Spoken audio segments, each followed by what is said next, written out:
right, we're going to show you a live look right now inside the hearing room where President Trump's former attorney, Michael Cohen, will give his only public testimony over the course of 3 days. He arrived on Capitol Hill just a short time ago. Yesterday, he answered senators' questions behind closed doors for nearly 9 hours. Today, he's expected to say that while the president did not directly tell him to lie to Congress, he made clear that he wanted Cohen to lie about negotiations during the 2016 campaign to build a Trump Tower in Moscow. Cohen says that he will also turn over evidence proving possible criminal conduct by President Trump during his time in office. So for more on the possible ramifications of today's hearing, we're joined now by CBS News legal analyst Ricky Kleeman and CBSN legal contributor Keir Dugal. Thank you very much for joining us. Thank you. So we've all had a chance to look at these prepared statements and gives us a pretty good idea of what Michael Cohen's going to be talking about, what he's going to be saying. And in it, right away, he goes, I know you're going to call me a liar. He's pled guilty to lying, and he explains, here's why I lied. But also, he says, to combat that, I'm providing you with documentation. And part of that documentation is a copy of a check that Vlad has right there that he says is one of many checks he received as a repayment for money he used, his own money that he used, to pay out hush money to porn star Stormy Daniels. That's at the core. To me, that seems pretty significant because he's saying this is what was happening while the president was in office. Everything else is, on the campaign trail prior to it.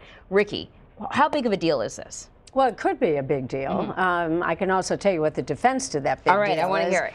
But the reason it could be a big deal is we know already that Michael Cohen has pleaded guilty to felony counts back with the Southern District of New York, and 2 of them concern being directed by individual number 1, who is identified by Mr. Cohen, as well as the Southern District, as being President Donald Trump, to go forward and pay 2 women hush money payments. Why? It was the eve of the election, and they wanted to make sure that this news did not get out. So it's a much tighter time period that looks obviously bad enough for Michael Cohen that he pled guilty, and really doesn't look too good for President Trump, even though he would like to call it a simple campaign violation, which they usually deal with by civil remedy. Right. However, Michael Cohen says he fronted his own money, including taking out a home equity loan, and that President Trump reimbursed him.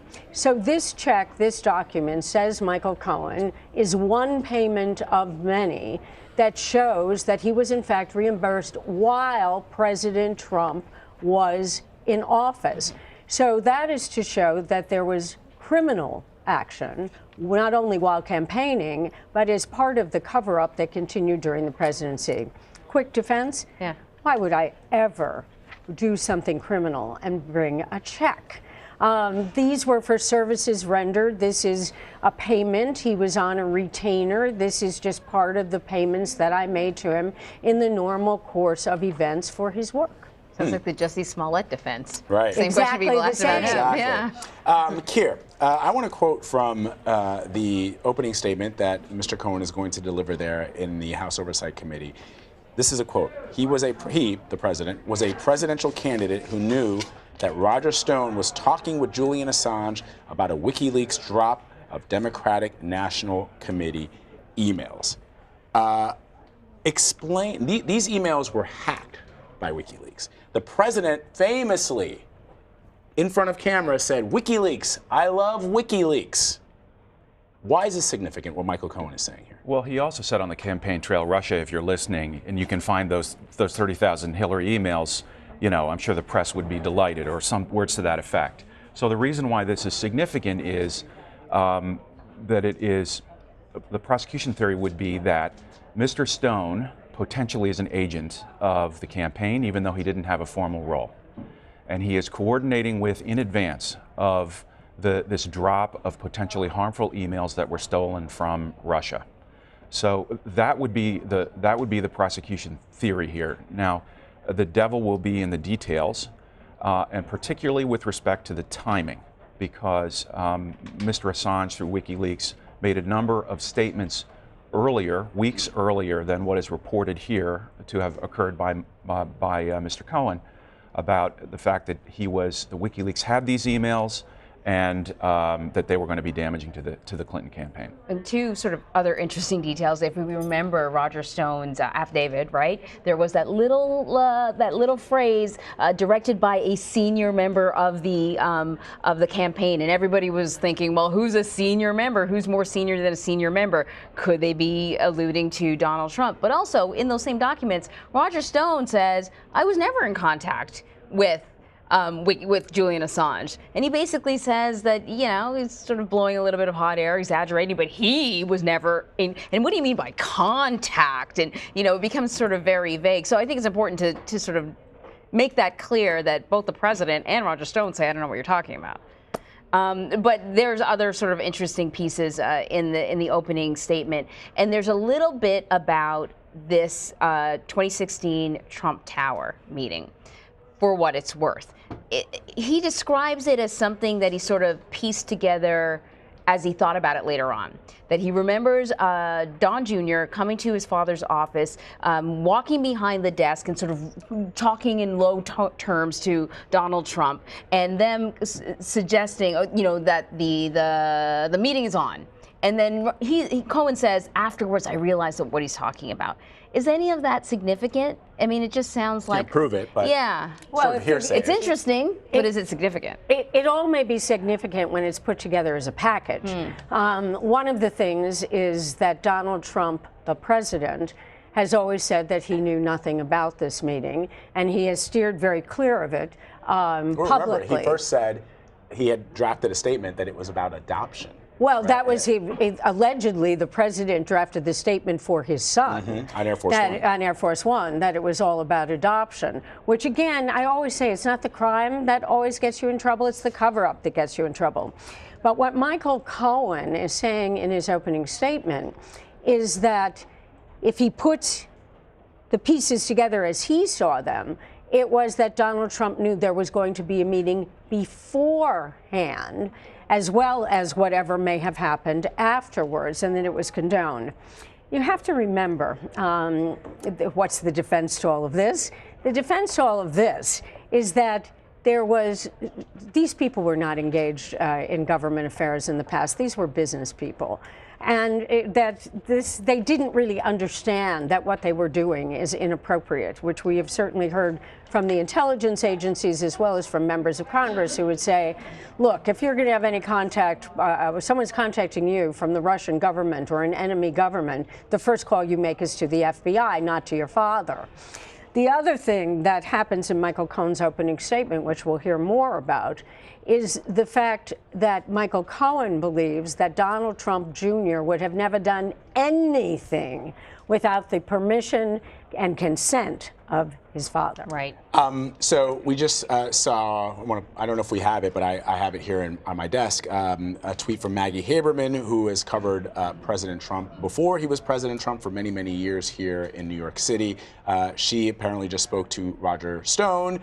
This is a quote from Maggie. Mr. Cohen's statement is untrue. Stone tells me by phone, won't say more. Again, Roger Stone and others can lie to the press. It really all depends on what Roger Stone has told the government about his dealings with WikiLeaks or his not dealings with WikiLeaks. But Keir, I want to talk about another Trump Tower, and this is the one that was supposedly going to take place or is supposedly going to happen in Moscow. They were going to build a Trump Tower project in Moscow. Here's what Mr. Cohen says in his statement, quote, Mr. Trump knew of and directed the Trump-Moscow negotiations throughout the campaign and lied about it. He lied about it because he never expected to win the election. He also lied about it because he stood to make hundreds of millions of dollars on the Moscow real estate project. I want to play a little bit of what the president has said about that in the past.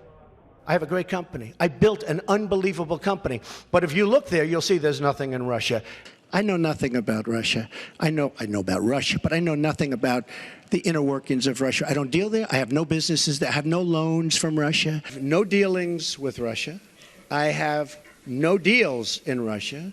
I have no deals that could happen in Russia because we've stayed away. And I have no loans with Russia.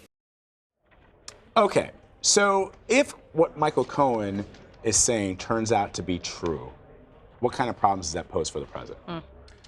Well, the larger problem is with respect to Mr. Cohen's testimony that he understood the president to be telling him to lie to Congress in the statement that he gave. That's the big problem. Now, that denial that you hear him saying, I had no dealings with, I had no things that could have been deals, those are flatly contradicted by what Mr. Cohen is going to testify to Congress today and what's written in his written statement. But, you know, that if it is the case that the president implicitly or by effectively through coded language told Mr. Cohen to lie to Congress in his initial testimony, that is a significant problem for the president. It would represent an obstruction of justice. Now the defense, of course, or the is that, well, he misunderstood me. I didn't mean that. But understand that as a former prosecutor, hearing defendants in an alleged criminal conspiracy talk this way and use language that isn't written down the way you would write it in an appropriate formal contract. Right. It's spoken in ways where there's an understanding. That is a typical way that co-conspirators describe what they want to each other. Right, because in his written remarks, he says that the president never said, go do business in Moscow or whatever, but he sort of looked him in his eye and said, there's nothing going on in Moscow. I'm paraphrasing. And he took that. And then when he saw the president publicly deny doing business in Moscow, he got the message that he needs to deny any of that stuff. Right, and so he moved the date back. Right. As early as he could within reason.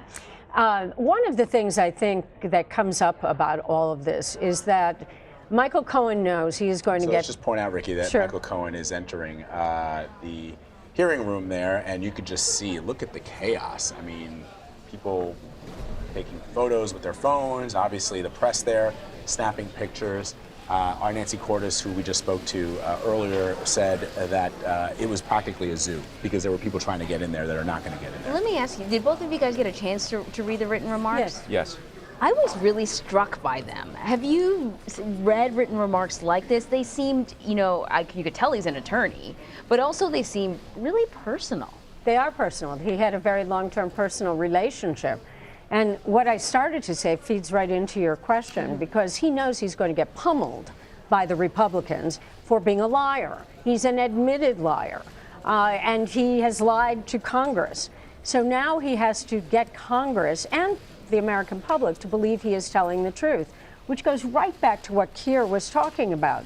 When you have people who are in a confidential relationship, these two people were close.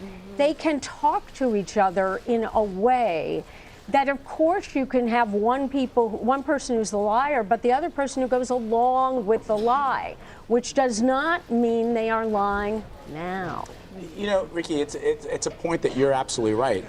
The Republican members of this committee are going to hammer Michael Cohen for being a liar, and I think the meeting is just getting underway. But the president has not been truthful in so many instances. It's hard to defend or to attack somebody who is lying, who says in his statement, I'm going to jail in part because of my decision to help Mr. Trump hide that payment, the payment of $130,000 that he paid to Ms. Clifford in the closing days of the presidential election. I'm going to jail to help Mr. Trump hide that payment from the American people before they voted a few days later. In other words, at the very least here, he's admitting that he's a liar and he's saying that he's sorry. He's showing that he is sorry. Whereas you have the president of the United States continuing to deny, even when the facts don't seem to line up with what he's saying. Which is why it may be more logical that Michael Cohen is telling the truth today. And he has everything to lose by lying today. If anybody knows that it's a problem to lie before Congress, he does. Do you think he was talking not just to the lawmakers here that are going to grill him, but also to the American people? Yes. All right. So Elijah Cummings, the the chairman of the committee, has just gavelled in. Let's listen. Full committee hearing is convening to hear the testimony of Michael Cohen, former attorney to President Donald Trump. Mr. Chairman, I have a point of order. You'll state your point of order.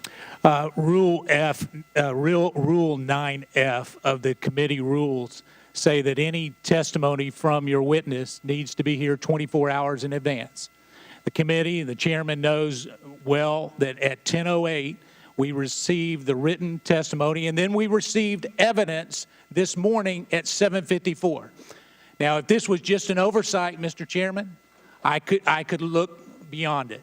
But it was an intentional effort by this witness and his advisors to once again show his disdain for this body. And with that, I move that we postpone this hearing. Second.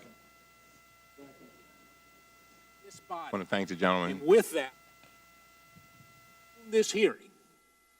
Second. I want to thank the gentleman who got the testimony late last night. We did. And we got it to you all pretty much the same time that we got it.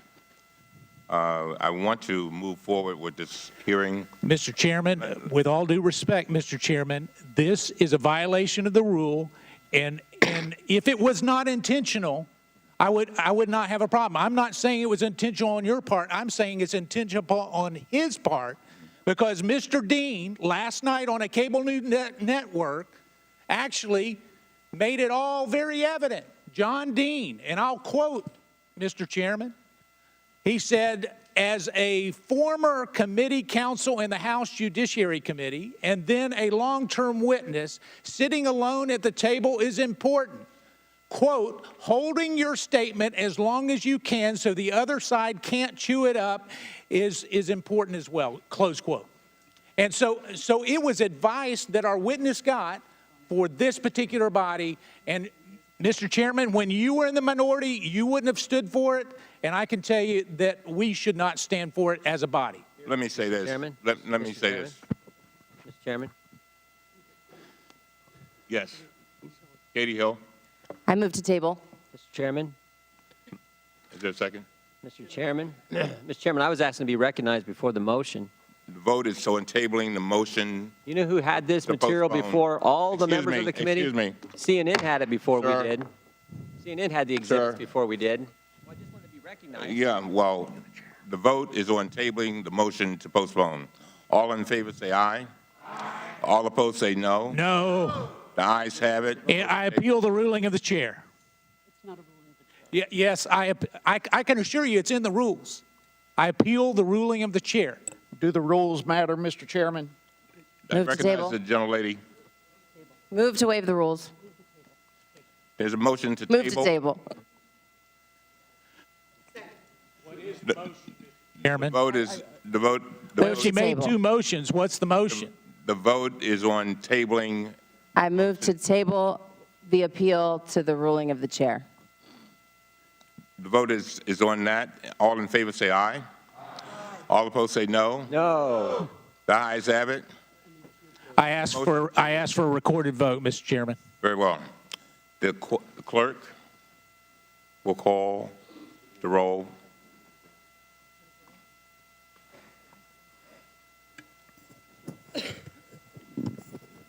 Mr. Cummings.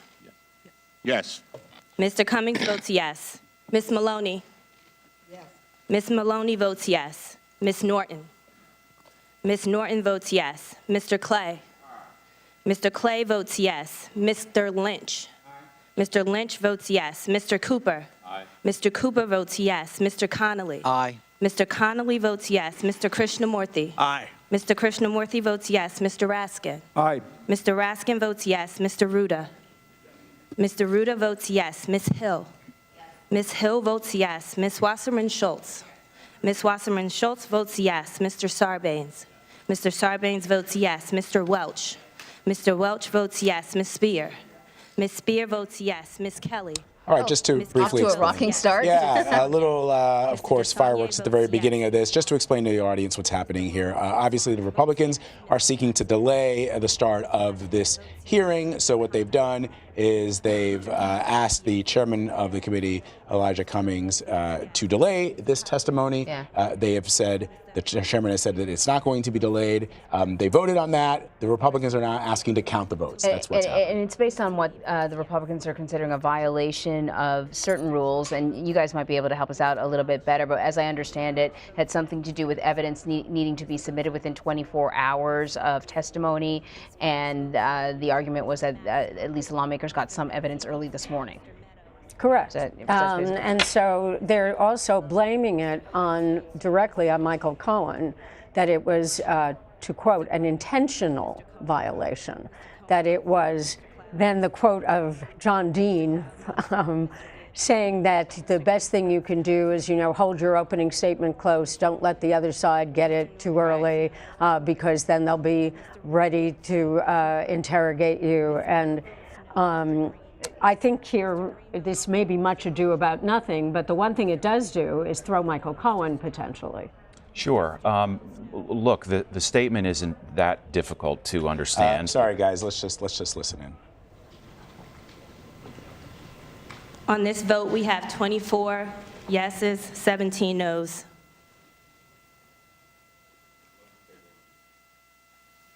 Motion to table is agreed to. Let me say this. You've made it clear that you do not want the American people to hear what Mr. Cohen has to say. But the American people have a right to hear him. So we're going to proceed. The American people can judge his credibility for themselves. Now, Mr. Chairman, yes. we did not say that. We just said we wanted to follow the rules. He didn't say stop the hearing. He just said postpone it so we could get his testimony and the exhibits when we were supposed to get them according to the rules of this committee. That's all we said. We didn't say we didn't want to hear from the guy. We just said we want to follow the rules. Reclaiming my time. I now recognize myself for 5 minutes to give an opening statement. Today, the committee will hear the testimony of Michael Cohen, President Donald Trump's longtime personal attorney and one of his closest and most trusted advisors over the last decade. On August 21st, Mr. Cohen appeared in federal court and admitted to arranging secret payoffs of hundreds of thousands of dollars on the eve of the election to silence women alleging affairs with Donald Trump. Mr. Cohen admitted to violating campaign finance laws and other laws. He admitted to committing these felonies, quote, in coordination with and at the direction of, unquote, President Trump. And he admitted to lying about his actions to protect the president. Some will certainly ask, if Mr. Cohen was lying then, why should we believe him now? Good question. This is a legitimate question. As a trial lawyer for many years, I've faced this situation over and over again, and I ask the same question. Here is how I view our role. Every one of us in this room has a duty to serve as an independent check on the executive branch. Ladies and gentlemen, we are in search of the truth. The president has made many statements of his own, and now the American people have a right to hear the other side. They can watch Mr. Cohen's testimony and make their own judgment. We received a copy of Mr. Cohen's written statement late last night.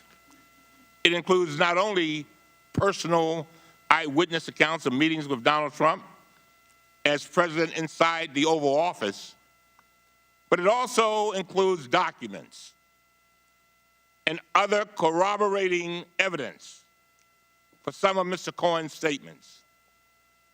For example, Mr. Cohen has provided a copy of a check sent while President Trump was in office with Donald Trump's signature on it to reimburse Mr. Cohen for the hush money payment to Stormy Daniels. This new evidence raises a host of troubling legal and ethical concerns about the president's actions in the White House and before. Would you all close that door, please? Thank you.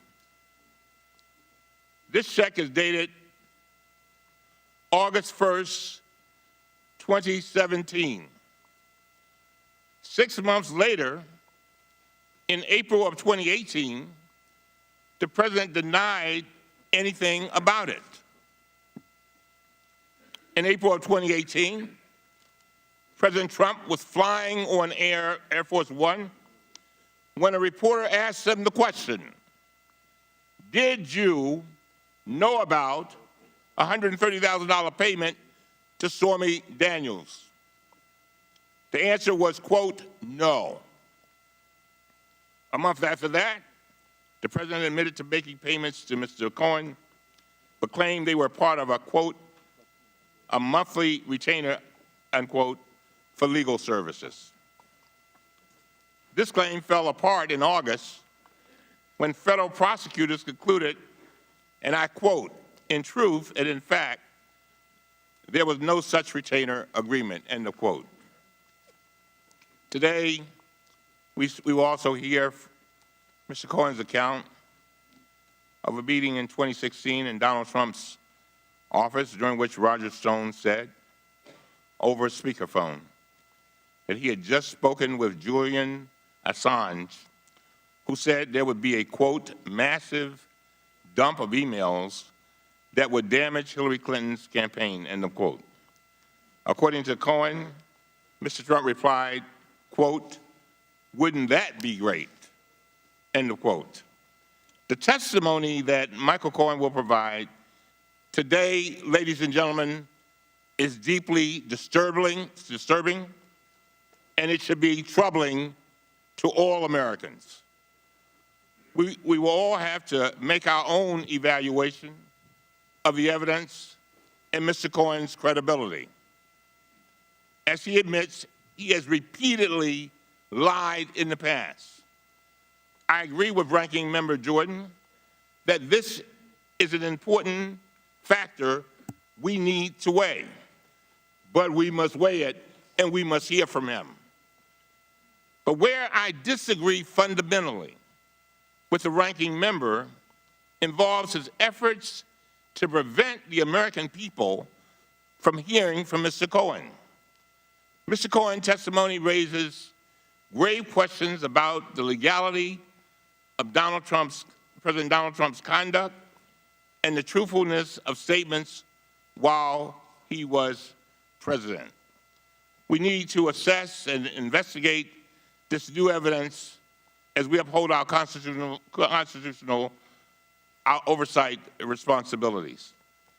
And we will continue after today to gather more documents and testimony in our search for the truth. I have made it abundantly clear to Mr. Cohen that if he comes here today and he does not tell us the truth, I will be the first one to refer those untruthful statements to DOJ. So when people say he doesn't have anything to lose, he does have a lot to lose if he lies.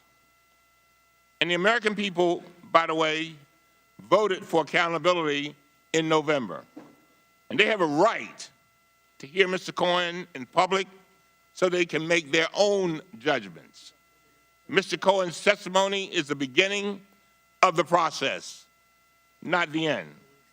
Ladies and gentlemen, the days of this committee protecting the president at all costs are over. They're over. Before I close, I want to comment about the scope of today's hearing. At the request of the House Intelligence Committee and my very good friend, Adam Schiff, Congressman Adam Schiff, the chairman, I intended, over the objections of the ranking member of our committee, to limit the scope of today's hearing to avoid questions about Russia. However, Mr. Cohen's written testimony, in his written testimony, he's made statements relating to Russia. And these are topics that we understand do not raise concern from the Department of Justice. So in fairness to the ranking member and all committee members, we will not restrict questions relating to the witness's testimony or related questions he is willing to answer. Finally, I remind members that we will need to remain mindful of those areas where there are ongoing Department of Justice investigations. Those scoping limitations have not changed. Finally, and to Mr. Cohen, Martin Luther King, Mr. Cohen, said some words that I leave with you today before you testify. He said, faith is taking the first step, even when you can't see the whole staircase. There comes a time when silence becomes betrayal. Our lives begin to end the day we become silent about things that truly matter. In the end, he says, we will remember not the words of our enemies, but the silence of our friends. And with that, I yield to the distinguished gentleman, the ranking member of our committee, Mr. Jordan. Mr. Chairman, point of parliamentary inquiry. Yes. To the point that Mr. Jordan is recognized. Mr. Jordan is recognized for his opening statement. Mr. Chairman, here we go. Here we go. Your first big hearing, your first announced witness, Michael Cohen. I want everyone in this room to think about this. The first announced witness for the 116th Congress is a guy who is going to prison in 2 months for lying to Congress. Mr. Chairman, your chairmanship will always be identified with this hearing. And we all need to understand what this is. This is the Michael Cohen hearing presented by Lanny Davis. That's right. Lanny Davis choreographed the whole darn thing. The Clintons' best friend, loyalist, operative, Lanny Davis put this all together. You know how we know? He told our staff. He told the committee staff. He said the hearing was his idea. He selected this committee. He had to talk Michael Cohen into coming. And most importantly, he had to persuade the chairman to actually have it. He told us it took 2 months to get that job done, but here we are. He talked him into it. This might be the first time someone convicted of lying to Congress has appeared again so quickly in front of Congress. Certainly, it's the first time a convicted perjurer has been brought back to be a star witness in a hearing. And there's a reason this is the first, because no other committee would do it. Think about this. With Mr. Cohen here, this committee, we got lots of lawyers on this committee. This committee is actually encouraging a witness to violate attorney-client privilege. Mr. Chairman, when we legitimize dishonesty, we delegitimize this institution. We're supposed to pursue the truth, but you have stacked the deck against the truth. We're only allowed to ask certain questions. Even with that amendment you just told us about, well, Russia's now on the table. You initially told us we can't ask questions about the special counsel, can't ask questions about the Southern District of New York, can't ask questions about Russia. Nope. Nope. Only subjects we can talk about are ones you think are going to be harmful to the President of the United States. And the answers to those questions are going to come from a guy who can't be trusted. Here's what the U.S. Attorney said about Mr. Cohen. While Mr. Cohen enjoyed a privileged life, his desire for ever greater wealth and influence precipitated an extensive course of criminal conduct. Mr. Cohen committed four distinct federal crimes over a period of several years. He was motivated to do so by personal greed and repeatedly used his power and influence for deceptive ends. But the Democrats don't care. They don't care. They just want to use you, Mr. Cohen. You're their patsy today. They got to find somebody, somewhere, to say something so they can try to remove the president from office. Because Tom Steyer told him to. Tom Steyer, last week, organized a town hall. Guess where? Chairman Nadler's district in Manhattan. 2 nights ago, Tom Steyer organized a town hall. Guess where? Chairman Cummings' district in Baltimore. The best they can find to start this process, Michael Cohen. Fraudster, a cheat, convicted felon, and in 2 months, a federal inmate. Well, actually, they didn't find him. Lanny Davis found him. I'll say one thing about the Democrats. They stick to the playbook. Remember how all this started. The Clinton campaign hired Perkins Coie law firm, who hired Glenn Simpson, who hired a foreigner, Christopher Steele, who put together the fake dossier that the FBI used to go get a warrant to spy on the Trump campaign. But when that whole scheme failed and the American people said, we're going to make Donald Trump president, they said, we got to do something else. So now, Clinton loyalist, Clinton operative Lanny Davis has persuaded the chairman of the Oversight Committee to give a convicted felon a forum to tell stories and lie about the President of the United States so they can all start their impeachment process. Mr. Chairman, we are better than this. We are better than this. I yield back. Actually, I wanted to note. Mr. Chairman, actually, I have a motion. I have a motion. Gentleman is not recognized. I have a motion under Rule 2K6 of Rule 11. You yielded back, sir. You yielded back.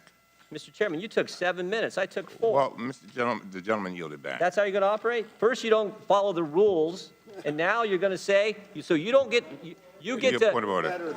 you get to deviate from the rules? Regular order. I just have a simple motion, Mr. Chairman. Thank you.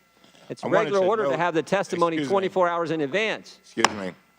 I wanted to note that under Rule 11, Clause 4, all media and photographers must be officially credentialed to record these proceedings and take photographs. I also wanted to briefly address the spectators in the hearing room today. We welcome you and we respect your right to be here. We also ask in turn for your respect as we proceed with the business of the committee today. It is the intention of the committee to proceed without any disruptions. Any disruptions of this committee will result in the United States Capitol Police restoring order and that protesters will be removed, and we are grateful for your presence here today and your cooperation. Now I want to welcome Mr. Cohen and thank him for participating in today's hearing. Mr. Cohen, if you would please rise and I will begin to swear you in. Raise your right hand. Do you swear or affirm that the testimony that you are about to give is the whole truth and nothing but the truth, so help you God? Let the record show that the witness answered in the affirmative. And thank you, and you may be seated. The microphones are sensitive, so please speak directly into them. Without objection, your written statement will be made a part of the record. With that, Mr. Cohen, you are now recognized to give an oral presentation of your testimony.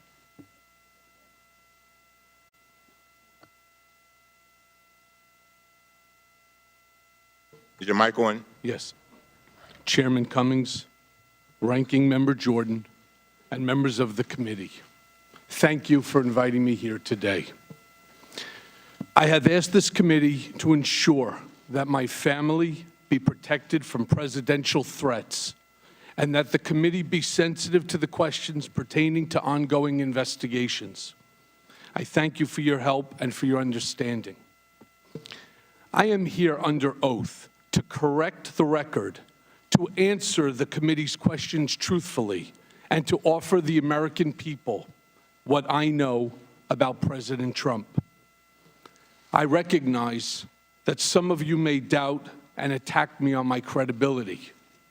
It is for this reason that I have incorporated into this opening statement documents that are irrefutable and demonstrate that the information you will hear is accurate and truthful. Never in a million years did I imagine, when I accepted a job in 2007 to work for Donald Trump, that he would one day run for the presidency, to launch a campaign on a platform of hate and intolerance, and actively win. I regret the day I said yes to Mr. Trump. I regret all the help and support I gave him along the way. I am ashamed of my own failings and publicly accepted responsibility for them by pleading guilty in the Southern District of New York. I am ashamed of my weakness and my misplaced loyalty, of the things I did for Mr. Trump in an effort to protect and promote him. I am ashamed that I chose to take part in concealing Mr. Trump's illicit acts rather than listening to my own conscience. I am ashamed because I know what Mr. Trump is. He is a racist, he is a con man, and he is a cheat.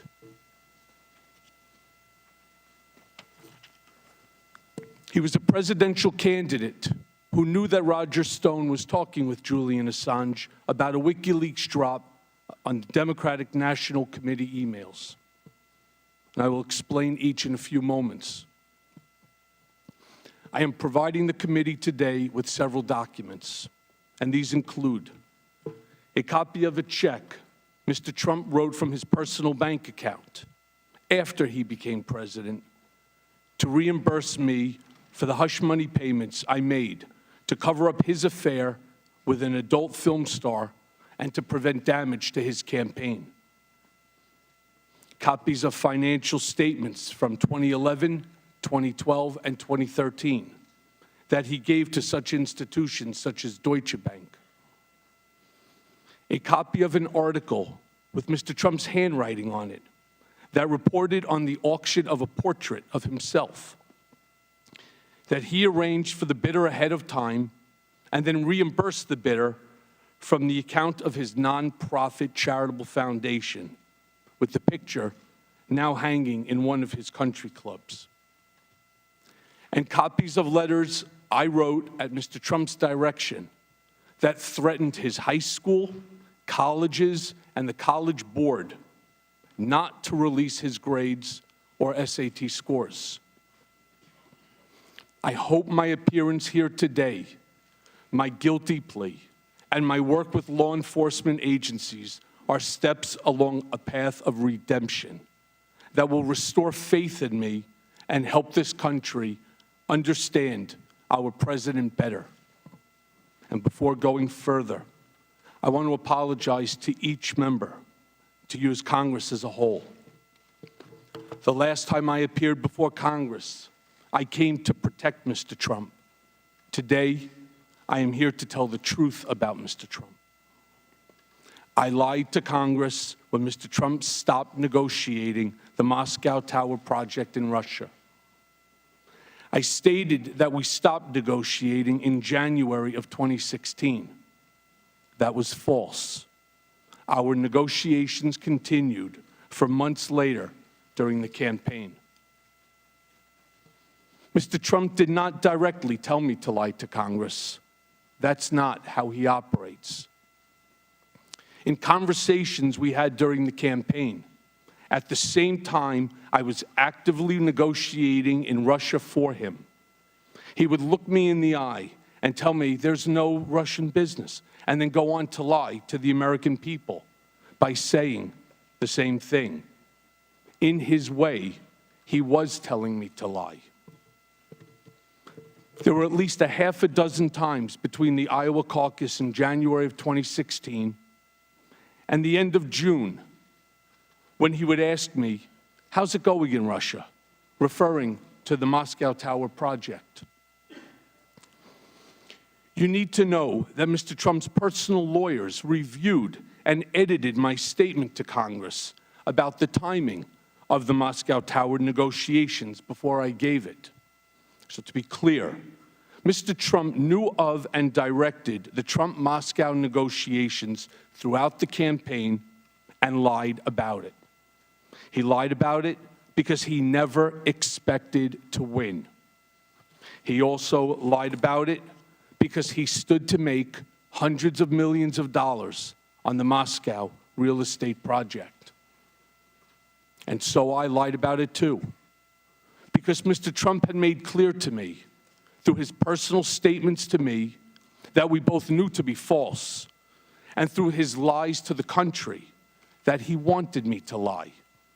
And he made it clear to me because his personal attorneys reviewed my statement before I gave it to Congress.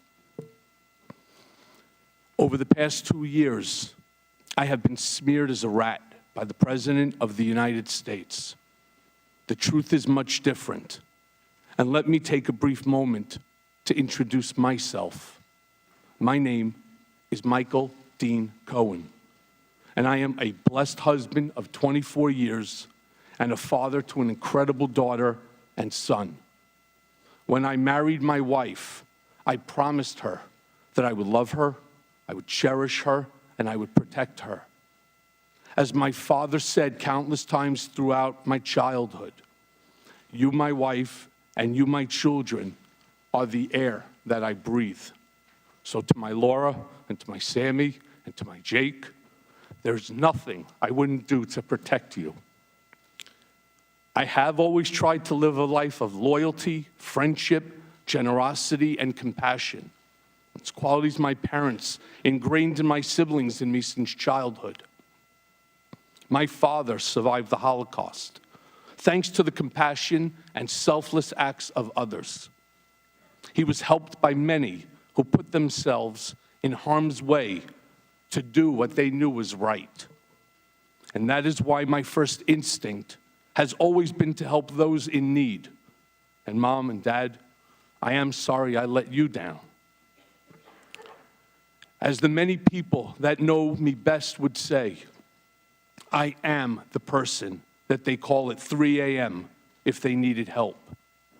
And I proudly remember being the emergency contact for many of my children's friends when they were growing up, because their parents knew that I would drop everything and care for them as if they were my own.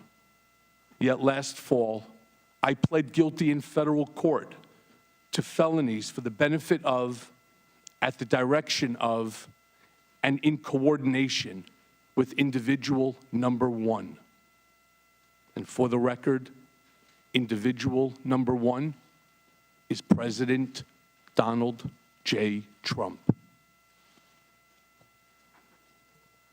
It is painful to admit that I was motivated by ambition at times.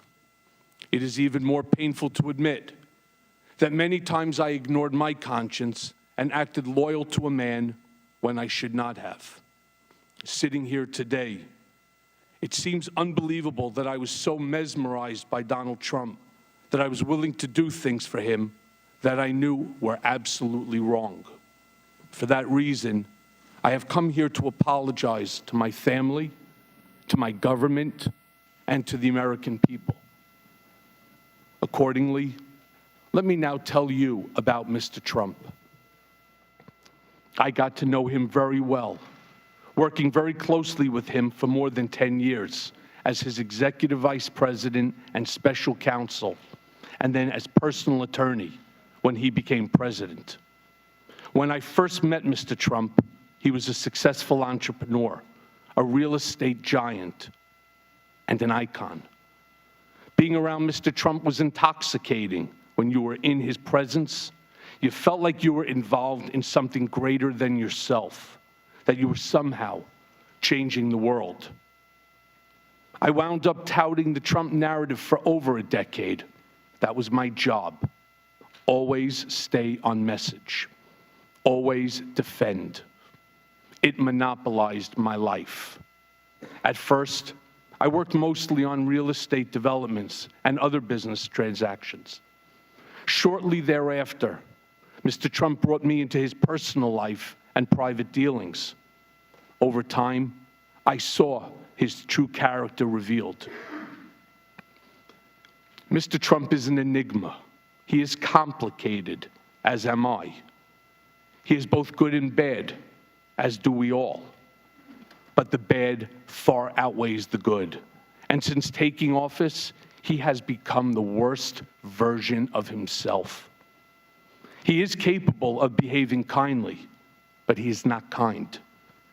He is capable of committing acts of generosity, but he is not generous. He is capable of being loyal, but he is fundamentally disloyal. Donald Trump is a man who ran for office to make his brand great, not to make our country great. He had no desire or intention to lead this nation, only to market himself and to build his wealth and power. Mr. Trump would often say, this campaign was going to be the greatest infomercial in political history. He never expected to win the primary. He never expected to win the general election. The campaign, for him, was always a marketing opportunity. I knew early on in my work for Mr. Trump that he would direct me to lie to further his business interests. And I am ashamed to say that when it was for a real estate mogul in the private sector, I considered it trivial. As the president, I consider it significant and dangerous. But in the mix, lying for Mr. Trump was normalized, and no one around him questioned it. In fairness, no one around him today questions it either. A lot of people have asked me about whether Mr. Trump knew about the release of the hacked documents, the Democratic National Committee emails, ahead of time. And the answer is yes. As I earlier stated, Mr. Trump knew from Roger Stone in advance about the WikiLeaks drop of emails. In July of 2016, days before the Democratic convention, I was in Mr. Trump's office when his secretary announced that Roger Stone was on the phone. Mr. Trump put Mr. Stone on the speakerphone. Mr. Stone told Mr. Trump that he had just gotten off the phone with Julian Assange, and that Mr. Assange told Mr. Stone that within a couple of days, there would be a massive dump of emails that would damage Hillary Clinton's campaign. Mr. Trump responded by stating to the effect, "Wouldn't that be great?" Mr. Trump is a racist. The country has seen Mr. Trump court white supremacists and bigots. You have heard him call poorer countries shitholes. In private, he is even worse. He once asked me if I could name a country run by a black person that wasn't a shithole. This was when Barack Obama was president of the United States. And while we were once driving through a struggling neighborhood in Chicago, he commented that only black people could live that way. And he told me that black people would never vote for him because they were too stupid. And yet, I continued to work for him. Mr. Trump is a cheat. As previously stated, I am giving to the committee today 3 years of Mr. Trump's personal financial statements from 2011, 2012, and 2013, which he gave to Deutsche Bank to inquire about a loan to buy the Buffalo Bills and to Forbes. These are Exhibits 1A, 1B, and 1C to my testimony. It was my experience that Mr. Trump inflated his total assets when it served his purposes, such as trying to be listed amongst the wealthiest people in Forbes, and deflated his assets to reduce his real estate taxes.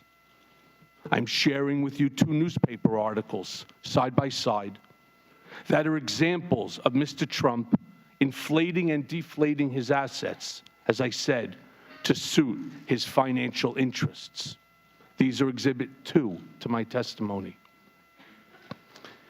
As I noted, I'm giving the committee today an article he wrote on and sent to me that reported on an auction of a portrait of Mr. Trump. This is Exhibit 3A to my testimony.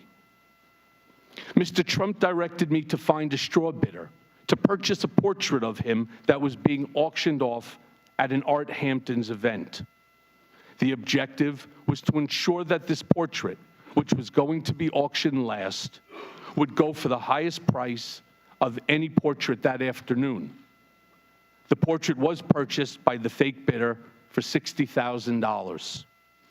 Mr. Trump directed the Trump Foundation, which is supposed to be a charitable organization, to repay the fake bidder, despite keeping the art for himself. And please see Exhibit 3B to my testimony. And it should come as no surprise that one of my more common responsibilities was that Mr. Trump directed me to call business owners, many of whom are small businesses that were owed money for their services, and told them that no payment or a reduced payment would be coming. When I asked Mr. Trump, or when I told Mr. Trump of my success, he actually reveled in it. And yet, I continued to work for him. Mr. Trump is a con man. He asked me to pay off an adult film star with whom he had an affair and to lie about it to his wife, which I did. And lying to the First Lady is one of my biggest regrets because she is a kind, good person, and I respect her greatly, and she did not deserve that. And I'm giving the committee today a copy of the $130,000 wire transfer from me to Ms. Clifford's attorney during the closing days of the presidential campaign that was demanded by Ms. Clifford to maintain her silence about her affair with Mr. Trump. And this is Exhibit 4 to my testimony.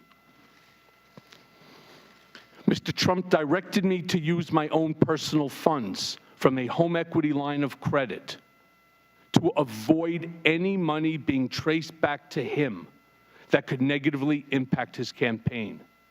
And I did that too, without bothering to consider whether that was improper, much less whether it was the right thing to do or how would it impact me, my family, or the public.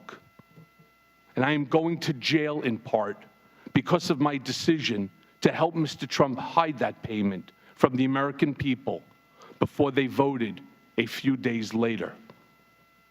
As Exhibit 5A to my testimony shows, I am providing a copy of a $35,000 check that President Trump personally signed from his personal bank account on August 1st of 2017, when he was President of the United States, pursuant to the cover-up, which was the basis of my guilty plea, to reimburse me, the word used by Mr. Trump's TV lawyer, for the illegal hush money I paid on his behalf.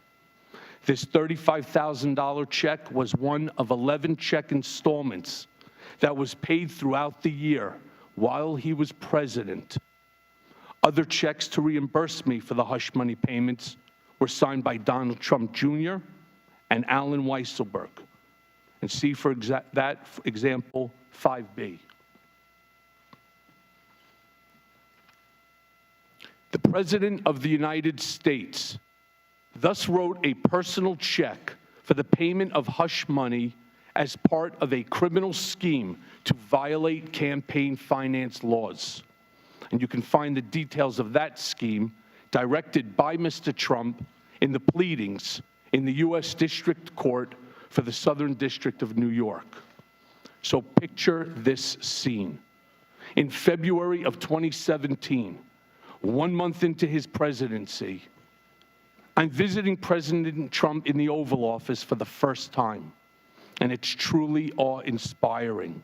He's showing me all around and pointing to different paintings, and he says to me something to the effect of, "Don't worry, Michael, your January and February reimbursement checks are coming." They were FedExed from New York, and it takes a while for that to get through the White House system. As he promised, I received the first check for the reimbursement of $70,000 not long thereafter.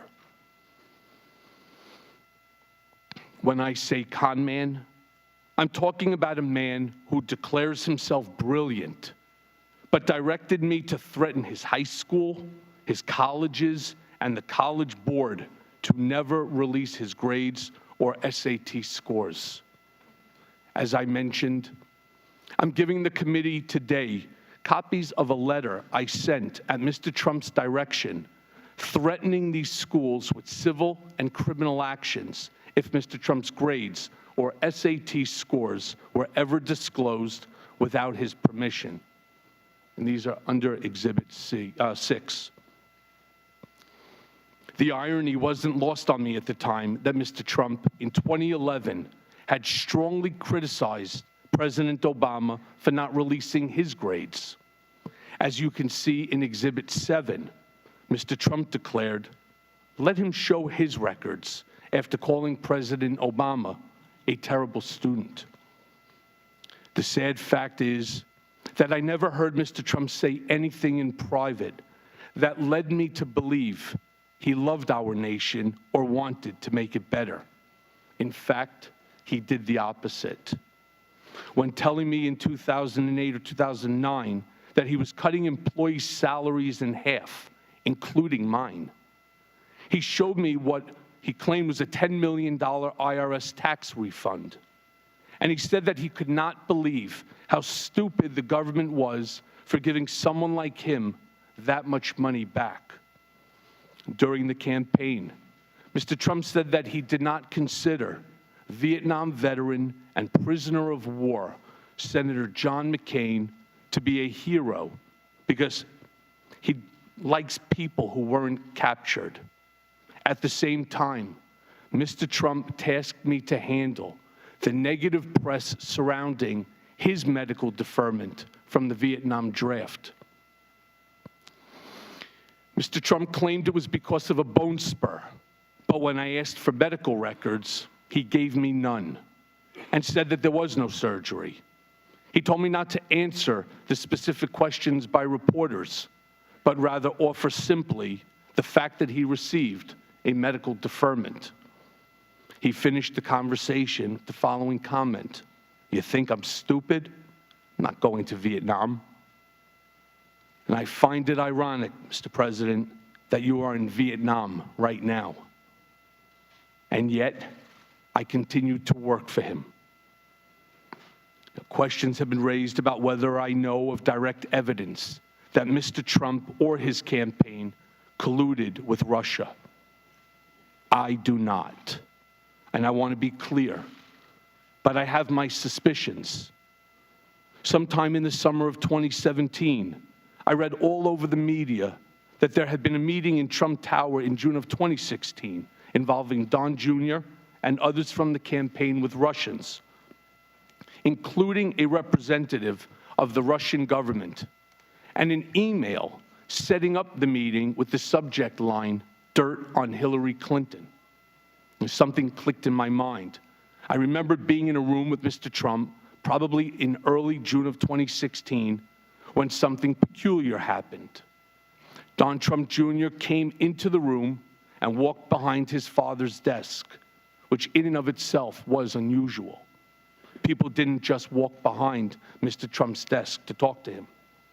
And I recall Don Jr. leaning over to his father and speaking in a low voice, which I could clearly hear, and saying, "The meeting is all set." And I remember Mr. Trump saying, "Okay, good, let me know." What struck me as I looked back and thought about the exchange between Don Jr. and his father was, first, that Mr. Trump had frequently told me and others that his son Don Jr. had the worst judgment of anyone in the world, and also that Don Jr. would never set up any meeting of significance alone, and certainly not without checking with his father. I also knew that nothing went on in Trump world, especially the campaign, without Mr. Trump's knowledge and approval. So I concluded that Don Jr. was referring to that June 2016 Trump Tower meeting about dirt on Hillary with the Russian representatives when he walked behind his dad's desk that day and that Mr. Trump knew that was the meeting Don Jr. was talking about when he said, "That's good, let me know." Over the past year or so, I have done some real soul searching, and I see now that my ambition and the intoxication of Trump power had much to do with the bad decisions, in part, that I made. And to you, Chairman Cummings and Ranking Member Jordan, and the other members of this committee, the members of the House and Senate, I am sorry for my lies and for lying to Congress. And to our nation, I am sorry for actively working to hide from you the truth about Mr. Trump when you needed it most. For those who question my motives for being here today, I understand. I have lied, but I am not a liar. And I have done bad things, but I am not a bad man. I have fixed things, but I am no longer your fixer, Mr. Trump. And I am going to prison and have shattered the safety and security that I tried so hard to provide for my family. My testimony certainly does not diminish the pain that I have caused my family and my friends. Nothing can do that. And I have never asked for, nor would I accept, a pardon from President Trump. And by coming today, I have caused my family to be the target of personal, scurrilous attacks by the president and his lawyer, trying to intimidate me from appearing before this panel. Mr. Trump called me a rat for choosing to tell the truth, much like a mobster would do when one of his men decides to cooperate with the government. And as Exhibit 8 shows, I have provided the committee with copies of tweets that Mr. Trump posted, attacking me and my family. And only someone burying his head in the sand would not recognize them for what they are. It's encouragement to someone to do harm to me and my family. And I never imagined that he would engage in vicious, false attacks on my family and unleash his TV lawyer to do the same. And I hope this committee and all members of Congress on both sides of the aisle make it clear that as a nation, we should not tolerate attempts to intimidate witnesses before Congress, and attacks on family are out of bounds and not acceptable.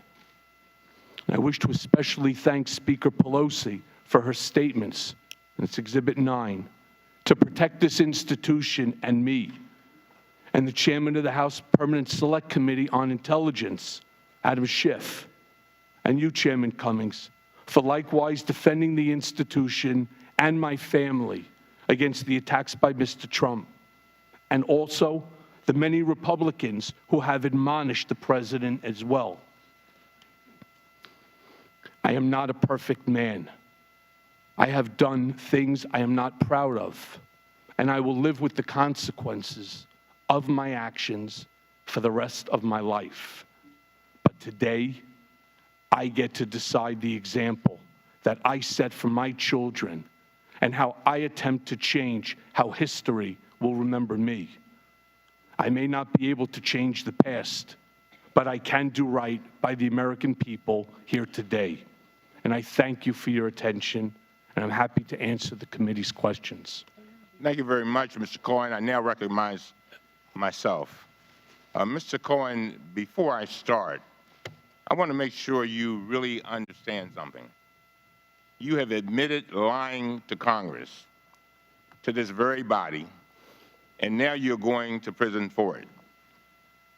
Do you, Mr. Cohen, recognize the gravity of your offenses? You are a lawyer, right? As of yesterday, I am no longer a lawyer. I have lost my law license, amongst other things. But you understand the gravity of this moment. I most certainly do, Mr. Chairman. I want you to really hear this, Mr. Cohen. We will not tolerate lying to this Congress by anybody. We're in search of the truth. Do you understand that? I do. Now, the president has also made numerous statements that turned out to be inaccurate. For example, he said he knew nothing about the hush money payments to Ms. Clifford. And his 2017 financial disclosure form said he never owed money to reimburse you for those payments. Yet, in your testimony, Mr. Cohen, you said that you met with the president in the Oval Office in February of 2017 and discussed his plans to reimburse you for money you paid. You say he told you, and I quote, "Don't worry, Michael, your January and February reimbursement checks are coming." Is that accurate? And was that in the Oval Office? The statement is accurate, but the discussions regarding the reimbursement occurred long before he became president. Would you explain that? Back in 2017, when, actually I apologize, in 2016, prior to the election, I was contacted by Keith Davidson, who is the attorney, or was the attorney for Ms. Clifford, for Stormy Daniels. And after several rounds of conversations with him about purchasing her life rights for $130,000, what I did each and every time is go straight into Mr. Trump's office and discuss the issue with him. When it was ultimately determined, and this was days before the election, that Mr. Trump was going to pay the $130,000. In the office with me was Alan Weisselberg, the chief financial officer of the Trump Organization. He acknowledged to Alan that he was going to pay the $130,000 and that Alan and I should go back to his office and figure out how to do it. So yes, sir, I stand by the statement that I gave, but there was a history to it. In your testimony, you said you bought some checks. Is that right? You said you bought some checks. Yes, sir. Let me ask you about one of these. This from the Trump Trust that holds the president businesses. Can you tell me who signed this check? I believe that the top signature is Donald Trump Jr. And the bottom signature, I believe, is Alan Weisselberg's. And can you tell me the date of that check? March 17th of 2017. Now, wait a minute, hold up. The date on the check is after President Trump held his big press conference claiming that he gave up control of his businesses. How could the president have arranged for you to get this check if he was supposedly playing no role in his business? Because the payments were designed to be paid over the course of 12 months, and it was declared to be a retainer for services that would be provided for the year of 2017. Was there a retainer agreement? There is no retainer agreement. Would Don Jr. or Mr. Weisselberg have more information about that? Mr. Weisselberg, for sure, about the entire discussions and negotiations prior to the election, and Don Jr. would have cursory information. Now, here's another one. This one appears to be signed by Donald Trump himself. Is that his signature? That is Donald Trump's signature. So let me make sure I understand. Donald Trump wrote you a check out of his personal account while he was serving as President of the United States of America to reimburse you for hush money payments to Ms. Clifford. Is that what you are telling the American people today? Yes, Mr. Chairman. One final question. The president claimed he knew nothing about these payments. His ethics filing said he owed nothing to you. based on your conversations with him, is there any doubt in your mind that President Trump knew exactly what he was paying for? There is no doubt in my mind, and I truly believe there is no doubt in the mind of the people of the United States of America. And these new documents appear to corroborate what you just told us. With that, I'll yield to the gentleman from the gentleman and ranking member. I will make sure that you and I meet one day while we're in the courthouse, and I will take you for every penny you still don't have, and I will come after your Daily Beast and everybody else that you possibly know. So I'm warning you, tread very effing lightly, because what I'm going to do to you is going to be effing disgusting. You understand me? Mr. Cohen, who said that? I did. And did you say that, Mr. Cohen, in your testimony on page 2, you said you did things for Mr. Trump in an effort to protect him. Was that statement that I just read that you admitted to saying, did you do that to protect Donald Trump? I did it to protect Mr. Trump, Donald Trump Jr., Ivanka Trump, and Eric Trump. And in your sentencing statement back in December in front of the judge, you said this, Mr. Cohen, my weakness can be characterized as a blind loyalty to Donald Trump, a blind loyalty that led me to choose a path of darkness. Is that accurate, Mr. Cohen? I wrote that. You wrote that and said that in front of the judge. Is that right? That's correct. Let me read a few other things here, and let me ask you why you did some of these things. When you filed a false tax return in 2012, 2013, 2014, 2015, and 2016, was all that out of blind loyalty to the president? No, it was not. When you failed to report $4 million in income to the Internal Revenue Service, did you do that to protect Donald Trump? No, I did not. And when you failed to pay $1.4 million in taxes, I got constituents who don't make that in a lifetime. When you failed to pay $1.4 million in taxes to the U.S. Treasury, was that out of some blind loyalty to the President of the United States? It was not, but the number was 1.38 and change, and I have paid that money back to the IRS at this time. I think the American people will appreciate that 1.3. And I would also just like to say it was over a course of 5 years, approximately $260,000 a year. Yeah, and that's what I said, 2012, 2013, 2014, 2015, that's 5 years. Yes. Got it.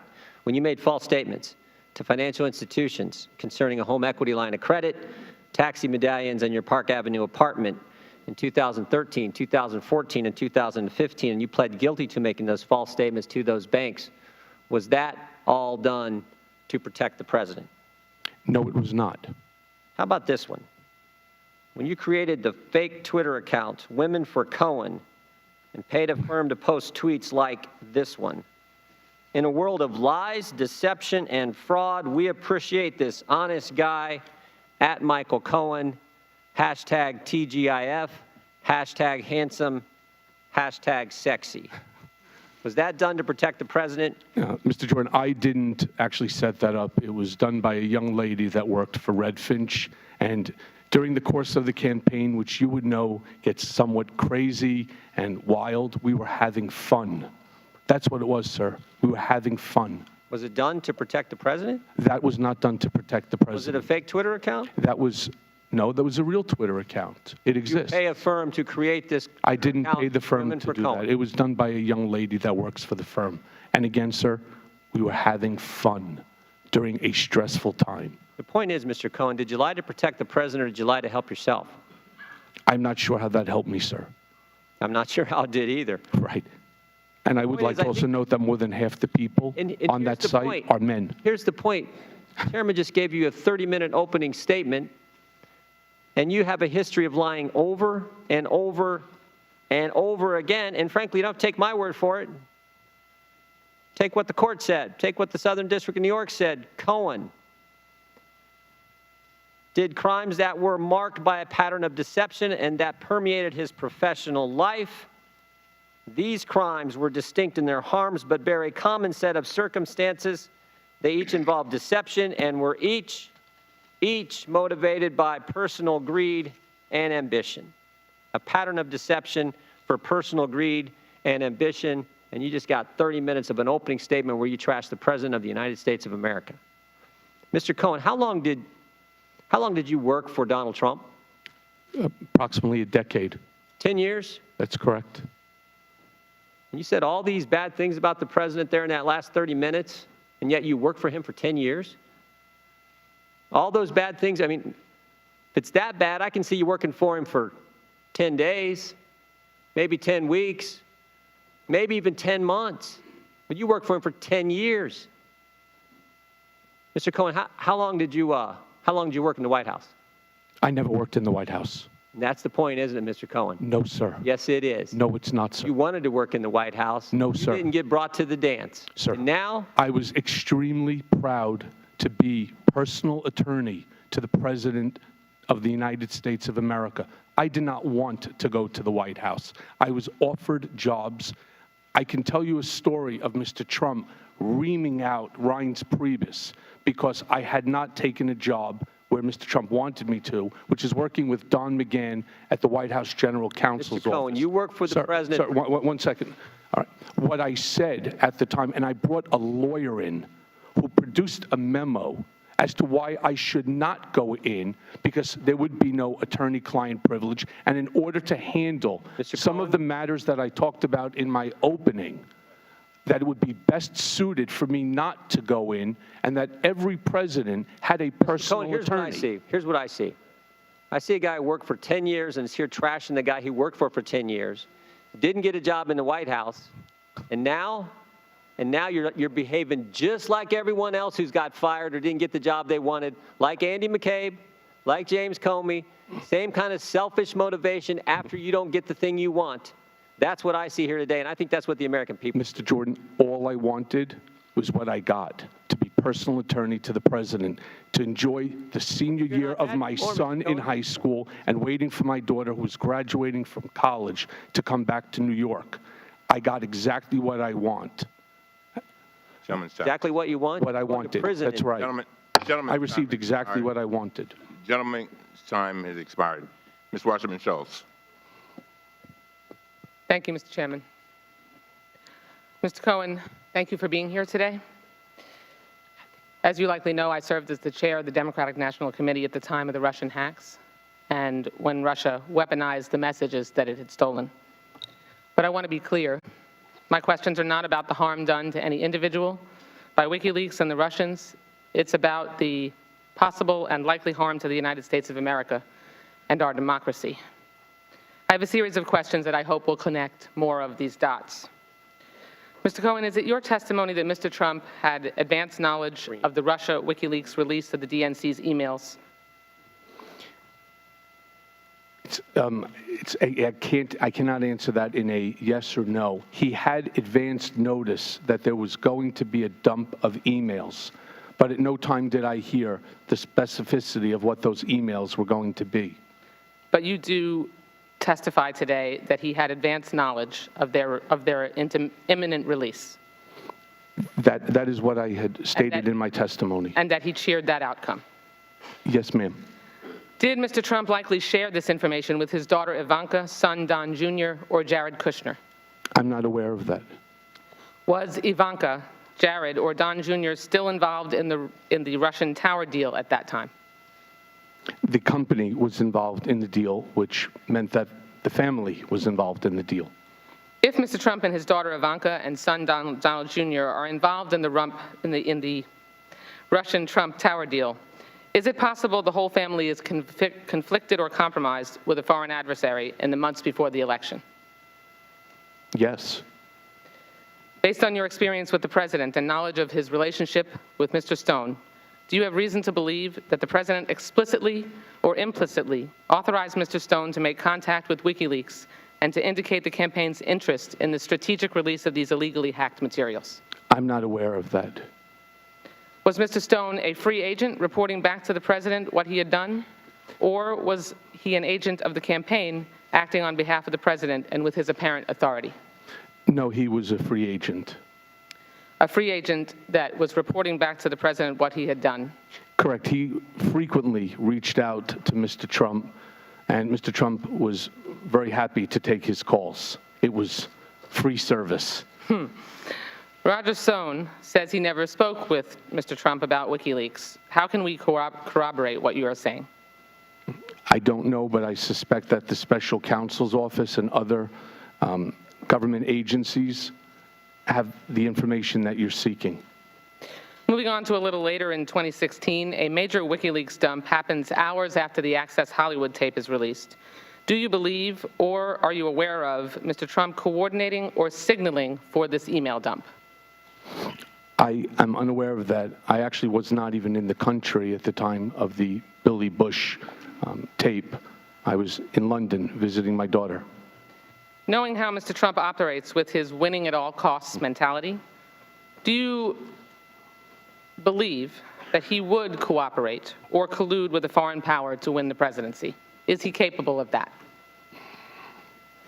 It calls on so much speculation, ma'am. It would be unfair for me to. I understand, but you have a tremendous amount of experience, given Mr. what Trump you testified today. is all about winning, and he will do what is necessary and in within your which to win. opinion and experience, would he have the potential to cooperate or collude with a foreign power to win the presidency at all costs? Yes. Based on what you know, would Mr. Trump, or did he, lie about colluding and coordinating with the Russians at any point during the campaign? So as I stated in my testimony, I wouldn't use the word colluding.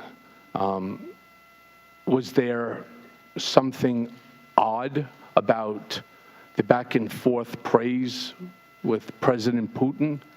Yes, but I'm not really sure that I can answer that question in terms of collusion. I was not part of the campaign. I don't know the other conversations that Mr. Trump had with other individuals. There's just so many dots that all seem to lead to the same direction. And finally, before my time expires, Mr. Cohen, the campaign and the entire Trump organization appeared to be filthy with Russian contact. There are Russian business contacts. There are campaign Russian contacts. There are lies about all of those contacts. And then we have Roger Stone informing the president just before the Democratic National Convention that that WikiLeaks was going to drop documents in the public arena that we knew at that point were hacked and stolen by Russia from the Democratic National Committee. The gentle lady's time has expired. You may answer her inquiry. My question is, Quickly. Given all those connections, is it likely that Donald Trump was fully aware and had every intent of working with Russia to help make sure that he could win the presidency at all costs? Okay. So let me say that this is a matter that's currently being handled by the House Select and the Senate Select Intelligence Committees. And so I would rather not answer that specific question other than just to tell you that Mr. Trump's desire to win would have him work with anyone. And one other thing that I had said in my statement is that when it came to the Trump Tower Moscow project, it was worth hundreds of millions of dollars, and we never expected to win the election. So this was just business as usual. Thank you, Mr. Cohen. Great of Tennessee. Thank you, Mr. Chairman. Thank you, Mr. Chairman. Ranking Member Jordan, the chairman and this committee have promised members of the American people a fair and open process. Yet the Democrats have vastly limited the scope of this hearing. They've issued a gag order to try to tell members of this committee what we can and cannot talk about. My colleagues on the other side of the aisle claim that they want the truth, that they want transparency and fair oversight. Yet the Democrats' witness to testify before Congress today is none other than a scorned man who's going to prison for lying to Congress. Let that sink in. He's going to prison for lying to Congress, and he's the star witness to Congress. If you read the sentencing report on Mr. Cohen, words like deceptive and greedy are scattered throughout that report. It paints a picture of a narcissist, a bully, who cannot tell the truth, whether it's about the president or about his own personal life. but today he's the majority party's star witness. If the Democrats were after the truth, they'd have an honest person here testifying. And if they were really after the truth, they'd not restrict the questioning to just a few topics. But let's take a look at those restricted topics. Mr. Chairman, the first topic in your limited scope that I can ask Mr. Cohen is about the president's debts. But Mr. Chairman, didn't Mr. Cohen plead guilty to lying to banks about his personal finances? So we're asking a guy going to jail for lying about his debts to comment about the president's debts. He's the expert.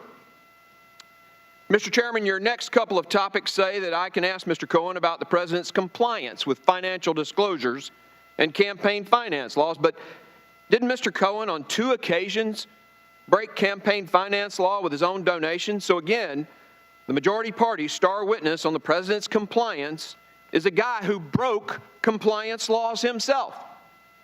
Mr. Chairman, you graciously allow us to ask questions of Mr. Cohen on the president's dealings with the IRS and tax law.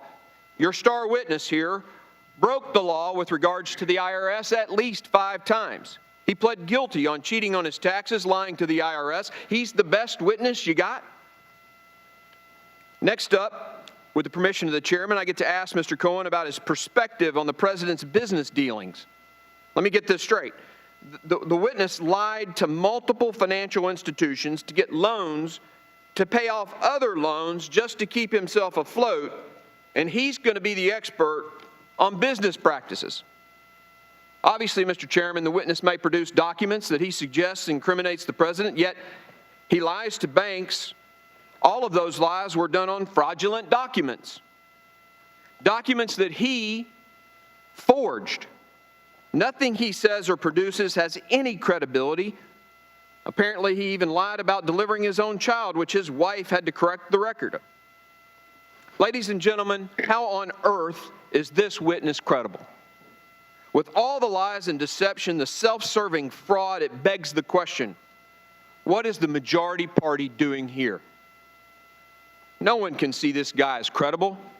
He will say whatever he wants to accomplish his own personal goals.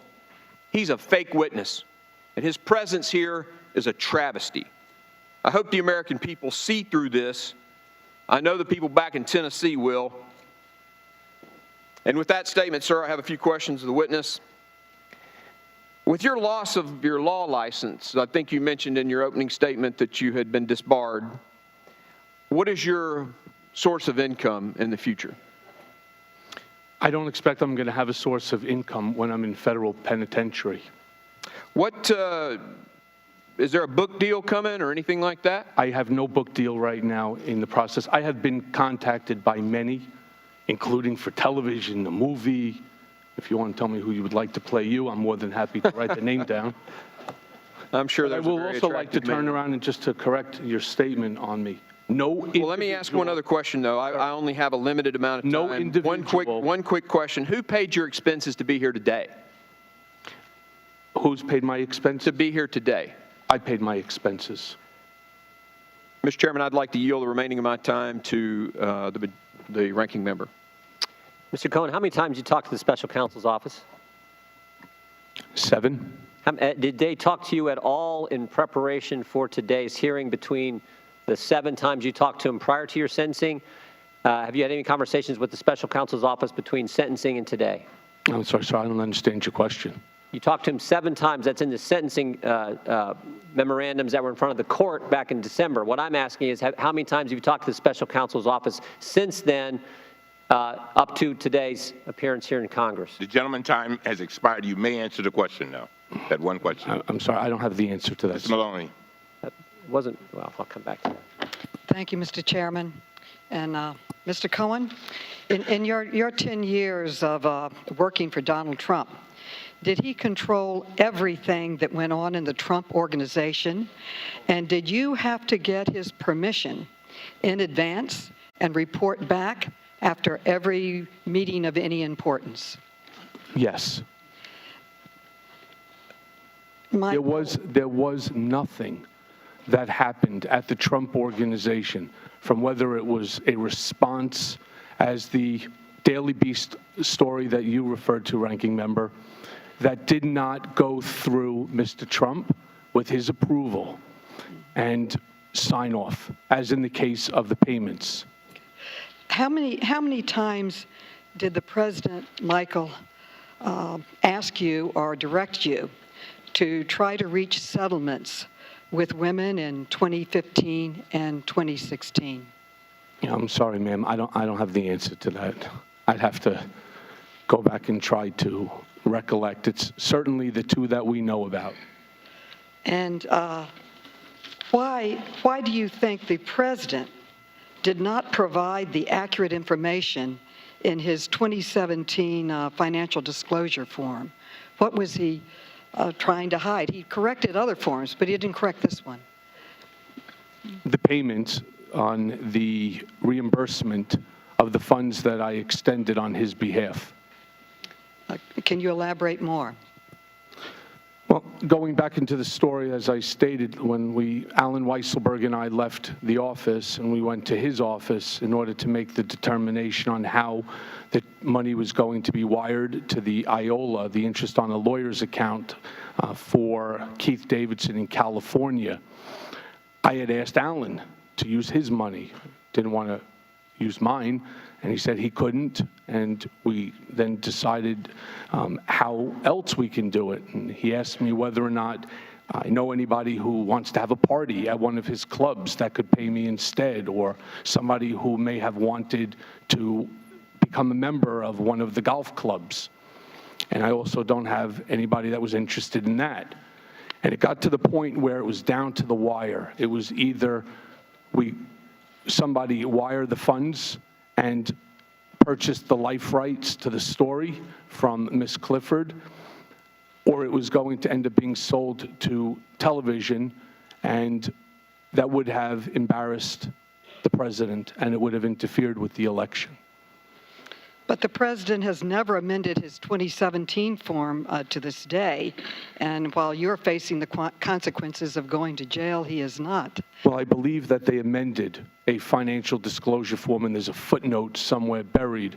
I don't recall specifically what it says, but there is a footnote buried somewhere. Can you describe, Michael, to the American people, catch and kill? So catch and kill is a method that exists when you're working with a news outlet.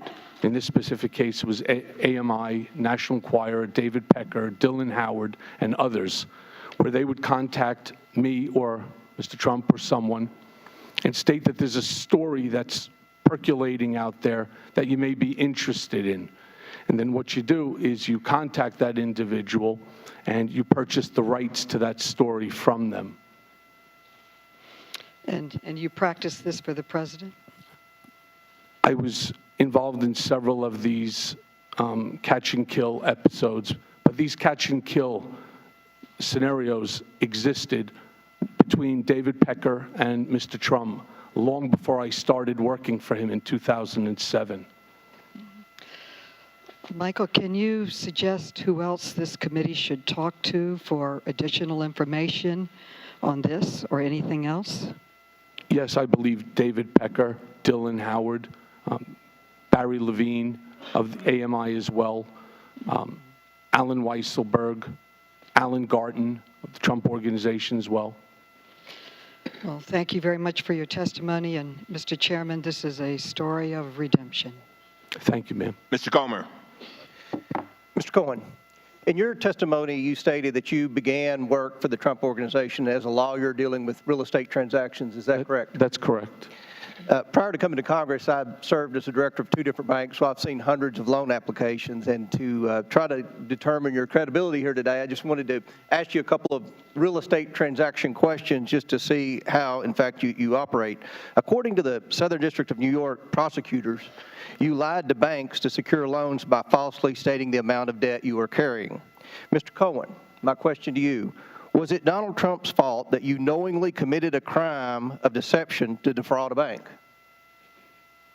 No, it's not. Was that fraudulent loan you obtained for the Trump Organization or for you personally? It would be for me, though I'm not familiar with which loan that you're referring to. I would like to say one thing, sir. Cohen, Sorry, I would like just to respond.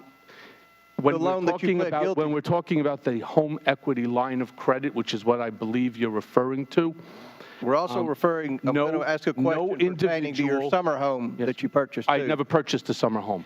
No individual or no bank in the 22 years that I've had loans have ever lost a dollar with me. I owe no money to any bank. Well, the banks usually find out if someone's trying to deceive them. In 22 years, your I have so-called no blind money loyalty, that's ever been owed Mr. Cohen, to any individual or any bank.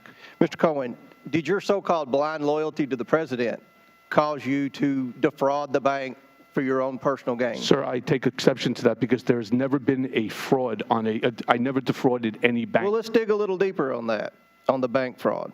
According to the Southern District of New York, you failed to disclose more than $20 million in liabilities, as well as tens of thousands of dollars of monthly expenses. That's according to the Southern District of New York.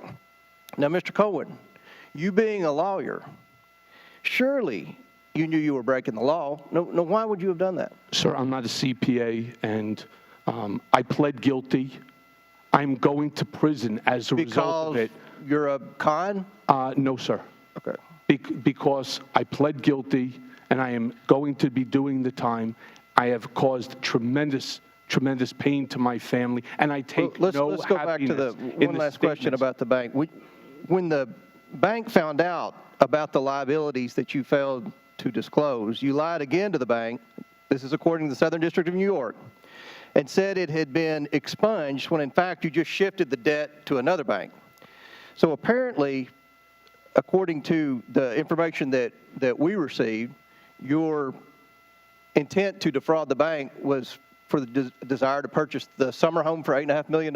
No, sir. That would have been off of an equity line, considering I had less than a 50% loan to value on the assets, and there was a pre-existing line of credit that existed years before the date that you're referring to, where this is all surrounding New York City taxi medallions. But you understand that when you fail to disclose liabilities, especially $20 million in liabilities, that is, in fact, fraud. Except even with the $20 million in liability. How much was it?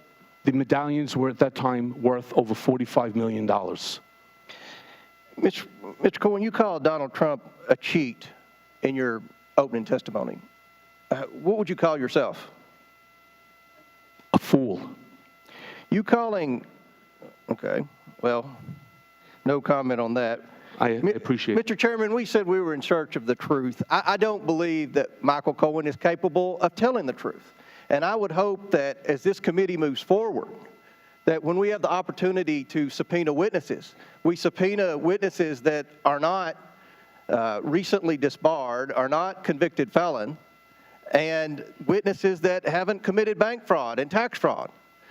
That is how we're going to determine the truth. So, Mr. Chairman, I yield the balance of my time to the ranking member. I think the jump for you. I would just make one point. We just had a 5-minute debate where Mr. Cohen disputes what the Southern District of New York found, what the judge found, that he was actually guilty of committing bank fraud. If this statement back here doesn't say it all, Cohen's consciousness of wrongdoing is fleeting, his remorse is minimal, his instinct is to blame others is strong. There's only one wrong with that statement. His remorse is non-existent. He just debated a member of Congress saying, I really didn't do anything wrong with the false bank things that I'm guilty of and going to prison for. Mr. Jordan, that's not what I said, and you know that that's not what I said. I pled guilty, and I take responsibility for my actions.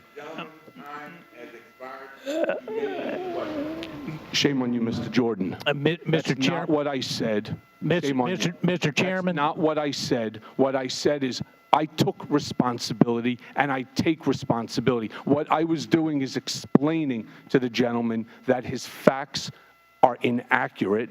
I take responsibility for my mistakes, all right? I am remorseful, and I am going to prison. I will be away from my wife and family for years. So before you turn around We all and you feel cast that. more I understand dispersion, that. please understand, there are people watching you today that know me a whole lot, but I made mistakes. I own them, and I didn't fight with the Southern District of New York. I didn't put the system through an entire scenario. But what I did do is I pled guilty, and I am going to be, again, going to prison. Mr. Norton. Mr. Cohen, at the center of the reasons you're going to prison is conviction for campaign finance violations, and they center around some salacious revelations.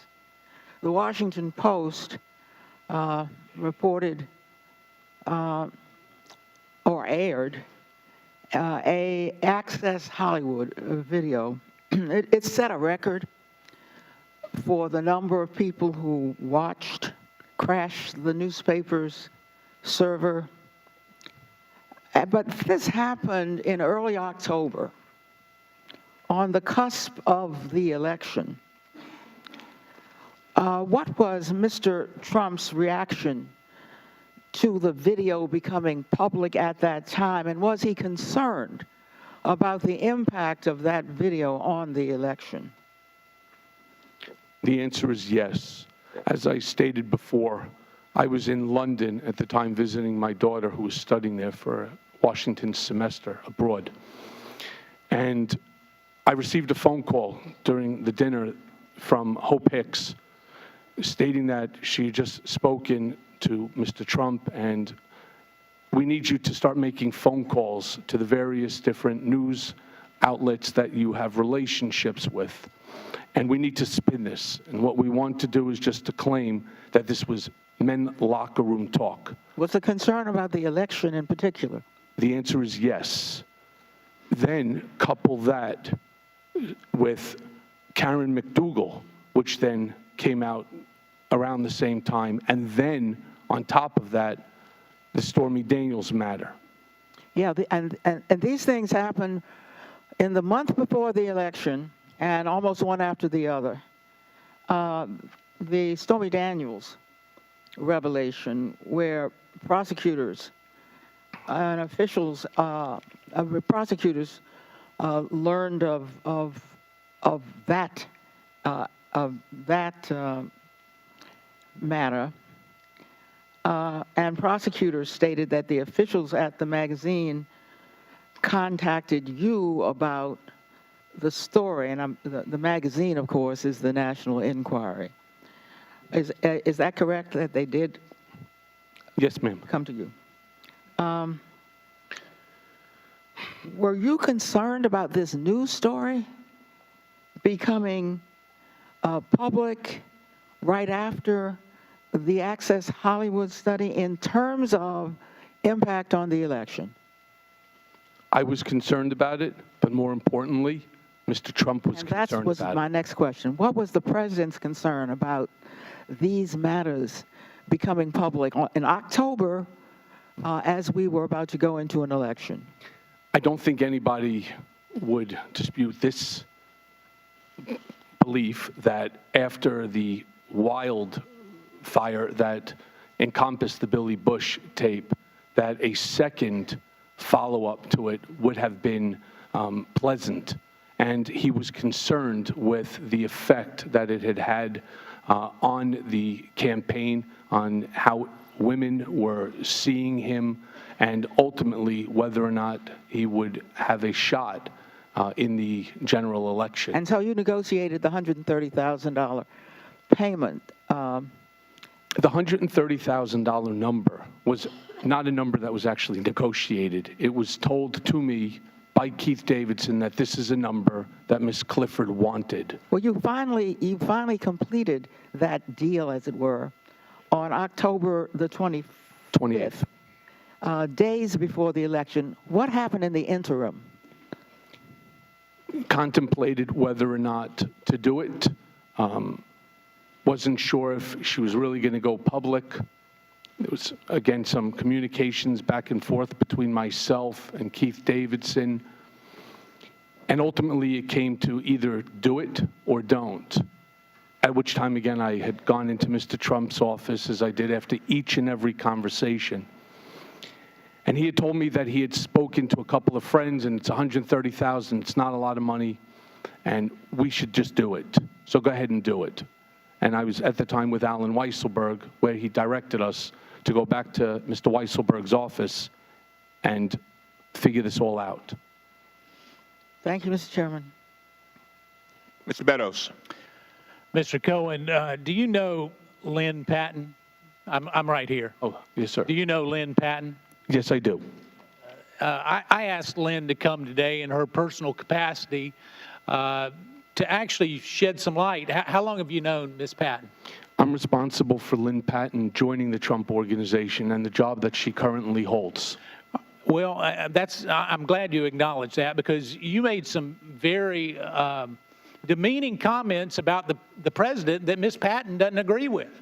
In fact, it has to do with your claim of racism. She says that as a daughter of a man born in Birmingham, Alabama, that there is no way that she would work for an individual who was racist. How do you reconcile the two of those, Mr. As neither should I, as the son of a Holocaust survivor. But, Mr. Cohen, I guess what I'm saying is I've talked to the president over 300 times. I've not heard one time a racist comment out of his mouth in private. So how do you reconcile it? Do you have proof of those conversations? I would ask you to Do you have tape recordings of those conversations? No, sir. Well, you've taped everybody else. Why wouldn't you have a tape? That's also not true, sir. That's not true. You haven't taped anybody? I have taped individuals. How many times have you taped individuals? Maybe 100 times over 10 years. Is that a low estimate? Because I've heard it's over 200 times. No, I don't think. I think it's approximately about 100 from what I recall. But I would ask so you, why would, you ask me a question, sir. Do you have so proof? Do you have proof, yes or no? I do. Oh, where's the proof? Ask Ms. Patton how many people who are black are executives at the Trump Organization, and the answer is zero. Mr. Cohen, we can go through this. Here, I would ask unanimous consent that her entire statement be put in the record. Without objection. All right, let me go on a little bit further. Did you collect $1.2 million or so from Novartis? I did. For access to the Trump administration? No, sir. Why did you collect it? Because they came to me based upon my knowledge of the enigma, Donald Trump, what he thinks. So they paid sir, please let me finish. No, did they pay you $1.2 million to give them advice? Yes, they did. A multi-billion-dollar conglomerate came to me looking for information, not something that's unusual here in D.C., looking for information, and they believed that I had a value. So how many times did you meet with them? Was the insight that I was capable of offering them, how many and they times, were willing to pay. How many times did you meet with them? For $1.2 million, how many times did you meet with them? I provided them with both in-person as well as telephone access whenever they needed. How many times? Yes, sir. That's a question, Mr. Cohen. I don't recall, sir. So did you ever talk to them? I spoke to them on several occasions, yes. How many? 6 times. 6 times. Wow. $200,000 a call. Sir, I also would like to. Right, I also would like to bring to your attention the contract. This is my 5 minutes, Mr. Cohen, not yours. Did you get money from the Bank of Kazakhstan? It's not a Bank of Kazakhstan. It's called BTA. BTA Bank, Kazakhstan BTA Bank. Did you get money from them? I did. For what purpose? The purpose was because the former CEO of that bank had absconded with it was between $4 to $6 billion, and some of that money was here in the United States, and they sought my assistance in terms of locating that money and helping them to recollect it. So are you saying that all the reports that you were paid, in some estimates over $4 million, to have access and understanding of the Trump administration, you're saying that all of that was just paid to you just because you're a nice guy? Well, I am a nice guy, but more importantly, Well, I would beg to differ. The record reflects that you're not a nice guy. Each and every contract contained the clause in my contracts that said, I will not lobby and I do not do government relations work. In fact, Novartis sent me their contract, which stated specifically that they wanted me to lobby, that they wanted me to provide access to government, including the president. That information, that paragraph was crossed out by me, initialed, and written in my own handwriting. It says, I will not lobby or do government relations work. So Novartis representatives say that it was like they were hiring a non-registered lobbyist, so you disagree with that? I don't know what they said, sir, but the contract speaks Have you ever for itself. contacted anybody in the administration? Yes. To advocate on behalf of any aspect of any of your contracts? I ask unanimous consent, Mr. Chairman. I ask unanimous consent. The gentleman's time has expired. You may answer the question. I don't know what you're referring to, sir. Mr. Chairman. Mr. Clay. Mr. Chairman. Thank you, Mr. Chairman. Mr. Cohen, I'm pleased you agreed to testify today voluntarily. In my view, we are all here for just one reason, and that's the American people are tired of being lied to. They have been lied to by President Trump. They've been lied to by the president's children. They have been lied to by the president's legal representatives.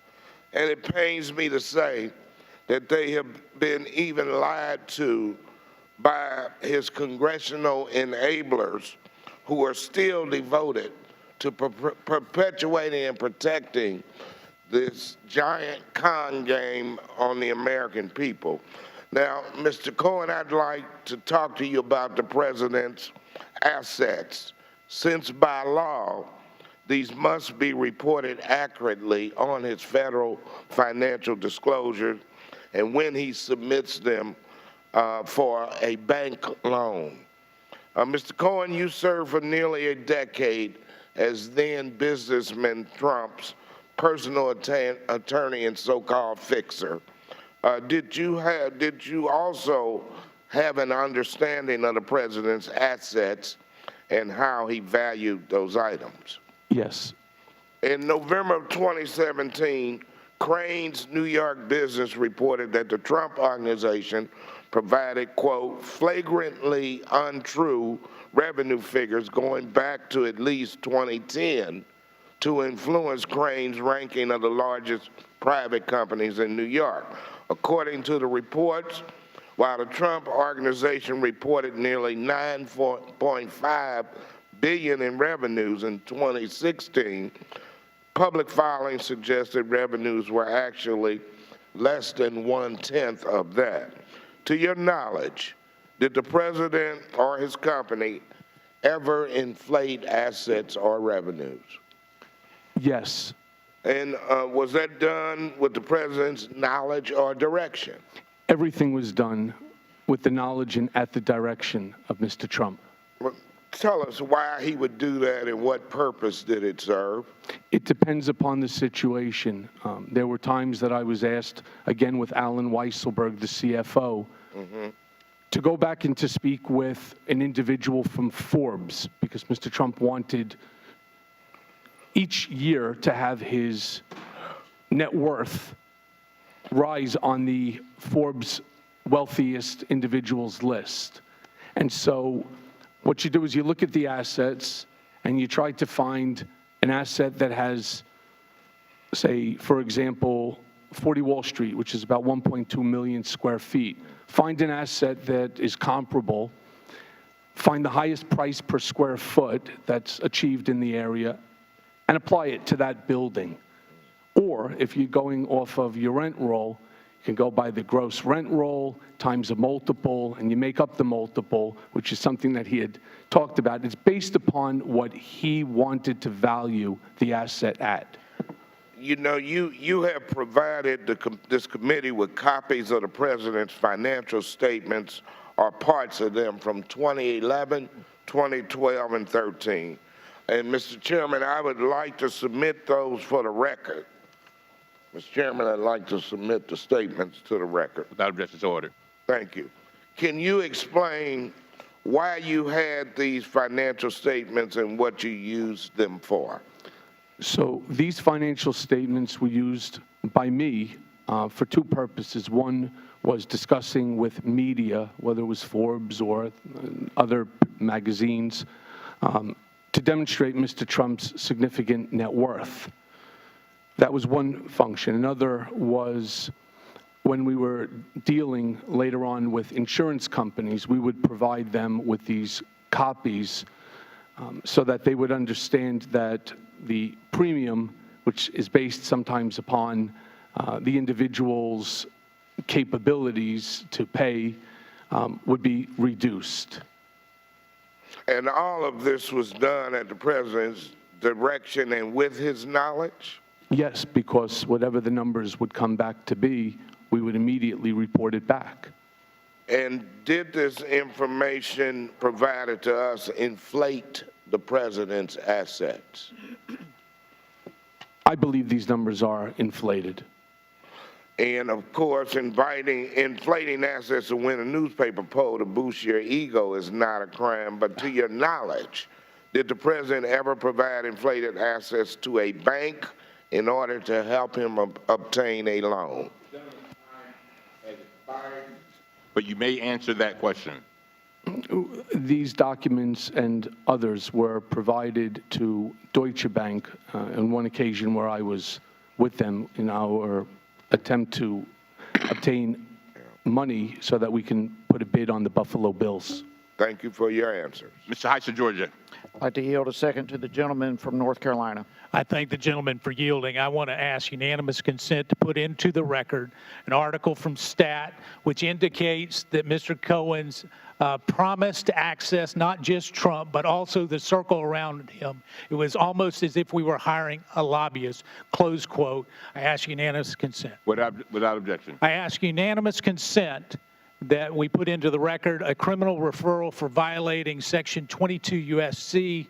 Of the statute number 611. I ask unanimous consent that my letter referring Mr. Cohen for violating FARA for illegal lobbying activity be entered into the record. Without objection to order. I ask unanimous consent that the first order of business for this committee is for us to look in a bipartisan way at criminal referrals at the next business meeting. No. These are not documents. They're objections. They're objections. So we're objecting to a unanimous consent request? Is that what, Mr. Chairman? Mr. Heiss. I'll take care of Heiss. Don't worry. Yes. I will yield back. All right. Now, let me be clear. Mr. Heiss, I'm going to give you your whole 5 minutes, all right? Thank you, Mr. Chairman. In fairness to you, all right? Thank you, Mr. Chairman. And Mr. Meadows, the chairman made me, the ranking member, made me aware that I had given a little more time to Ms. Wasserman Schultz. I was going to let you do that anyway. But I just want the committee to know that because there are so many members, I'm going to be strict on this 5 minutes, all right? All right, thank you very much. Mr. Heiss, you have 5 minutes. Thank you, Mr. Chairman. Mr. Cohen, you claim that you've lied, but you're not a liar. Just to set the record straight, if you lied, you are a liar by definition. You also said a moment ago that the facts are inaccurate. If they are facts, they are accurate, and that would make you inaccurate.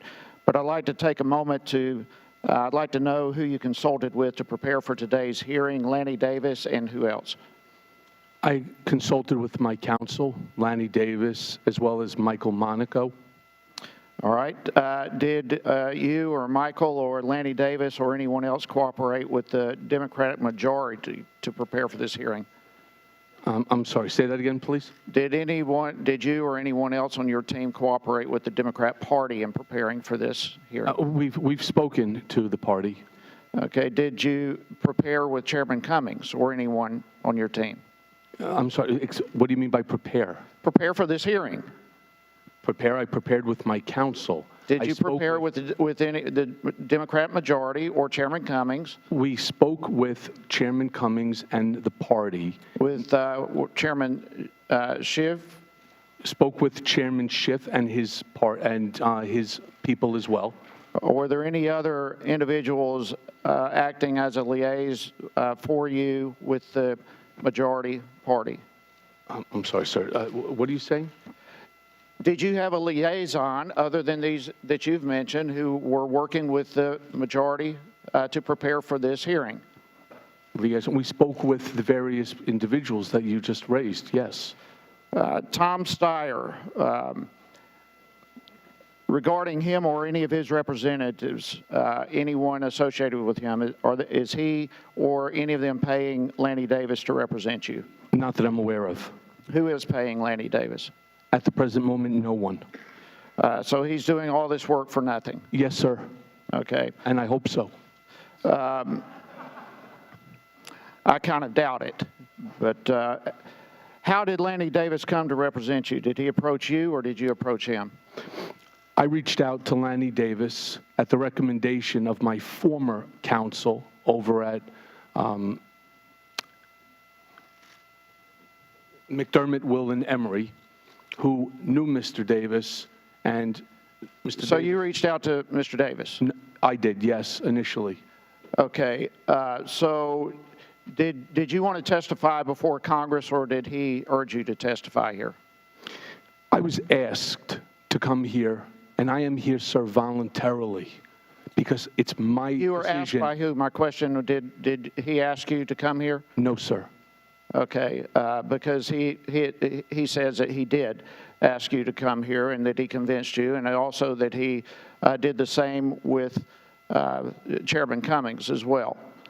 So your testimony here is that you approached Lanny Davis to represent you and to come here. He did not persuade you to come here. He did not persuade me. Actually, Chairman Cummings, which is part of the conversations that we engaged in with his people, as well as Chairman Schiff and others, we spoke in order to ask me to come here voluntarily. I find the connecting of the dots here with Mr. Davis and you, and frankly the chairman and perhaps others, to be rather stunning that there is an agenda for all this happening here today. And I believe, frankly, that that's to bring the president down, to impugn the president. You made an oath last time you were here, and that oath meant nothing to you then. We had an oath here in this very room about a month ago, and it was, quote, "Be clear that I will seek the truth, nothing but the truth, so help me God," end quote. That sounds like an oath to me. The chairman made that statement in this very room last month.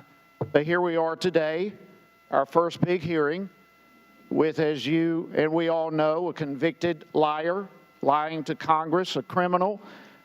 And I believe this witness is totally incompatible with the stated goal of having to seek the truth in this hearing. This is the first time in the history of Congress we have someone testifying here who has already been convicted of lying to Congress. So congratulations for being the first in Congress to do that, and Mr. Cummings as well. I can't believe we have brought this committee to its knees in terms of losing its credibility, and it's a shameful mockery of what our purpose is. I yield back.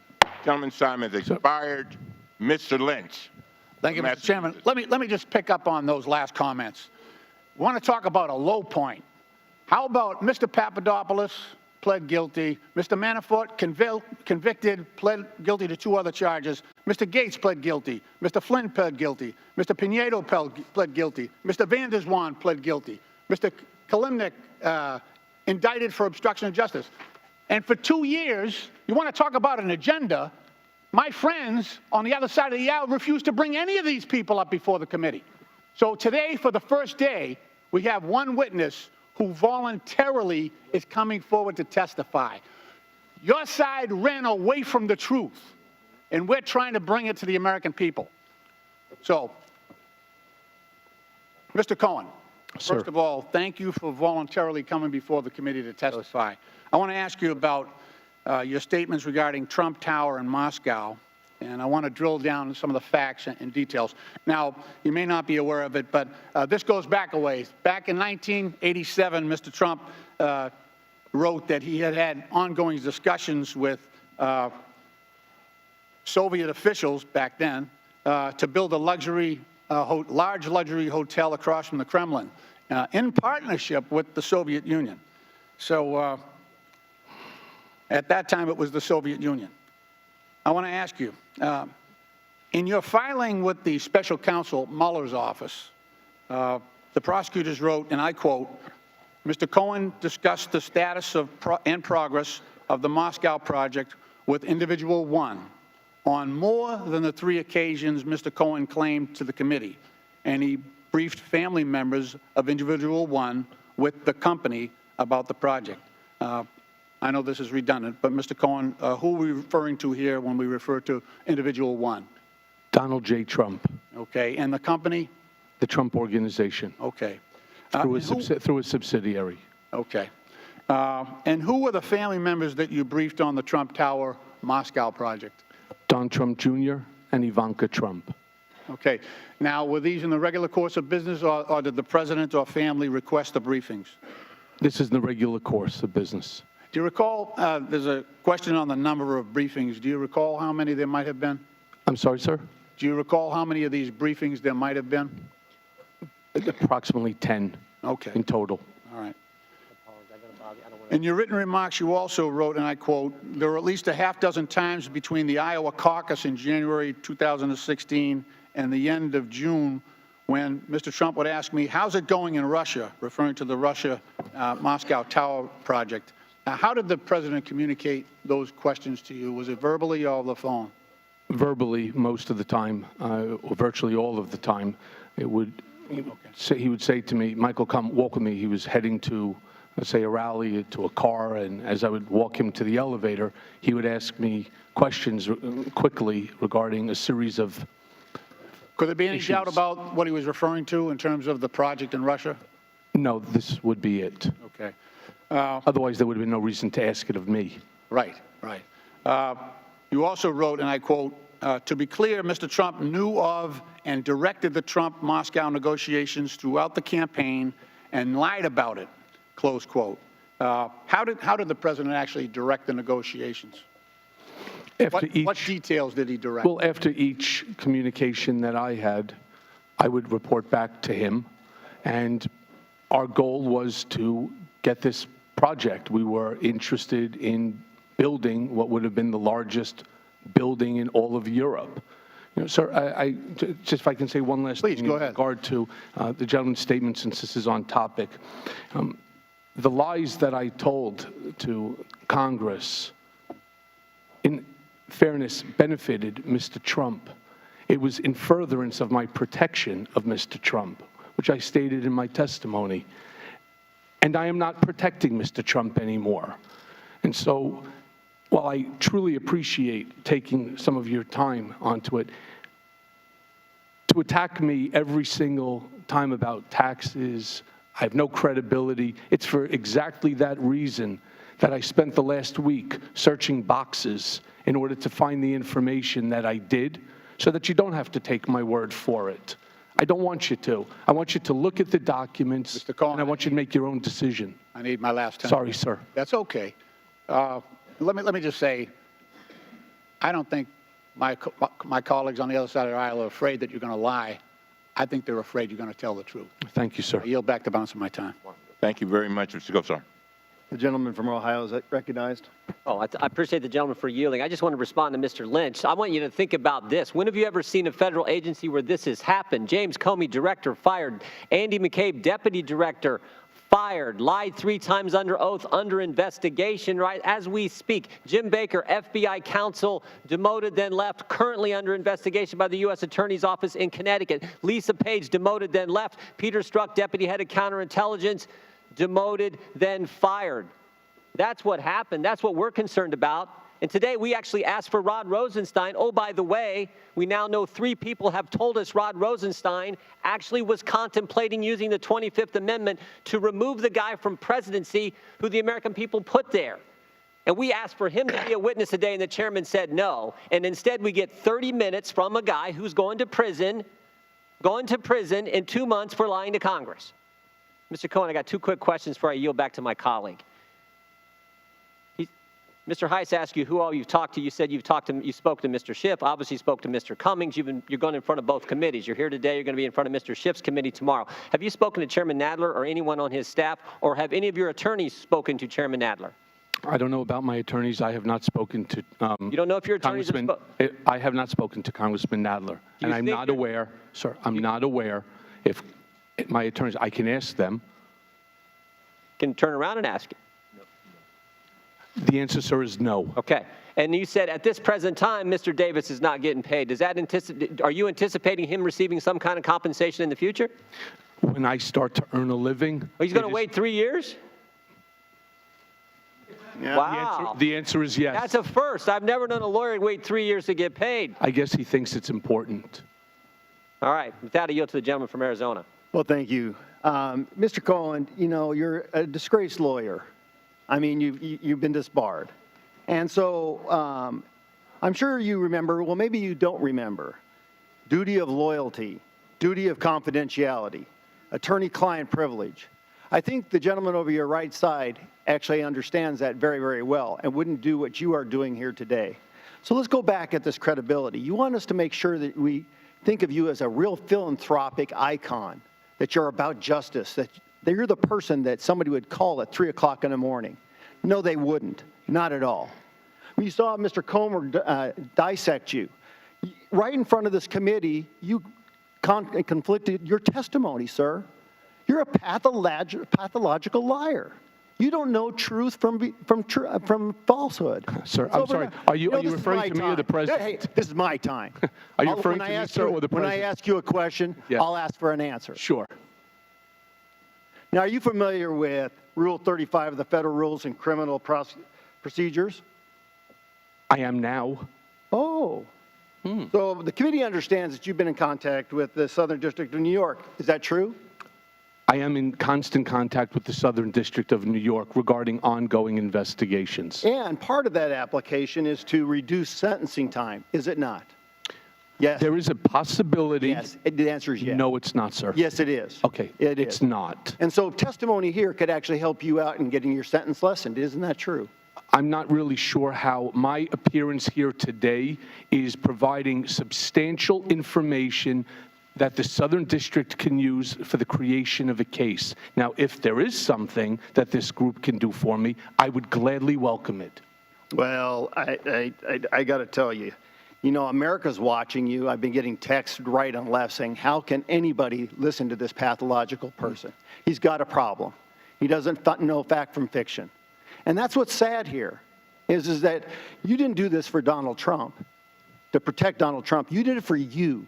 This is all about you. This is all about this Twitter feed and you know, let me read one of those, another one. Women who love and support Michael Cohen, strong, pit bull, sex symbol, no nonsense, business-oriented, and ready to make a difference. 1,000 followers? Ready to make a difference against the law. That's pretty sad. You know, over and over again, you know, we want to have trust. It's built on the premise that we're truthful, that we come forward. But there's no truth with you whatsoever. That's why that's important to you, to look up here and look at the old adage that our moms taught us, liar, liar, pants on fire. No one should ever listen to you and give you credibility. It's sad. It's sad that we have come. In fact, I want to quote the chairman's very words. This is a real, hold on.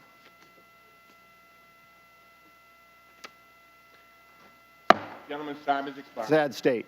Gentleman's time is expired. Mr. Cooper. Mr. Cohen, several times in your testimony, you state the bad things that you did for Mr. Trump. And at some point, you apparently changed your course of action. There's a recurring refrain in your testimony that says, and yet I continued to work for him. But at some point you changed.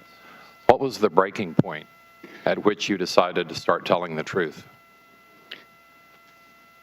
There are several factors. Helsinki, Charlottesville, watching the daily destruction of our civility to one another, putting up silly things like this. Oh, that's silly. Really unbecoming of Congress. It's that sort of behavior that I'm responsible for. I'm responsible for your silliness because I did the same thing that you're doing now for 10 years. I protected Mr. Trump for 10 years. And the fact that you pull up a news article that has no value to it, and you want to use that as the premise for discrediting me, that I'm not the person that people called at 3 o'clock in the morning, would make you inaccurate. In actuality, it would make you a liar, which puts you into the same position that I am in. And I can only warn people, the more people that follow Mr. Trump, as I did blindly, are going to suffer the same consequences that I'm suffering. What warning would you give young people who are tempted, as you were? Would you encourage them not to wait 10 years to see the light? What advice would you give young people, in particular young lawyers, so they do not abuse their bar license as you did? Look at what's happened to me. I had a wonderful life. I have a beautiful wife. I have 2 amazing children. I achieved financial success by the age of 39. I didn't go to work for Mr. Trump because I had to. I went to work for him because I wanted to. And I've lost it all. So if I'm not a picture perfect, that's the picture that should be up there. If I'm not a picture perfect example of what not to do, that's the example that I'm trying to set for my children. You make mistakes in life, and I've owned them, and I've taken responsibility for them.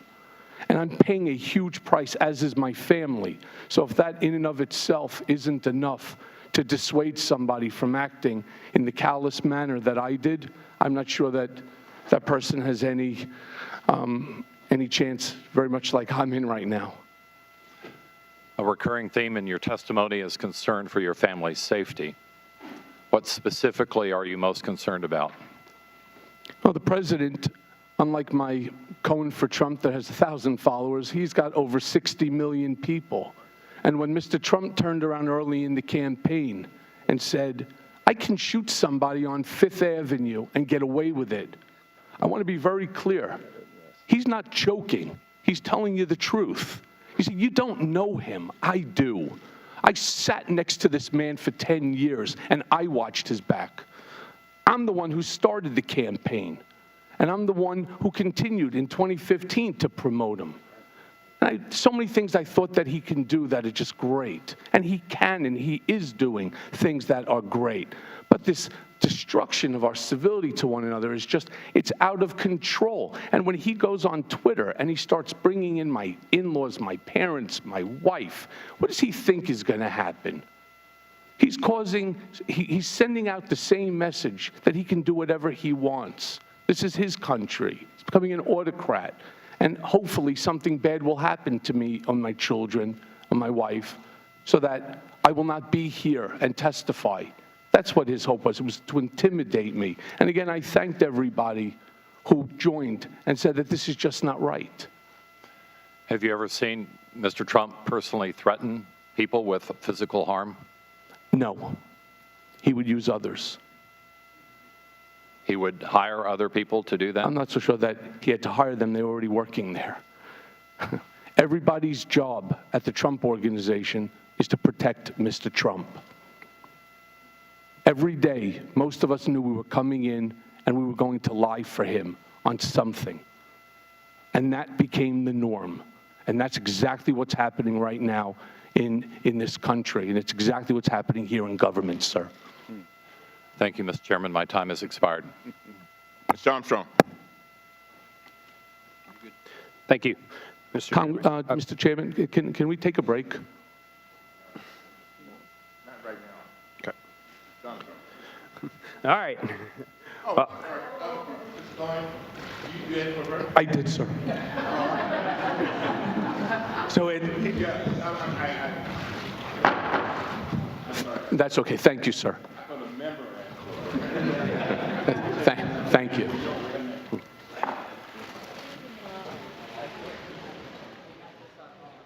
Sure.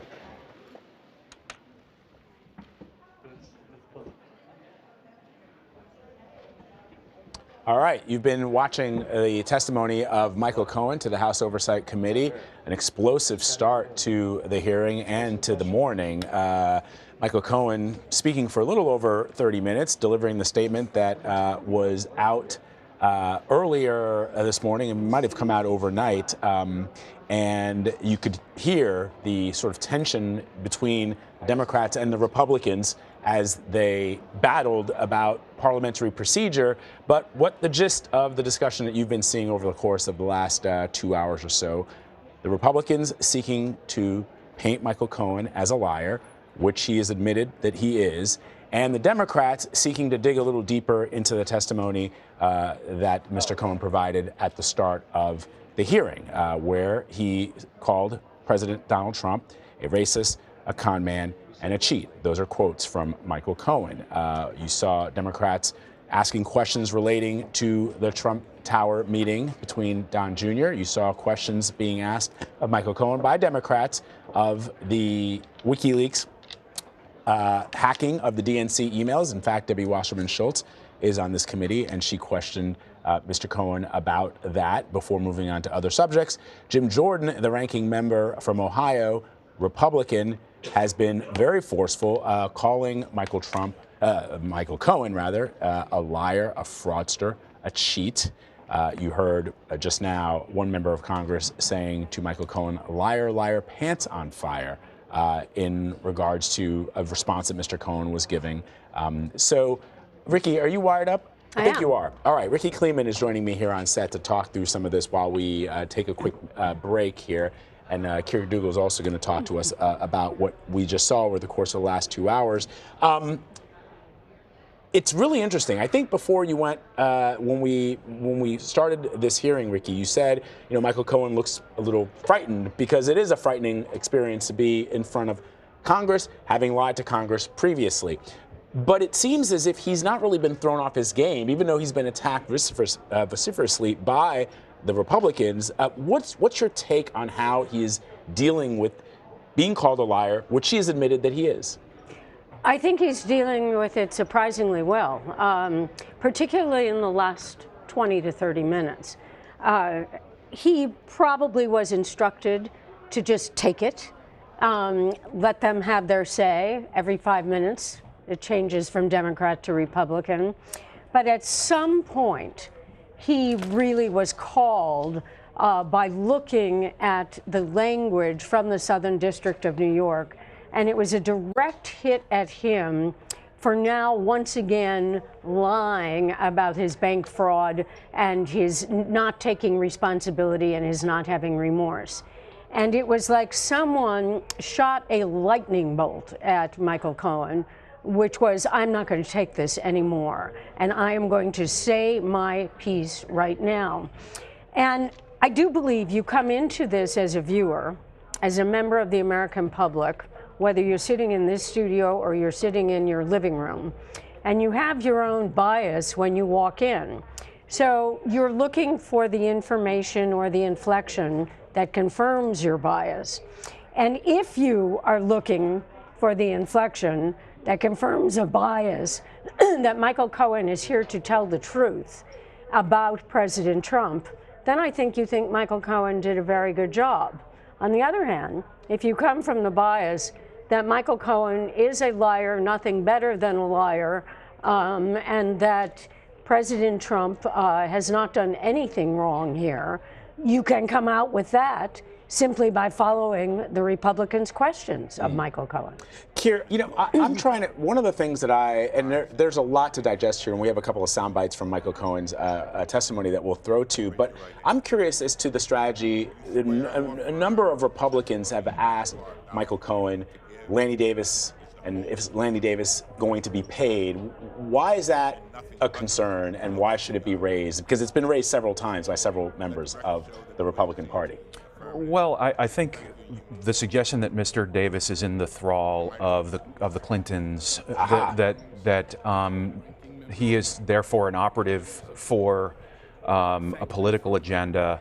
I mean, I think that's what that entire line of questions is intended to suggest. I think that's where they're going with that. And so when you hear Jim Jordan and Mark Meadows and other Republicans on the committee bringing up the details that Michael Cohen has already pleaded guilty to, what's the strategy there? I mean, the American people at this point know that he's a convicted liar, that he's going to spend at least 3 years in jail if it doesn't get reduced. What is the strategy in reminding the American people of the things that he was convicted of, which he is then able to say, well, are you talking about me or the President of the United States, in one response? Right. So they're attacking his credibility, pretty stock in trade for somebody who is effectively in the position of cross-examining someone like Mr. Cohen, who is he's a very difficult witness to deal with. Right? Why is that? Well, because he has in fact lied, and he's lied in a number of different contexts, and he's lied over the course of multiple years to the government and to banks in connection with bank fraud and taxes. So it's a very sort of a difficult witness to deal with. You start off really behind the 8 ball with a witness like this.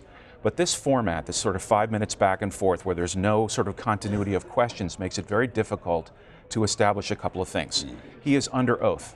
He has already been convicted of this very crime that they're accusing him of committing again today in front of us all, lying again. He knows what those consequences are. I think it was important for him to say, don't take I think Cohen directly said, don't take my word for it. Look at the documents, right? So as a former prosecutor, the whole emphasis, the whole effort here with a witness like this is, can you corroborate what he's saying, either because of other documents, because of the behavior of other people, or because of the incentives that person is there and then facing, right? So Mr. Cohen knows that if he lies again, he is going to most likely be referred and be convicted again.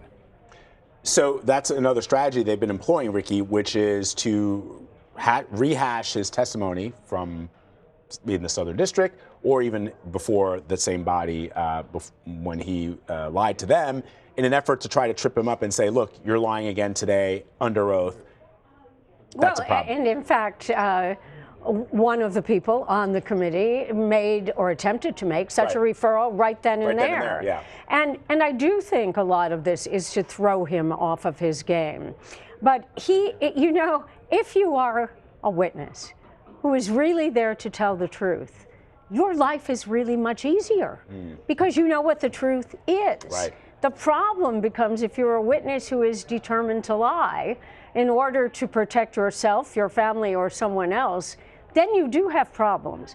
And it seems to me today that Michael Cohen, despite my thinking he might have problems, he's not having problems. And let's put up a soundbite from Michael Cohen's testimony. Number 4, Michael Cohen talking about the Trump-Moscow negotiations throughout the campaign. It's an interesting bite because it goes to the heart of the issue as to what some members of Congress are actually trying to dig into. Let's play that.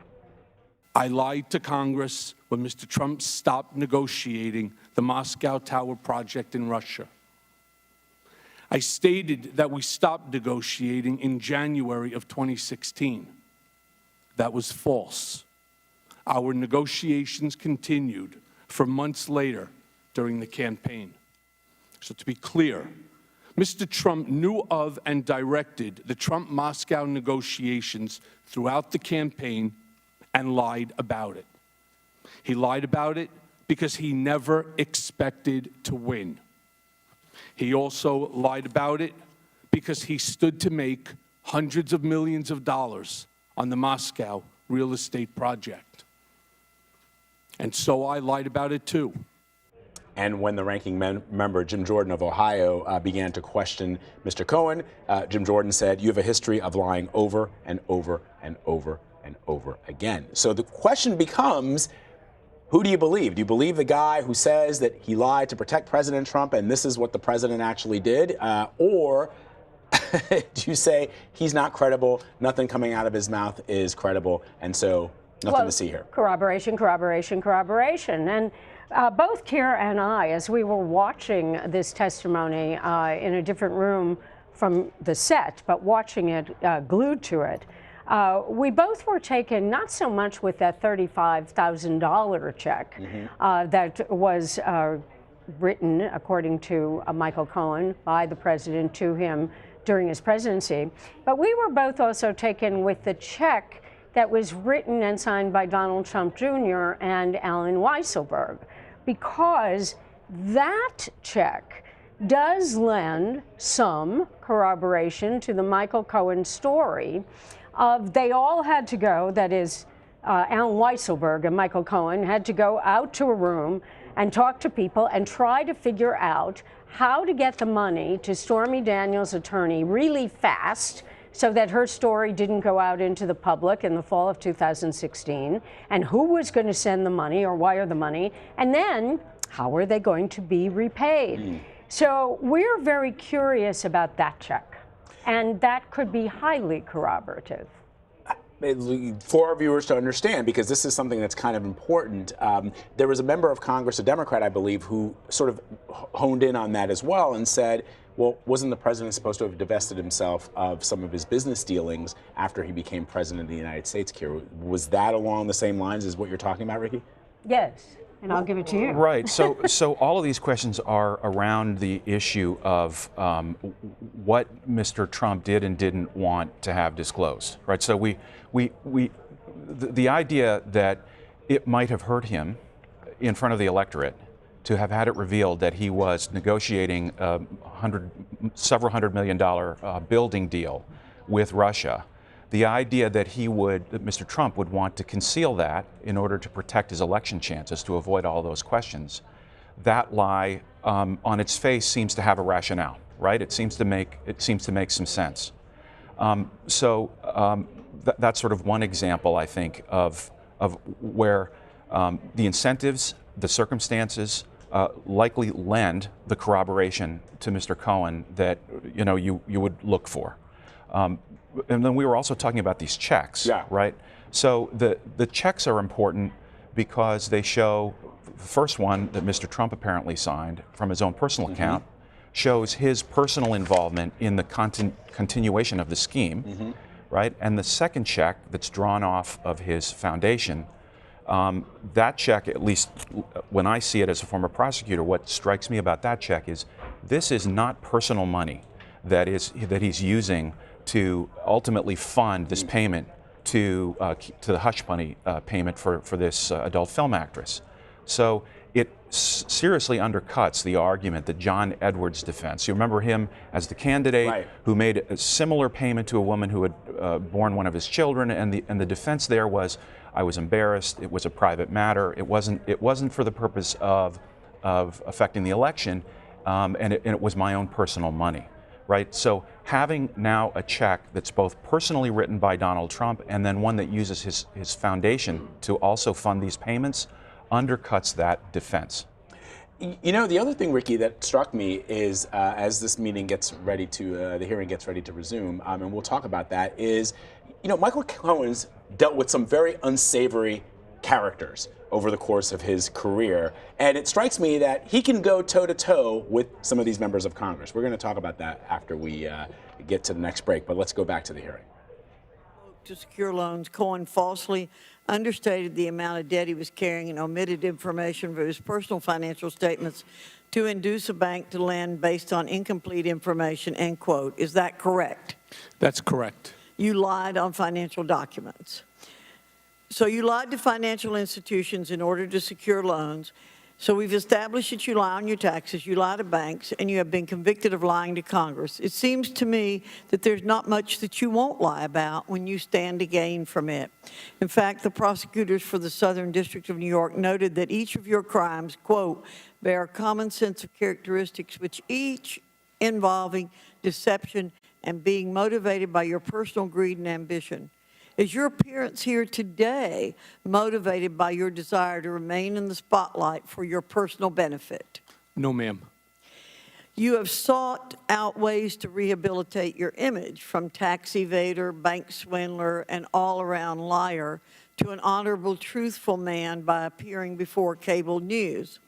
I'm concerned you could be using your story and this congressional platform for your personal benefit, such as a desire to make money from book deals.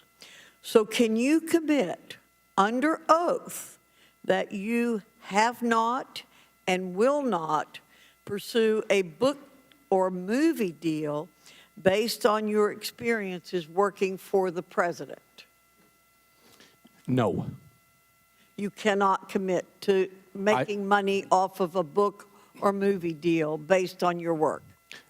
No. There's two parts to your question. The first part of your question, you asked me whether or not I had spoken to people regarding a possible book deal. And I have.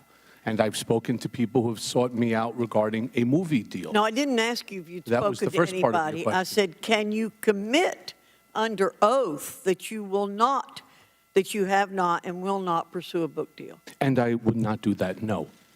Okay. Can you commit under oath that you will not pursue opportunities to provide commentary for a major news network based on your experiences working for the president? No. Can you commit under oath that you will not pursue political office in the state of New York? No. So you don't commit to changing your ways, basically, because you want to continue to use your background as a liar, a cheater, a convicted liar to make money. That's what you want to do. And that's going to get me a book deal and a movie deal and television and a spot on television? I don't think so. Well, it appears that it will. I'd yield my time, remainder of my time, Mr. Chairman, to Mr. Jordan. I thank the gentlelady for yielding. Mr. Cohen, in your sentencing statement to the court in December of last year, you said, "I want to apologize to the people of the United States. You deserve to know the truth." Approximately a month later, BuzzFeed News ran a story that was the story in the country for a couple days. BuzzFeed's story ran January 17th, 2019. On January 18th, your counsel went on TV and wouldn't confirm or deny the story. The next day, the special counsel's office did something that's never happened. Never happened. They said the description of specific statements to the special counsel's office and the characterization of documents and testimony obtained by this office regarding Michael Cohen's congressional testimony are not accurate. Why didn't your lawyer, the day that he's on TV, when this story is the biggest thing in the news in the country, why didn't he deny the BuzzFeed story? Because I didn't think it was his responsibility to do that. We are not the fact checkers for BuzzFeed. He's on TV to talk about the very story you committed to the court when you were trying to get your sentence reduced, that the American people deserve to know the truth. You had the golden opportunity to give them the truth on a false story, the BuzzFeed story, and your lawyer didn't say a thing. He actually said this: "I can't confirm, I can't deny." You had an opportunity to do exactly what you told the judge you were going to do 1 month after you said it, and you didn't do it. Why not? Again, it wasn't our responsibility to be the fact checker for the news agencies. This is the biggest story in the country. Sir, please let me. The president says so far approximately 9,000. Finish. I got 8 seconds. I got 8 seconds. I'll let you finish. Chairman, may I please finish? The special counsel Chairman, can I please finish? Something they've never done. They said that story was false. Now you can respond. Okay. My response. The president has told something over 9,000 lies to date. Do I ask Mr. Davis or Mr. Monaco, or do I go on television in order to correct his mistakes? When Mr. Davis goes on to talk about that specific subject, you should. The answer is no. And I would like to also... The gentleman's time has, listen up. The gentleman's time has expired. You may finish answering the question, and then we're going to go to Mr. Connolly. All I wanted to say is I just find it interesting, sir, that between yourself and your colleagues, that not one question so far since I'm here has been asked about President Trump. That's actually why I thought I was coming today, not to confess the mistakes that I've made. I've already done that, and I'll do it again every time you ask me about taxes or mistakes. Yes, I made my mistakes. I'll say it now again, and I'm going to pay the ultimate price. But I'm not here today, and the American people don't care about my taxes. They want to know what it is that I know about Mr. Trump. and not one question so far has been asked about Mr. Trump. Mr. Connolly. Thank you, Mr. Chairman. Well, Mr. Cohen, based on your testimony and your 10-year experience, I think you can recognize the behavior you're being subjected to on the other side of the aisle. Discredit, slander, use any trick in the book to prevent your testimony from sticking. The idea that a witness would come to us who's flawed, and you certainly are flawed, means they can never tell the truth, and there is no validity whatsoever to a single word they say, would discredit every single criminal trial of organized crime in the history of the United States, because all of them depend on someone who's turned. It would make RICO null and void. We couldn't use it anymore. This Congress historically has relied on all kinds of shady figures who turned. One of the most famous who led to the decapitation of the organized crime families in America, Joe Valachi, congressional hearing. He was a witness, and he committed a lot worse crimes than you're convicted of, Mr. Cohen. So don't be fooled by what my friends on the other side of the aisle are trying to do today. It is do everything but focus on the principle, known as individual number one in the Southern District of New York, as I recall. Is that correct, Mr. Cohen? That is correct. Now, Mr. Cohen, I want to ask you about something that's not in your testimony and that so far has not been made public.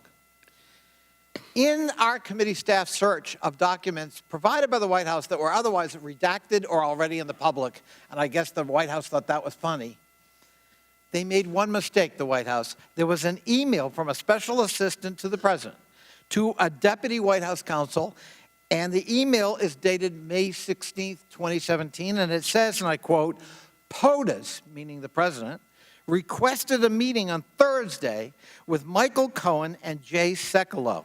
Any idea what this might be about, end quote. Do you recall being asked to come to the White House on or around that time with Mr. Sekulow? May of 2017. Off the top of my head, sir, I don't. I recall being in the White House with Jay Sekulow, and it was in regard to the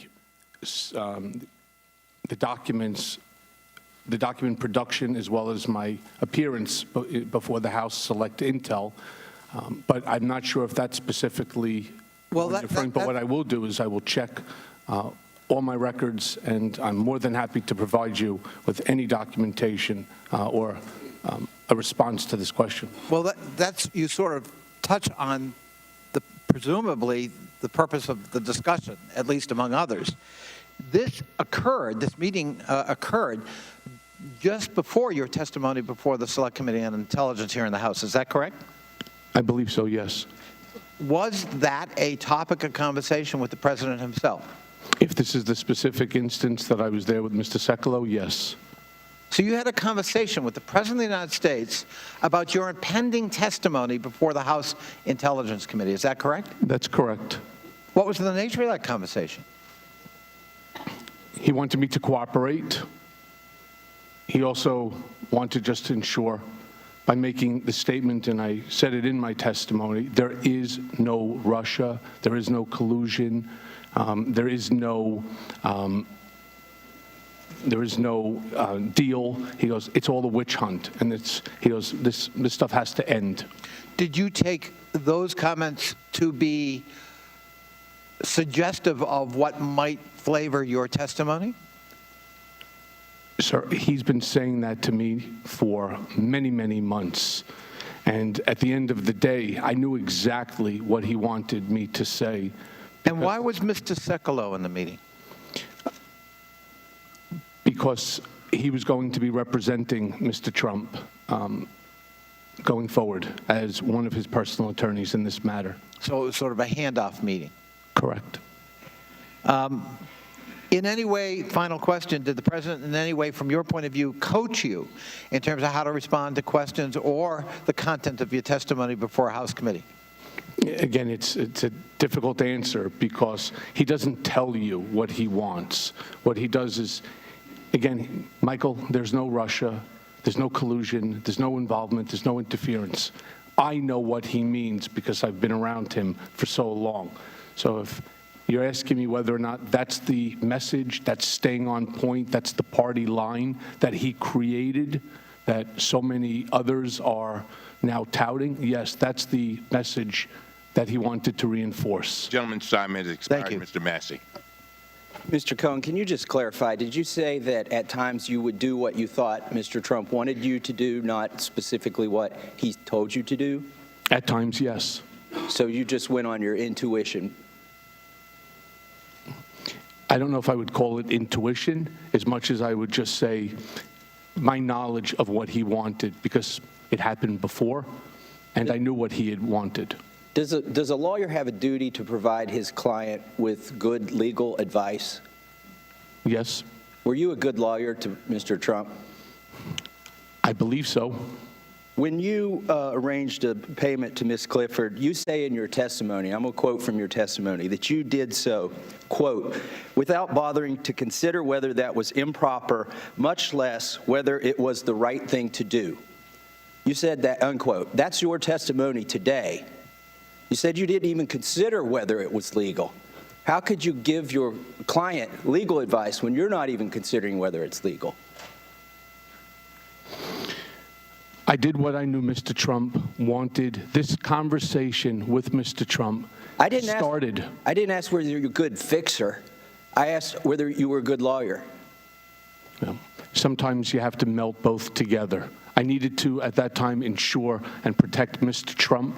And if I put my, which I'm clearly suffering the penalty of, I clearly erred on the side of wrong. So you feel like, without bothering to consider whether it was proper, much less whether it was the right thing to do, by ignoring any conscience, if you have one, that you were protecting Mr. Trump? I'm sorry, sir, I don't understand. You feel that was how to protect, as his lawyer, you feel that you did a good job. You said you were a good lawyer, right? That's Is that correct. being a good lawyer? To not even consider whether it's legal or not? I didn't work for the campaign.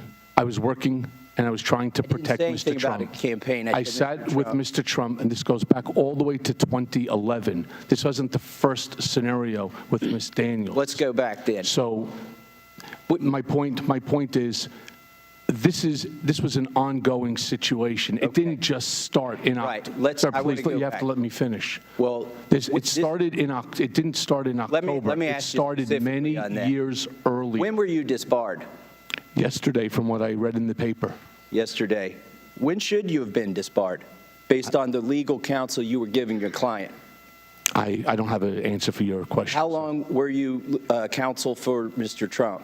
Since 2007. When is the first time you gave him bad legal advice or failed to inform him of his legal obligations, as you testified today you did in the case of the payment to Ms. Clifford?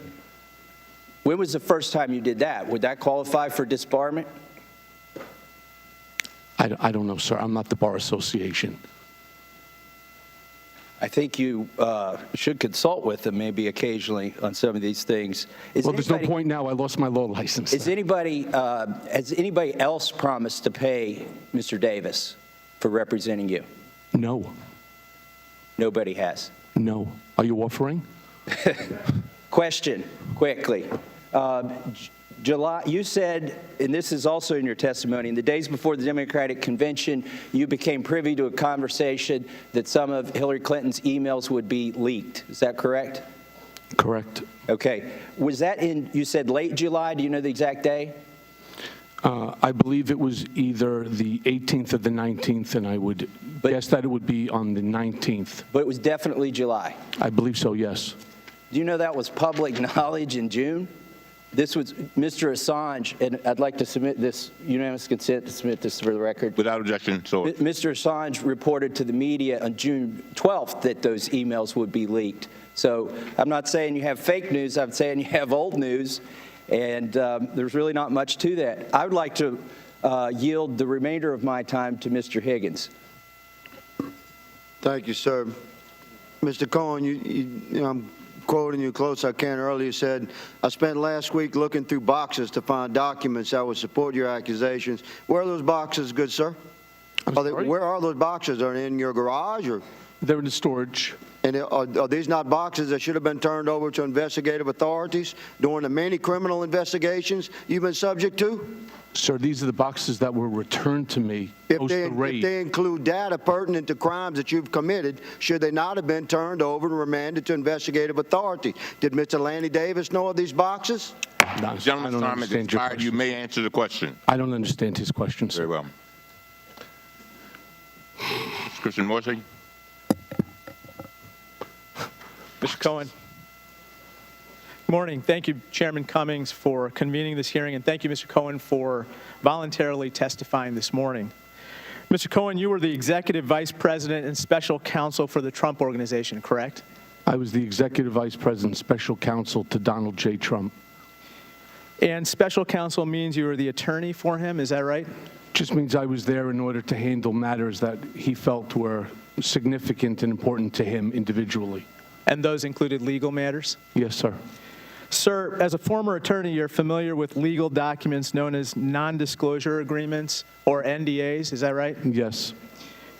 Sir, I'm sure you know that NDAs, properly written in scope, can be reasonable in certain business contexts, but they can also be abused to create a chilling effect to silence people, as we've seen in the Me Too movement and other places. Isn't that right, Mr. Cohen? Yes. And Mr. Cohen, the Trump Organization used NDAs extensively, isn't that right? That's correct. Mr. Cohen, I'm reading from a recent Washington Post article regarding the language in one of these types of NDAs where the terms were described as very broad. For instance, the terms confidential information was defined to be anything that, quote, Mr. Trump insists remain private or confidential, including but not limited to any information with respect to the personal life, political affairs, and or business affairs of Mr. Trump or any family member, close quote. Do those terms sound familiar to you? I've seen that document. In fact, there's a class action lawsuit filed this month by former Trump campaign worker Jessica Denson that this NDA language is illegal because it is too broad, too vague, and would be used to retaliate against employees who complain of illegality or wrongdoing.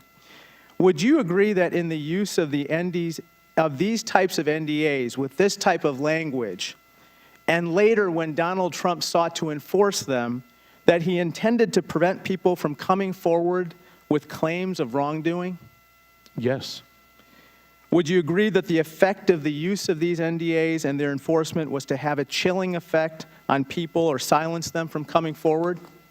I apologize. If you want to define chilling, I'm not sure. Oh, just that he would, in using these NDAs or trying to enforce them, would basically try to keep people silent. That was the goal. And nothing at the Trump Organization was ever done unless it was run through President Donald Trump, correct? That's 100% certain. Okay. Mr. Cohen, do you believe that there are people out there today, either from the president's business or personal life, who are not coming forward to tell their stories of wrongdoing because of the president's use of NDAs against them? I'm sorry, sir. I don't know the answer to that question. Okay. Sir, I have a couple other questions for you. When was the last communication with President Trump or someone acting on his behalf? I don't have the specific date, but it was a while ago. Okay. Do you have a general time frame? I would suspect it was within 2 months post the raid of my my home. Okay, so hotel. Early fall of last year, generally? Generally. And what did he or his agent communicate to you? Unfortunately, this topic is actually something that's being investigated right now by the Southern District of New York, and I've been asked by them not to discuss and not to talk about these issues. Fair enough.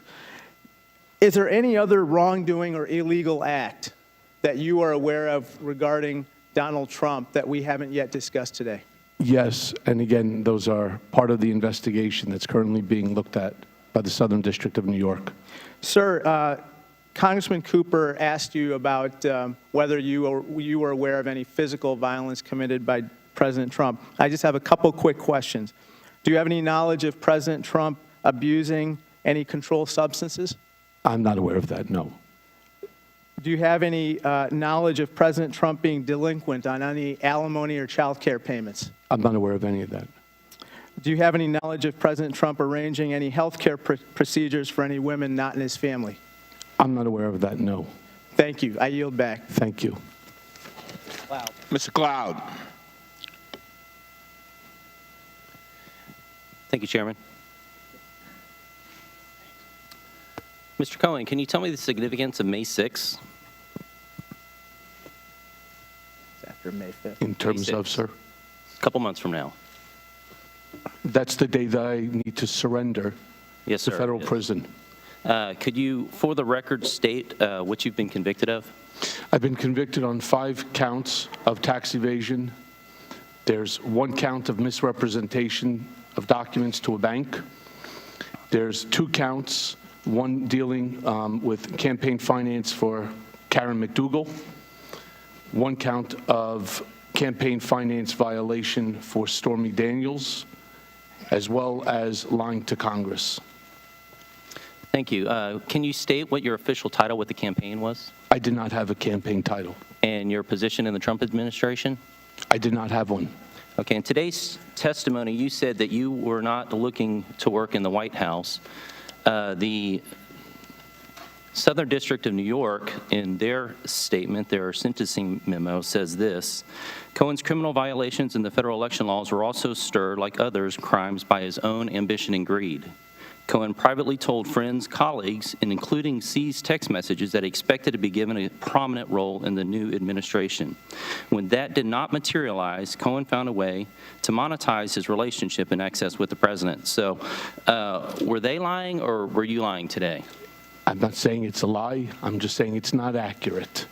I did not want to go to the White House. I retained, and I brought an attorney in, and I sat with Mr. Trump, with him, for well over an hour, explaining the importance of having a personal attorney, that every president has had one, in order to handle matters like the matters I was dealing with, which included, say, like Summer Zervos, Stormy Daniels, I was dealing with Stephanie Clifford, and other personal matters that needed. Memo. Excuse me, this is my time. Thank you. I ask unanimous consent to submit the sentencing memo from the Southern District of New York for the record. Without objection, so ordered. It's fine. All right, I'll get that to you in a second. Okay, this memo states that you committed 4 distinct federal crimes over a period of several years. You were motivated to do so by personal greed and repeatedly used your power to influence for deceptive ends. It goes on to say that that they each they were distinct in their harms, but bear a common set of characteristics, that they involved deception and were each motivated by personal greed and ambition. There's a lot we don't know in regards to this investigation, but here's what we do know. We know that you were expecting a job at the White House and didn't get it. You made millions lying about your close access to the president. You have a history of lying for personal gain, including that's banks, about your accountant, to law enforcement, and your family, the Congress, the American people. The Southern District of New York, you've said that you did all this out of blind loyalty to Mr. Trump, but your sentencing memo states this: this was not an act out of blind loyalty, as Cohen suggests. Cohen was driven by a desire to further ingratiate himself with a potential future president for whose political success Cohen himself claimed credit for. Now, we're in a search for truth, and I don't know, Chairman, how we're supposed to ascertain the truth in this quagmire of a hearing when the best witness we can bring before this has already been convicted of lying before us. And what's sad is the American people have seen this play out before. We have people in prominent positions fail, and then a couple years later they get a book deal. Now you're set to go to jail for a couple years. You come out with a multi-million book deal. That's not bad living. And so my question is will you today to commit to donate any further proceeds to book deals, to film reviews, to charity? No. Thank you. I yield my time. Will the gentleman yield? Now, Will the gentleman yield? now, may I finish? Will the gentleman yield? Yield to Mr. Meadows. Mr. Chairman, may I finish Mr. my Cohen. No says the time. May I finish my? Mr. Cohen, he's yielded to me, and so. I didn't finish, sir, my response. Listen, I'm everything's asking been the chairman, made. Mr. Chairman, may I finish my response, please? I'll let you respond, but let answer his question, please. Mr. Cohen, everything's been made of your lies in the past. I'm concerned about your lies today. Under your testimony just a few minutes ago, to me, you indicated that you had contracts with foreign entities, and yet we have a truth and testimony disclosure form which requires you to list those foreign contracts for the last 2 years, and you put NA on there. And it's a criminal offense to not have that accurately. So when were you lying? Either in the testimony to me earlier today or when you filled out the form? Gentleman's time has expired. Mr. Cohen, you may answer his question and then whatever you wanted to say on that. His question is, unfortunately, I don't have an answer for his question. But as it Well, no, Mr. Chairman. As it relates, the gentleman is out of order. He said he does not have an answer. Mr. Chairman, when we were in the majority, with all due respect, Mr. Chairman, hold on. Regular order. The gentleman has just said he doesn't have an answer. And you had already gone over your time. Well, he's under oath. He's under oath to tell the truth. One of them is not accurate, Mr. Chairman. You'll have time to answer questions. Mr. Chairman, just a question. Mr. Chairman, just a question. Mr. Raskin. Mr. Raskin. Mr. Cohen, thank you for your composure today. Our colleagues are not upset because you lied to Congress for the president. They're upset because you stopped lying to Congress for the president. Now, you've described the Trump campaign as a once-in-a-lifetime money-making opportunity, the greatest infomercial of all time, I think you said, and this may be the most trenchant observation of your whole testimony. Do you think the Trump campaign or presidency ever stopped being about making money for the president, his family, and his organization? yes, When did it stop being that? when he won the election. And what did it become about at that point? Then it had to be about figuring out what to do here in Washington. Can you carefully explain to America how the hush money payments to Karen McDougal and Stormy Daniels worked? Can you carefully explain what catch and kill is? Sure. I received a phone call regarding both Karen McDougal as well as Stormy Daniels, obviously at different times, stating that there were issues that were going to be damaging to Mr. Trump. With the Stormy Daniels, it started in 2011 when she wanted to have something removed from a website. And that was the first time I met Keith Davidson. I spoke with Keith Davidson, her then acting attorney, and we were successful in having it taken down from the website. It wasn't until years later, by around the time of the campaign, did they come back and they ask, what are you going to do? Because she's back on the trail trying to sell the story. At which point in time, David Pecker, on behalf of the National Enquirer, reached out to her and her attorney in order to go take a look at lie detector test that would prove that she was telling the truth. They then contacted me and told me that she was telling the truth, at which point, again, all the time. She took a lie detector test. She allegedly took a lie detector test and was seen by an employee of the National Enquirer.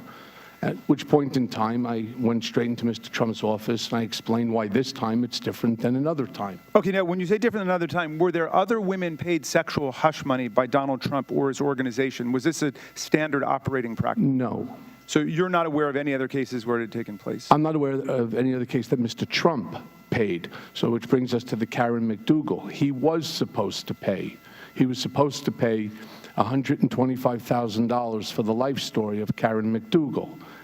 For whatever the reason may be, he elected not to pay it. David Pecker was very angry because there was also other monies that David had expended on his behalf. Unfortunately, David never got paid back for that either. So David Pecker had done this in other cases of other mistresses or women? Other circumstances, yes. Okay. Not all of them had to do with women. Are you aware of anything that the president has done at home or abroad that may have subjected him to or may subject him to extortion or blackmail? I am not, no. Okay. Are you aware of any videotapes that may be the subject of extortion or blackmail? I've heard about these tapes for a long time. I've had many people contact me over the years. I have no reason to believe that that tape exists. In December 2015, Donald Trump was asked about his relationship with Felix Sater, a convicted felon and real estate developer, and he replied, "Felix Sater, boy, have to even think about it. I'm not that familiar with him."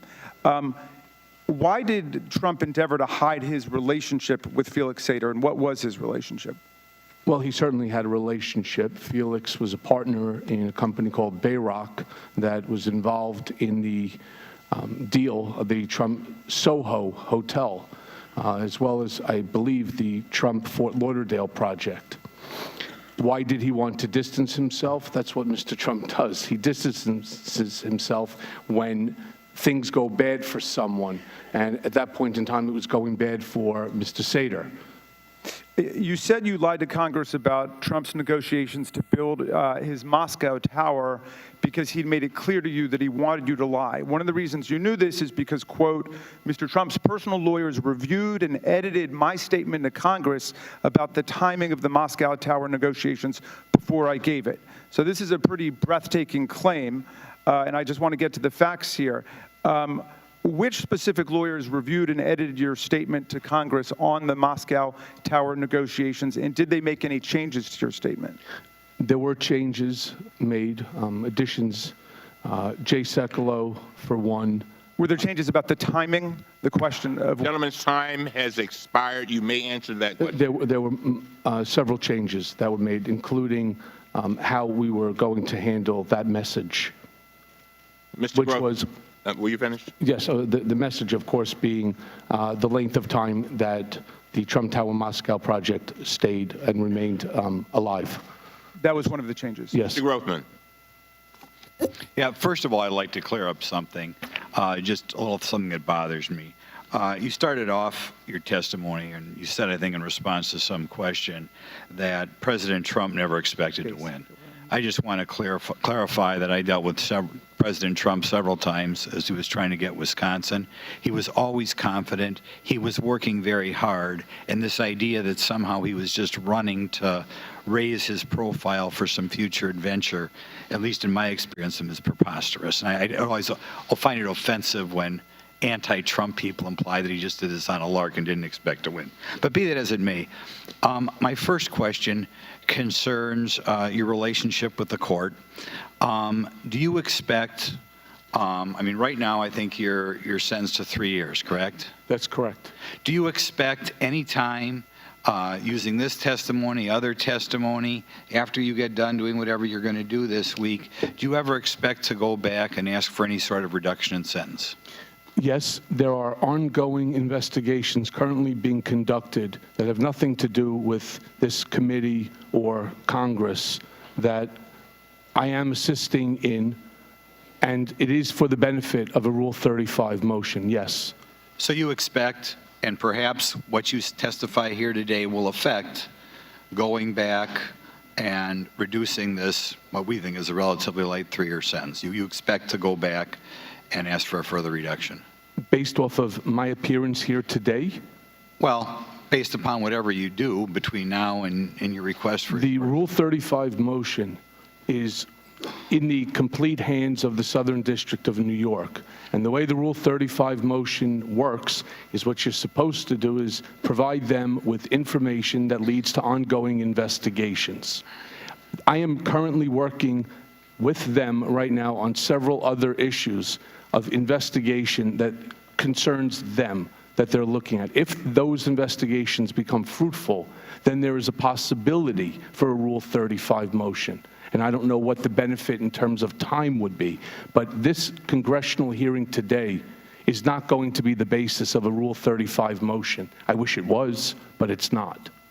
I'd like to yield some time to Congressman Jordan. I yield to the gentleman from North Carolina. Mr. Cohen, I'm going to come back to the question I asked before with regards to your false statement that you submitted to Congress. On here, it was very clear that it asked for contracts with foreign entities over the last 2 years. Have you had any foreign contract with foreign entities, whether it's Novartis or the Korean Airline or Kazakhstan BTA Bank? Your testimony earlier said that you had contracts with them. In fact, you went into detail. I believe it talks about lobbying. I did no lobbying. On top of that, they are not government. I'm not asking about lobbying, Mr. Cohen. They are not government agencies. Do you have foreign publicly contracts? traded companies? Do you have foreign contracts? I currently have no foreign. Did you have foreign contracts over the last 2 years? Foreign contracts. Contracts with foreign entities. Did you have contracts? Yes. Yes. Why didn't you put them on the form? It says it's a criminal offense to not put them on this form for the last 2 years. Why did you not do that? Because those foreign companies that you're referring to are not government companies. It says non-governmental, Mr. Cohen. You signed it. They're talking about me as being non-governmental. And right, it says foreign agency. It says foreign contracts. Do you want us to read it to you? I read it, and it was reviewed by my counsel, and I am a non-government employee. It was not lobbying, and they are not foreign. This has nothing to do with lobbying. It says it's a criminal offense to not list all your foreign contracts. That's what it says. Well, then I'm going to take a look at it before I leave. No, you've heard it. I will, and hopefully I will amend it prior to leaving, because that's not the way I read your document. You know, it's just one more example, Mr. Cohen, of you skirting the truth. Okay, I want to ask one other question. One other question, Mr. Cohen. It's my time, not yours. Were you advised, or was your counsel advised, to withhold your written testimony to the latest possible date, as John Dean said last night on CNN? Was it my what? Were you advised, or was your counsel advised, to withhold your written testimony to this committee at the latest possible date, to get it to this committee at the latest possible date, as John Dean said that he advised you? Yes or no? No. We will. He never advised you. John Dean? I've never spoken with John Dean. Has he spoken to your attorney? I don't know. I've never spoken to John Dean. Well, ask your attorney. He's right there behind you. We were working last night till 11, 12 o'clock at night. You've known that you've been coming for some time. You may answer the question. Answer the question. We were working till 11, 12 o'clock last night to finish everything. So you were writing it last night, Mr. Cohen? We were Don't making give me edits. that bull. We were making edits all the way through the night. Recognize Mr. Ruda. I'm sorry. Thank you, Mr. Chairman. Mr. Cohen, in November 2013, President Donald Trump testified under oath in a lawsuit related to the failed real estate project, Trump International Hotel and Tower in Fort Lauderdale. During the deposition, President Trump was asked about his knowledge of Felix Sater, a Russian-born real estate developer and convicted member of the Russian mafia, who, according to press reports, pled guilty for his role in a $40 million stock manipulation scheme. And it's worth noting, as well publicized, the direct relationship between the Russian mafia and the Kremlin. Over the years, President Trump was asked how many times he interacted with convicted Russian mobster Felix Sater. In 2013, President Trump testified that, quote, "Not many. If he were sitting in the room right now, I really wouldn't know what he looked like," unquote. Mr. Cohen, as you previously testified, isn't it true that President Trump knew convicted Russian mobster Felix Sater in 2013 when he made that statement? Yes. Isn't it true that because of Mr. Sater's relationship to the Trump organization, that he had an office in the Trump Tower? And on the 26th floor, Mr. Trump. And the 26th floor is important. Why? Because it's Mr. Trump's floor. So he had an office on the same floor as President Trump. In fact, his office, when he left, became my office. And isn't it also true that convicted Russian mobster Sater even had business cards indicating that he was a senior advisor to Donald Trump, as reported by the Washington Post? Yes. Did convicted Russian mobster Sater pay rent for his office? No, he did not. So based on those facts, isn't it true that President Trump misled at best, or worse, lied under oath? Yes. In December 2015, President Trump was asked again about his relationship to convicted Russian mobster Mr. Sater by a reporter for the Associated Press. He stated, quote, "Felix Sater, boy, I have to even think about it," unquote. He added, quote, "I'm not that familiar with him," unquote. Mr. Cohen, where would we find business records that explain the president's relationship to the convicted Russian mobster Felix Sater? Would those be in the Trump Organization's files? They'd be in the Trump Organization's files. There would be CCs to Bayrock, which was the name of Mr. Sater's company. I suspect on Mr. Sater's email address, possibly hard files in possession of Mr. Sater. And when you say in possession of the Trump Organization, where?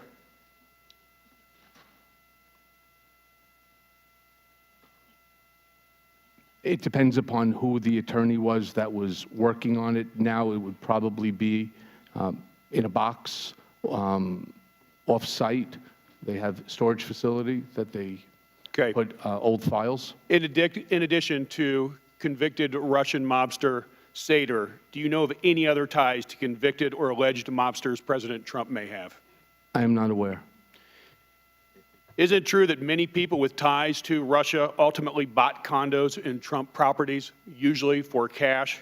And if so, how many are we talking? 10, 20, 50? I'm not, hundreds? honestly, sir, I'm not aware of any. The statement that you're referring to, I believe, was made by either Eric or Don, and I don't agree with it. So are you aware of any cash purchases by Russian oligarchs and family members of Trump properties?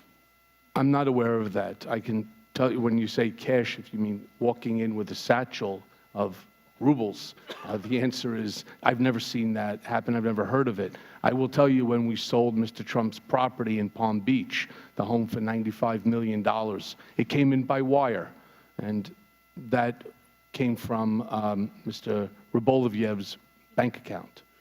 One other question. You also talked about President Trump doing negotiations throughout the campaign regarding the Trump Tower in Moscow. Was he directly involved in those negotiations? And if so, how do you know? Well, the answer is yes. And as it relates to negotiations, it was merely follow-ups as to what's currently happening, what's happening with Russia, meaning he wanted me to give him a status report.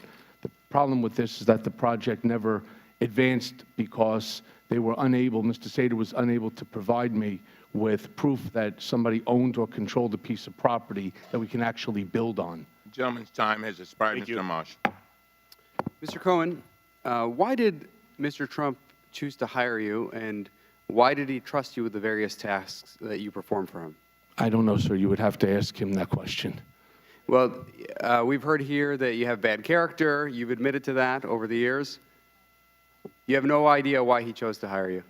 In 2006, I was asked by Don Jr. to come meet with his father. I did. He then followed up by asking if I would take a look at an issue that was occurring at Trump World Tower with the board.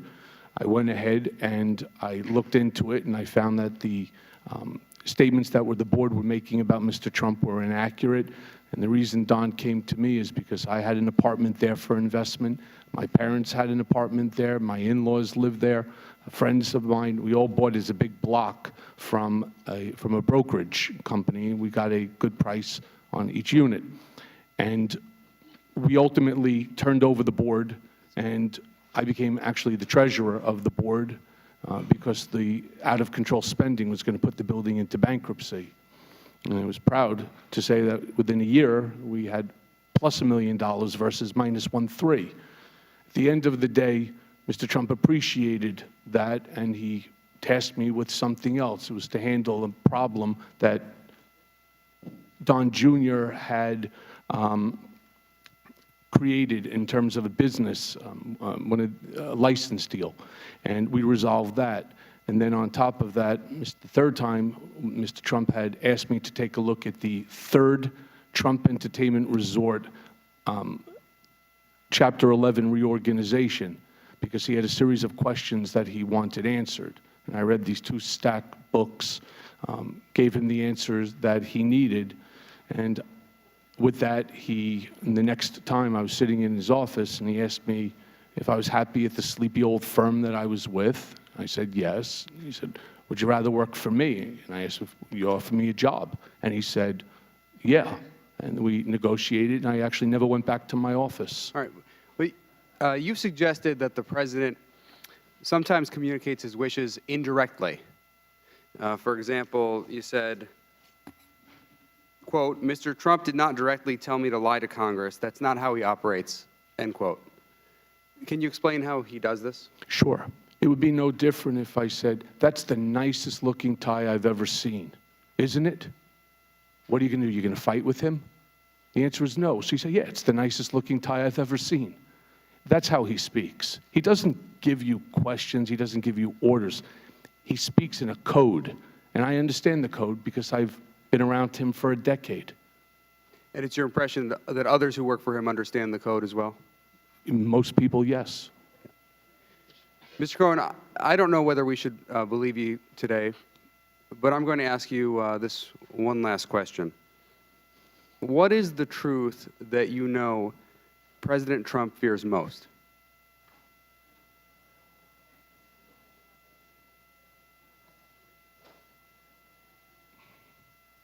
That's a tough question, sir. I don't have an answer for that one. What does he fear most? What's the truth that he fears most? From your perspective. And again, I don't know whether we should believe you here today, but you know, it's a tough question, sir. I don't know even how to answer that question. Let me ask you this. What principles have you chosen to follow in your life? And do you wish to follow different principles now? I've always tried to be a good person. I've tried to be a great friend. There were many, I think over 40 statements written in my support to the sentencing judge. I have friends who I treat incredibly well that I know for over 40 years, and I treat people after 40 minutes the same exact way. Am I perfect? No. Do I make mistakes? Yes. Have I made mistakes? Absolutely. I'm going to pay the consequences for it. But all I would like to do is be able to get my life back to protect my wife and my children, support and grow old. That's pretty much where I'd like to be. And you feel you're following a different set of principles now than you followed throughout your life? I do, and I'm trying. I'm trying very hard. I thank you for your questions. Some of the other ones really make it difficult to try to, show some redemption. But I am trying. I am trying. All right, thank you. Thank you. Mr. Hill. Ms. Hill. Thank you, Mr. Chairman. I want to mention really quick a clarification on the truth and testimony form. The mention was around whether it talks about foreign entities at all. And the question is, in fact, whether witnesses have any contracts or payments originating with a foreign government. It does not cover all foreign entities, just foreign government entities. So, Mr. Cohen, what I'd like to ask you to do is review this issue over lunch with your attorneys. And if you need to amend your form, we ask that you do that before the conclusion of today's hearing. Also, I represent a purple district. I did not come here for partisan bickering. In fact, I actively wanted to avoid it. So when I ask these questions today, it is not as someone who has a vendetta against the president. It's as someone who comes from generations of service members who swore an oath to obey the orders of the President of the United States, and who, along with myself and every single other person up here, swore to uphold and defend the Constitution of the United States. My forefathers served their country, they served their commander-in-chief, and they served the idea that America is free and just, and that the law of the land rules us all, especially those in the highest levels of our government. So I ask these questions to help determine whether our very own president committed felony crimes while serving in the Oval Office, including efforts to conceal payments that were intended to mislead the public and influence the outcome of an election. I hope to God that is not the case. So, Mr. Cohen, on January 22nd, 2018, just days after the Wall Street Journal broke the story that Mr. Cohen paid $130,000 to Stephanie Clifford to silence her during the 2016 presidential campaign, a nonprofit watchdog called Common Cause filed a complaint with the Department of Justice and FEC, alleging the payment to Ms. Clifford may have represented an illegal in-kind contribution to the Trump campaign. I ask that their complaint be entered into the record. On February 13th, 2018, Mr. Cohen, you sent a statement to the reporters that said, quote, I used my own personal funds to facilitate a payment of $130,000 to Ms. Stephanie Clifford, and neither the Trump Organization nor the Trump campaign was party to the transaction with Ms. Clifford, and neither reimbursed me for the payment either directly or indirectly. Was the statement false? The statement is not false. I purposefully left out Mr. Trump individually from that statement. Okay. Why did you say it that way? Because that's what was discussed to do between myself, Mr. Trump, and Alan Weisselberg. So it was carefully worded. Yes, ma'am. Great. Mr. Cohen, a reporter for the magazine Vanity Fair has reported that she interviewed you the very next day on February 14th, 2018, about the payment and reimbursement. And she wrote, quote, last February 14th, I interviewed Cohen in his office about the statement he gave the FEC in which he said Trump didn't know about the Stormy payment or reimburse him for it. Do you recall this meeting with the reporter? I do. The reporter also wrote, Trump called while I was there. I couldn't hear much, but he wanted to go over what the public messaging would be. Is that accurate? It is.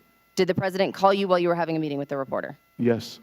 Did the president call you to coordinate on public messaging about the payments to Ms. Clifford's in or around February 2018? Yes. What did the president ask or suggest that you say about the payments or reimbursements? He was not knowledgeable of these reimbursements, and he wasn't knowledgeable of my actions. He asked you to say that. Yes, ma'am. Great. In addition to the personal check for $35,000 in July 2017, is there additional corroborating evidence that Mr. Trump, while a sitting president of the United States, directly reimbursed you hush money as part of a criminal scheme to violate campaign finance laws? There are 11 checks that I received for the year. The reason why 11, because, as I stated before, one had 2 checks. And you have copies of all of those? I can get copies. I'd have to go to the bank. So we will be able to get copies of all 11 checks that Mr. Trump provided to you as part of this criminal scheme? It's either from his personal account, as what was demonstrated in the exhibit, or it would come from the Donald J. Trump account, the trust account. Thank you, Mr. Cohen. I yield back the remainder of my time. Mr. Gibbs. Thank you, Mr. Chairman. You know, I've just been sitting here. I'm new to the committee. I'm not an attorney. Sometimes, Mr. Chairman, your answers, you're either competent or are a liar. I think maybe I could be a better attorney. I don't know. I'm looking through this. You come in here and you rail on the President of the United States, Commander-in-Chief, while he's over across the Pacific Ocean trying to negotiate a deal to make this world safer. And, Mr. Chairman, just having this committee at this time when the Commander-in-Chief's out of the country is just I think, is a new president. But you call him a racist, a cheat, and you know, attacking his character. And I've been with the president a little bit, and I didn't see that in the president. I see a president who's very sincere. He's trying to make this country better for every American. And for you to come in here and do that, this is repentance on your part, is really unbelievable. Real repentance would be go serve your time and don't come back here and make allegations towards a man you can't substantiate. Now, I'm looking here from the remarks from the prosecutor of the Southern District of New York. False statements to Bank 3, which Cohen pleaded guilty, was far from an isolated event. It was one of a long series of self-serving lies Cohen told in numerous financial institutions. Earlier in your testimony, I think I heard you say not only there's a home equity loan, but apparently the prosecutors in New York think that there's other financial things that you did. You also, they said, managed to commit a series of crimes, all withholding himself out as a licensed attorney and upstanding member of the bar. Also, the Southern District prosecutor said that wrote that your consciousness of wrongdoing is fleeting, that your remorse is minimal, and that your instinct is to blame others is strong. So I'm kind of left here. Why You worked for the president for 10 years before he was president. If you have any sense of integrity that you're trying to tell us you have now, and it was that bad, why didn't you leave? You weren't stuck there because financial reasons. You had ways to leave. You were an attorney. And so that's just kind of, you know, the president's working tirelessly, and you come and make these allegations, and you could have left any time you want. It looks like to me you're trying to save face. And with the other questions that came out here was, looks like to me you're going to have a very lucrative deal at some point in your life, because you don't look like you're any close to retirement, but you're going to have some type of lucrative deal. And so one of my questions is, and it's come up a little bit, talks with you and your attorney, and there's been talks about members of Congress and staff, and you said there was some discussions. Was any of those discussions that you or your attorneys had with members of Congress or staff or prosecutors to considerations to favor or other considerations to you or your family in the future? No, the conversations were about the topics, and because there were things that originally we could not speak about at the request of whether it was the special counsel's office or the Southern District or any of the other agencies, including the House Select Intel or the Senate Select Intel. Sir, just for your personal edification here, I was asked to come here. Your chairman sent a letter to Mr. Davis, and I accepted, so I'm here voluntarily. And I understand that. Sir, and if you believe that I'm here... I understand. I think this is political theater. Sir, if you believe it's not political theater for me, and I take no pleasure in saying anything negative about Mr. Trump. You've met him for a short period of time. I've been with him for over a decade. I've traveled with him internationally. I've spent dinners with him. It doesn't make me feel good about what's going on here. And as far as saving face, I'm not sure how being in front of the world, being called well, this world today, with these lucrative book deal movies that come about, I think you'll be pretty good in about 5 years. I yield the rest of my time to the chairman, ranking member. I thank the gentleman for yielding. Earlier you said you started the campaign? That's correct, in 2011. You started the campaign for President of the United States for Donald Trump? I certainly did, sir. Now that's news. ShouldTrumpRun.com. Wow. 2011 was my idea. I saw a document in the newspaper that said, who'd you vote for in 2012? 6% of the people said Michael Cohen. 6% of the people turned around and said they'd vote for Donald Trump. The reason Donald Trump is president is because So I brought it into his office and I said to him, Mr. Trump, take a look at this. And he goes, well, wouldn't that be great? And with that is where it all started. Yeah. Okay. Like I'm sure he had never thought of anything like that until you came. No, I didn't. Let me ask you one question. I got 8 seconds. I got 8 seconds. What did you talk to Mr. Schiff about?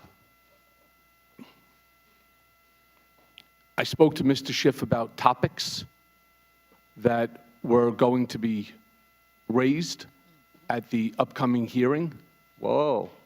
Not just what time to show up, actually what you're going to talk about?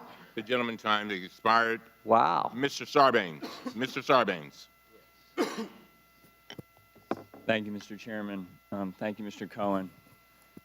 I know the other side is suggesting that you are an incorrigible liar and that you're lying here today.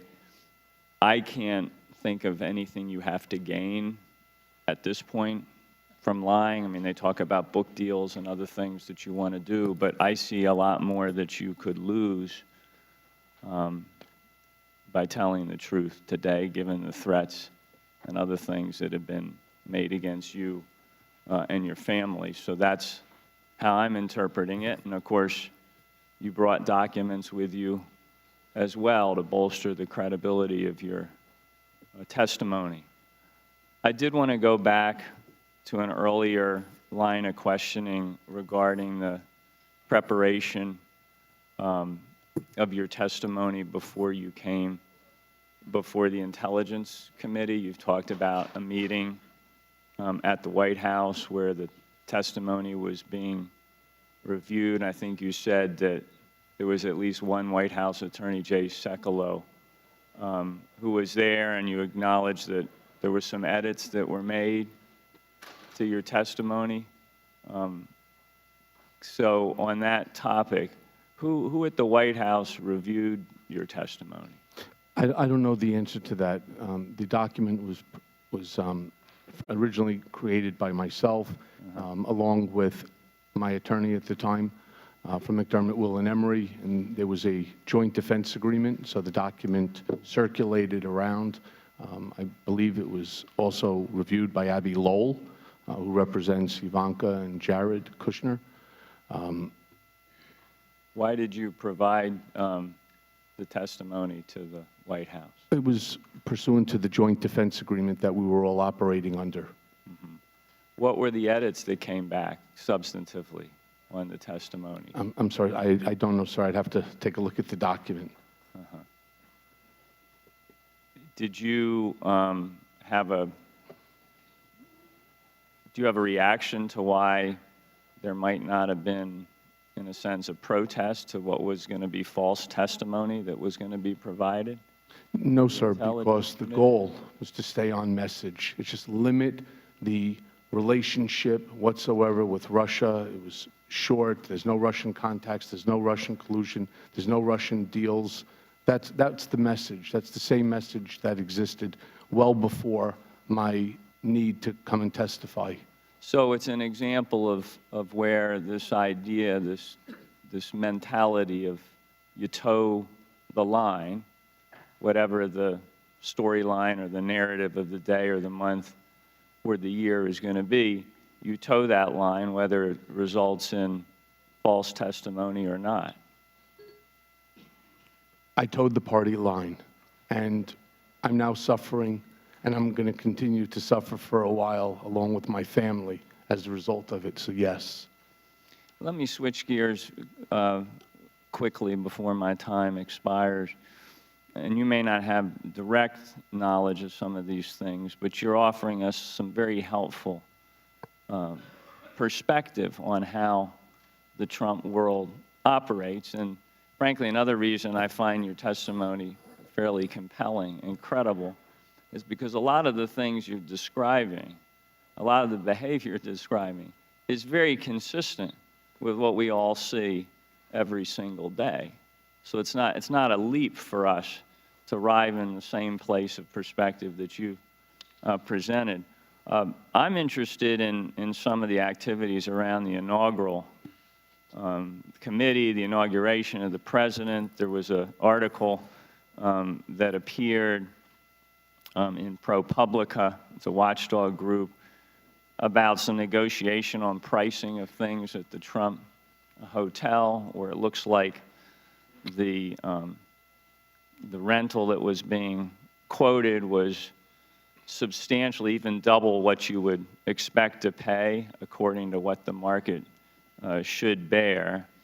And so in a sense, the Trump hotel was upcharging to the inaugural Even I couldn't afford to stay there. committee. Yeah. And so I'm just curious, do you have a sense of whether that kind of a practice is something that is consistent or inconsistent? Is it possible that that kind of upcharging could be done inside a Trump operation? It did happen. And Gentleman's time is expired. what I can say to you is I wasn't part of the inaugural committee. I raised a lot of money for the inauguration, but I was not part of it, and there was a lot of things in that issue is something that's also, obviously, we've read about in the paper, being investigated at the current moment. Thank you. Mr. Higgins. Thank you, Mr. Chairman. Mr. Cohen, it's on my heart to tell you, sir, that and I'm sorry for what your family's going through. I feel for your family. Thank you. The word tells us clearly that a man's mouth is his destruction and his lips are the snare of his soul. And I see you, a man trapped in that. However, I must tell you that I've arrested several thousand men, and you remind me of many of them. The ones that immediately become humble and remorseful at the time they're actually booked, and while they're incarcerated, they're quite penitent, and then return to their former selves when they're back on the street. So, respectful to your family and what they're going through, I owe you the honesty to tell you that that's my sense of you, good sir. I'm going to give you another opportunity to respond to what you brushed off earlier regarding your own statement during his testimony from C-SPAN notation at 2 hours and 50 seconds in, you stated regarding your credibility, that you're being accused of having no credibility, that it is exactly for that reason I spent the last week searching boxes to find the information that I did, so that you don't have to take my word for it. I want you to look at the documents and make your own decisions. Now, the documents you're referring to, Mr. Cohen, are the documents that you submitted with your testimony today. Is that correct? That is correct. Do you believe those documents to be worthy of evidence for this oversight hearing today? I leave that to you to decide. And I ask you again, sir, and please don't be incredulous, this is a serious question. Where are those boxes that contain documents worthy of evidence to be presented to Congress, and why have they not been turned over to investigating authorities looking into some of the many criminal activities that you're allegedly cooperating in? Where are these boxes? Who knows of these? Where is this treasure of evidence? The boxes that I'm referring to were boxes that were in my law office when the FBI entered and seized documents. Mr. Chairman, I When would I hope was that the moving- investigating authorities have noted what the gentleman had just stated, and that actions be taken for those boxes to be seized and reviewed based upon proper warrants signed by a sitting judge.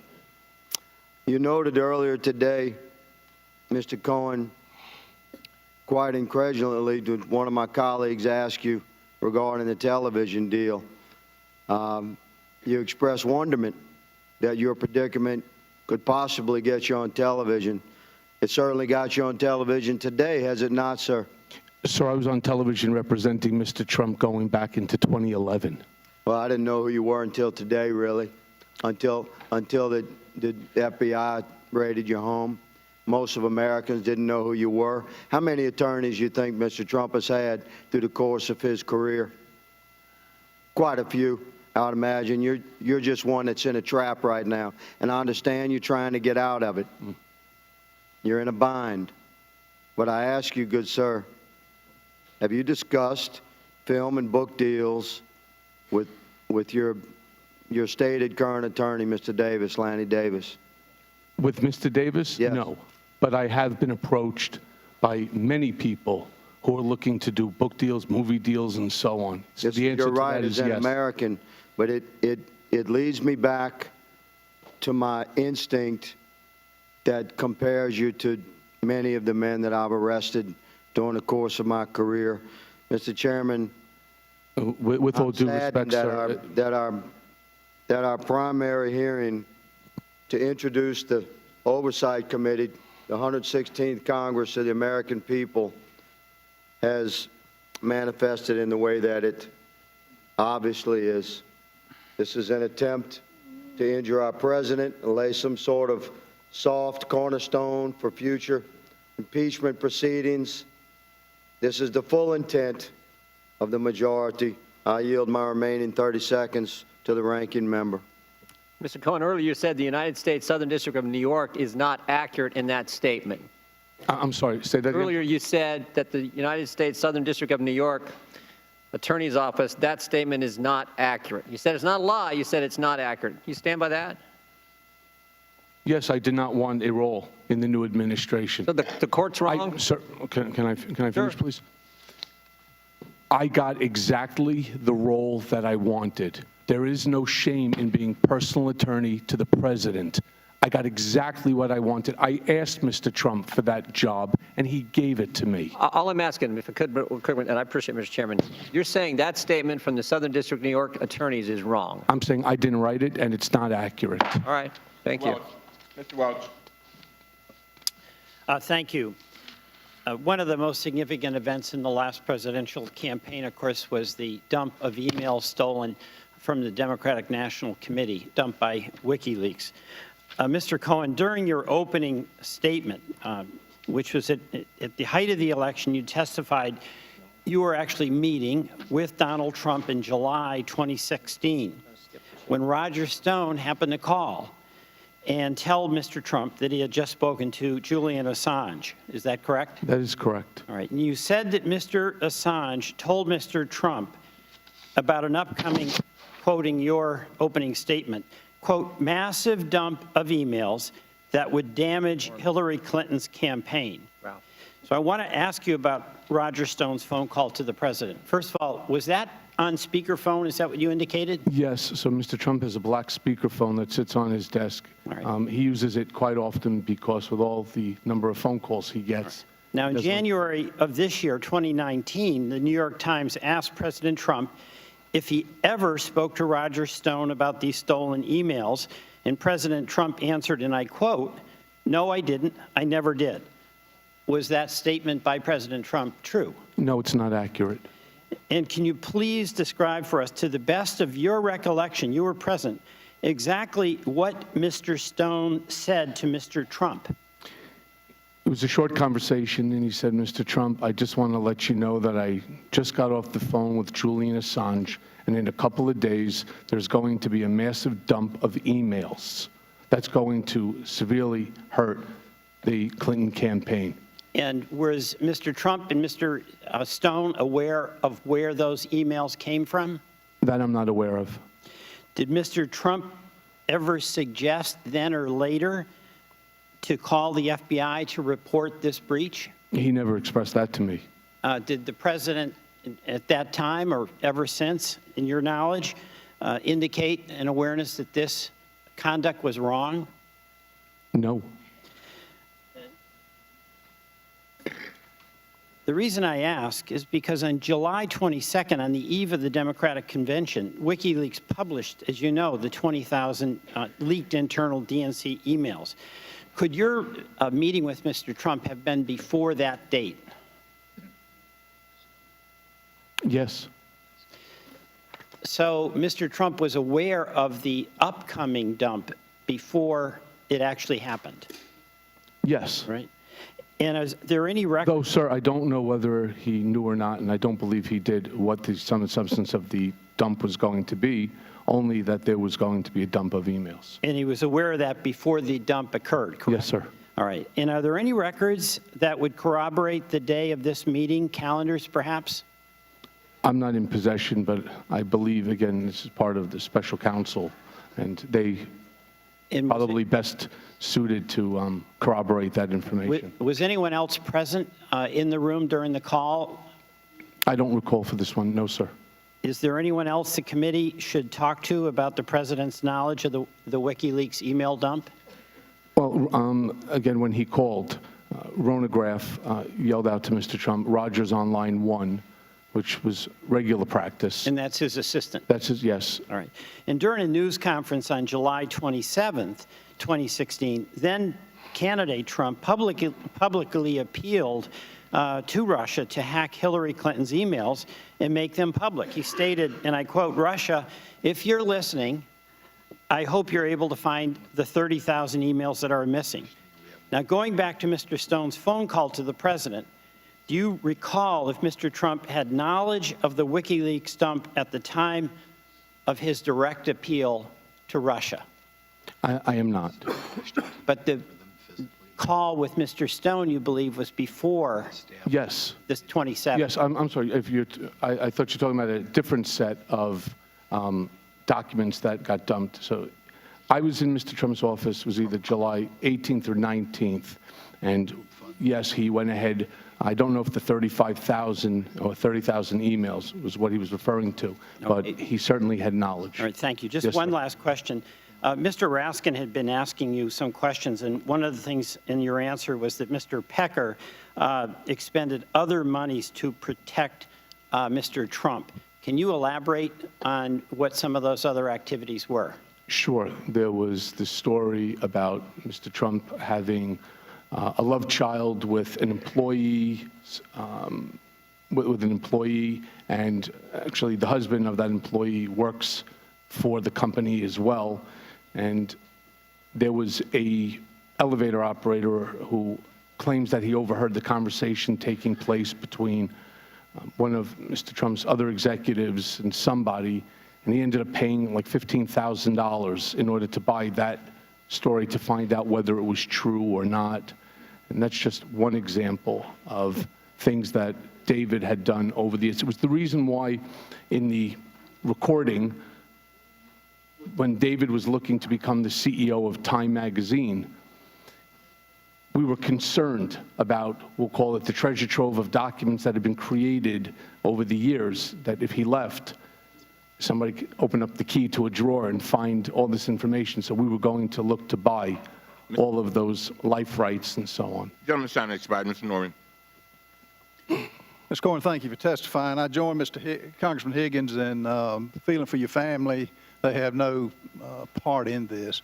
You know, I've heard all the testimony, and I'm trying to decide what Clay's trying to decide. Are you really sorry for what you did, or you just got caught? And the thing that amazed me is that in your opening statement, which, let me quote, last fall, I pled guilty in federal court to felonies for the benefit of, at the direction of, and in coordination with individual one. Was that the President? Yes, sir. Okay. Your crimes were of your own to benefit yourself. Some of them, yes. No, go through all the ones with the real estate, with the banks. On your HELOC loan, you failed to disclose more than $20 million in debt. You failed to disclose $70,000 in monthly payments. On your $14 million line of credit, you failed to disclose that you had drawn on that. So this was all for yourself. This wasn't for the benefit of President Trump. This was to benefit Michael Cohen. So that's my question. Did you just get caught? And you worked for this man for 10 years, Mr. Cohen. You came in here with these. He's a con man. He's a cheat. This is the very man that, didn't you wiretap him illegally? Did you not wiretap President Trump without his knowledge? I did record Mr. Trump in a conversation, yes. Is that lawyer-client privilege? Is that something that an honest guy would do, an honest lawyer? I actually never thought that this was going to be happening and that recording even existed. I had forgotten. But you did it. Yes, I did. Have you ever... I had a reason for doing it. What was your reason? Because I knew he wasn't going to pay that money, and David Pecker had already chewed me out on multiple occasions regarding other monies that he expended. But this is a man that you trusted, you take a bullet for, you secretly recorded. Let me ask you this, Mr. Cohen. Have you legally or illegally recorded other clients? I have recordings of people, yes. Legally or illegally? I believe that they're legal. Did you tell them? In New York State, you don't have to do that. So you didn't tell them? No, I did not. Okay. Sometimes I also use the recordings for contemporaneous note-taking instead of writing it down. I find it easier. If the shoe were reversed, would you like your trusted lawyer recording you? I probably would not, no. No, sir. It's untrustworthy. It's something people just would not do. Now, your bank loans that I just ran down, did you ever default on any of these loans? No, sir. So the bank didn't take any loss?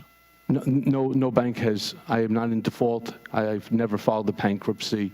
The HELOC you're referring to, I replaced that from a different HELOC. Paid it off. I owe no banks any money. How about your medallion taxi cab? Did you have to sell that? Well, the ones in Chicago, yes, I do have to sell. However, New York, the answer is no, I don't. And the industry is going through a major correction because of ride sharing. It's changed a lot of things. The value of it has? Yes, sir. Right. So no bank, would the banks make you a loan again based on your record? Actually, they did. They did. The bank actually redid and they refinanced the entire package. Currently? Post this, yes. Okay. Have they never had to do a loan loss reserve for the projected losses? I don't know what they did, but it's still the same amount. I didn't get the benefit of it, no, sir. Most likely they did. I was on an audit committee. They may have done that, sir, but that's for their own banking, and not for me. No, it's by law. If they suspect you of lying, which you admitted to, if they suspect you of maybe not being able to make a loan payment, they have to have a loan loss reserve that's 125% of what you. If it's $20 million, they have to post in their account 20 million plus. So they get no interest on it. And you know who pays for that? The American public who deals with that bank. Yes, but sir, I'm not in default, and I'm current on each and every one of those medallion loans. And I've never owed any money to First Republic Bank. In fact, at the time that I had the HELOC, I had more cash sitting in that same bank than last question. than the HELOC and my mortgage combined. Have you ever been to Prague? I've never been to Prague. Never have. I've never been to the Czech Republic. Yield my balance my time. Ms. Spear. Thank you, Mr. Chairman, and thank you, Mr. Cohen. On page 5 of your statement, you say, and I quote, "You need to know that Mr. Trump's personal lawyers reviewed and edited my statement to Congress about the timing of the Moscow Tower negotiations." Who were those attorneys? Jay Sekulow from the White House? Yes. Jay Sekulow, I believe Abby Lowell as well. And you have a copy of your original statement that you can provide to the committee? I can try to get that for you. All right, if you would do that. The letter of intent for the Moscow Tower was in the fall of 2015, correct? Correct. Was there an expiration date on that letter of intent? There was no expiration So it date. could technically still be in effect today? Oh, no, it's been terminated. It has been terminated? Yes, ma'am. Okay. Did Mr. Trump tell you to offer Vladimir Putin a free penthouse? No, ma'am. So where that does was that come was Felix Sater. It was a marketing stunt that he spoke about. So Felix Sater had suggested to you that Mr. Trump offer a penthouse to Mr. Putin? Yes, because it would certainly drive up the price per square foot. No different than in any condo where they start listing celebrities that live in the property. In 2016, did you travel to Europe? Yes, Did you meet with persons associated with the Moscow Tower project? no. It was for personal? Or? Personal. My daughter was studying at Queen Mary in London. So you did not meet with any Russians? No. There is an elevator tape that has been referenced as a catch and kill product. It was evidently of Mr. Trump and a woman, presumably Mrs. Trump, is that correct? Are we talking about in Moscow or the Trump Tower elevator tape? There's an elevator tape that went up for auction ostensibly in 2016, is that Yes, correct? I've heard about this. And who was on that tape? It's Mr. Trump with Melania. And what happened in that tape? The story goes that he struck Melania while in that elevator because there's a camera inside, which I'm not so sure. Actually, I'm certain it's not true. I've heard about that tape for years. I've known 4 or 5 different people, including folks from AMI, who have But there was some claimed- tape that went up for auction, correct? I don't believe that auction was real, and I don't believe Mr. Trump ever struck Mrs. Trump, ever. I don't believe it. And are you aware of anyone purchasing that tape then? I don't believe it was ever So you never purchased. saw this tape? No, ma'am, and I know several people who went to go try to purchase it for catch and kill purpose. It doesn't exist. Mr. Trump would never, in my opinion, that's not Good to something know, that he good to has know. Is there a love child? There is not, to the best of my So knowledge. you would pay off someone to not It wasn't me, ma'am. report- It was AMI. It was David Pecker. So he paid off someone about a love child that doesn't exist? Correct. It was about $15,000. Okay. How many times did Mr. Trump ask you to threaten an individual or entity on his behalf? Quite a few times. 50 times? More. 100 times? More. 200 times? More. 500 times? Probably. Over the 10 years. Over the 10 years, he asked you. And when you say threaten, I'm talking with litigation or an argument with Intimidation. a nasty reporter that is writing an article. What do you know about, let's go to your tapes. You said there's probably 100 tapes, Voice recordings, voice recordings. And will you make them available to the committee? if you would really like them. Did Mr. Trump tape Don't conversations? you have to gavel that, sir? We would. Sorry. Mr. Trump, did Mr. Trump tape any conversations? Not that I'm aware of, no. Were you involved in the $25 million settlement to Trump University? I had a role in that, yes. Who paid the settlement? I believe it was Mr. Trump. I don't know the answer to that. You don't know the answer, but you were involved in the Yes, in a negotiations? different aspect. There's some reference to a businessman in Kansas being involved in that. Are you familiar with that? I'm not familiar with that, no. All right. Finally, in my 13 seconds left, what do you want your children to know? That I'm sorry for everything, and I'm sorry for the pain that I've caused them. And I wish I can go back in time. Thank you. I yield back. Young lady's time has expired. To the members of the committee, before we go to Ms. Miller, so that you can properly plan.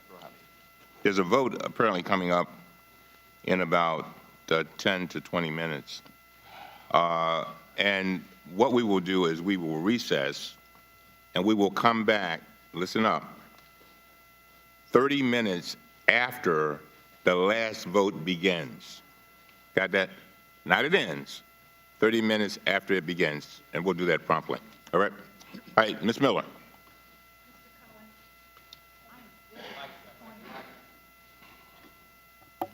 I am very disappointed to have you in front of this committee today. Quite frankly, this isn't the reason the people of West Virginia sent me to Congress. I find this hearing not in the best interest of the American people. This is another political game with the sole purpose of discrediting the president. If it was not already obvious, there are members here with a singular goal in Congress: to impeach President Trump. To achieve this goal, they will waste not only precious taxpayer dollars, but also time in this committee and Congress as a whole. In fact, they will go so far as to bring a convicted felon in front of our committee. We are supposed to take what you say, Mr. Cohen, at this time about President Trump as the truth. But you're about to go to prison for lying. How can we believe anything you say? The answer is we can't. This begs the question, why are those in the majority holding this hearing? I am appalled. We could be focused on actual issues that are facing America, like border security, neonatal abstinence syndrome, or improving our nation's crumbling infrastructure. Instead, the Democrats are trying to grasp at straws. Let's talk about this witness. From his sentencing hearing in the Southern District of New York, Judge Pauley stated, Mr. Cohen pled guilty to a veritable smorgasbord of fraudulent conduct: willful tax evasion, making false statements to a financial institution, illegal campaign contributions, and making false statements to Congress. Each of the crimes involved deception, and each appears to have been motivated by personal greed and ambition. This is who we have in front of us today in our committee. Someone who is about to be sent to prison for 3 years for evading his taxes, deceiving a financial institution, lying to Congress, among other counts. One of the most appalling facts about this hearing is that Mr. Cohen has used his experiences with President Trump both before and after he was elected for his own greed and profit. I'd like some yes or no answers. Isn't it true you tried to sell a book about your time with President Trump entitled Trump Revolution: From the Tower to the White House, Understanding Donald J. Trump? Yes, that happened early on when I was still even part, I believe, of the RNC. And this book deal, which you had with Hatchet Books, was worth around $500,000. Isn't that correct? No more, ma'am. How much more? I think it was about $750. Wow. Mr. Cohen, I did turn it down. given that you continue to profit from publicly discussing your time with Mr. Trump, I worry that this committee hearing the majority has given you will only serve as a platform for you to continue to lie and sensationalize and exaggerate wherever it suits you. Do you plan to pursue another book deal about your experiences? Yes. I would presume this book would be a little different than your latest pitch, but your new angle might please some new fans. Anything to sell books. Mr. Chairman, we've canceled hearings on child separation and on other issues that are close to my heart for this media circus. What a waste of time and money for a man who has gladly exploited the name of the president to promote his own name and fill his own pockets. It pains me that we are sitting here adding another chapter to his book. Thank you, and I yield the remainder of my time to Mr. Jordan. I thank the gentlelady for yielding. Earlier, Mr. Cohen, the gentlelady from California talked about this this tape. I'm sorry, I can't hear you. Earlier, the gentlelady from California talked about this tape, this elevator tape that you said does not exist. That's correct. I do not believe it exists. But is it also your testimony that the Trump team was willing to pay to make sure a story about a non-existent tape never became public? No, sir, that's not what I said. They were willing to stop a false tape? We learned that this tape was potentially on the market and that it existed. And so what we did is exactly what we did with all the other catch and kill. We looked for it. And if in fact that it did exist, we would have tried to stop it. That's what I would have done. False tape. But it's a false tape. I've never heard it, and I can assure you one thing about Mr. Trump. Many things, he would never, ever do something like that. I don't see it. Ms. Kelly. Thank you, Mr. Chair. Mr. Cohen, I'd like to ask you more about the details of the $130,000 payment you made to Stephanie Clifford, the adult film actress known as Stormy Daniels, in order to purchase her silence shortly before the 2016 elections. First, according to documents filed by federal prosecutors in New York, you created a shell company called Essential Consultants, LLC. Is that correct? It's correct. And you created this company for the purpose of making the payment to Ms. Clifford. Is that correct? Amongst other things, yes. You then used a home equity line of credit to fund the account in the name of Essential Consultants, LLC. Is that correct? That's correct. You then wired $130,000 to the attorney representing Ms. Clifford at that time and wrote in the memo field for the wire the word, quote, retainer. Is that correct? Correct. Can you tell us why you decided to use this complicated process to make this payment? Well, starting an LLC is not a sophisticated means. LLC, you call up a company, you pay for it, and they open it for you. And the reason that I used the home equity line of credit as opposed to cash that I had in the same exact bank was I didn't want my wife to know about it because she handles all of the banking. And I didn't want her coming to me and asking me what was the $130,000 for. And then I was going to be able to move money from one account to the other and to pay it off because I didn't want to have to explain to her what that payment was about.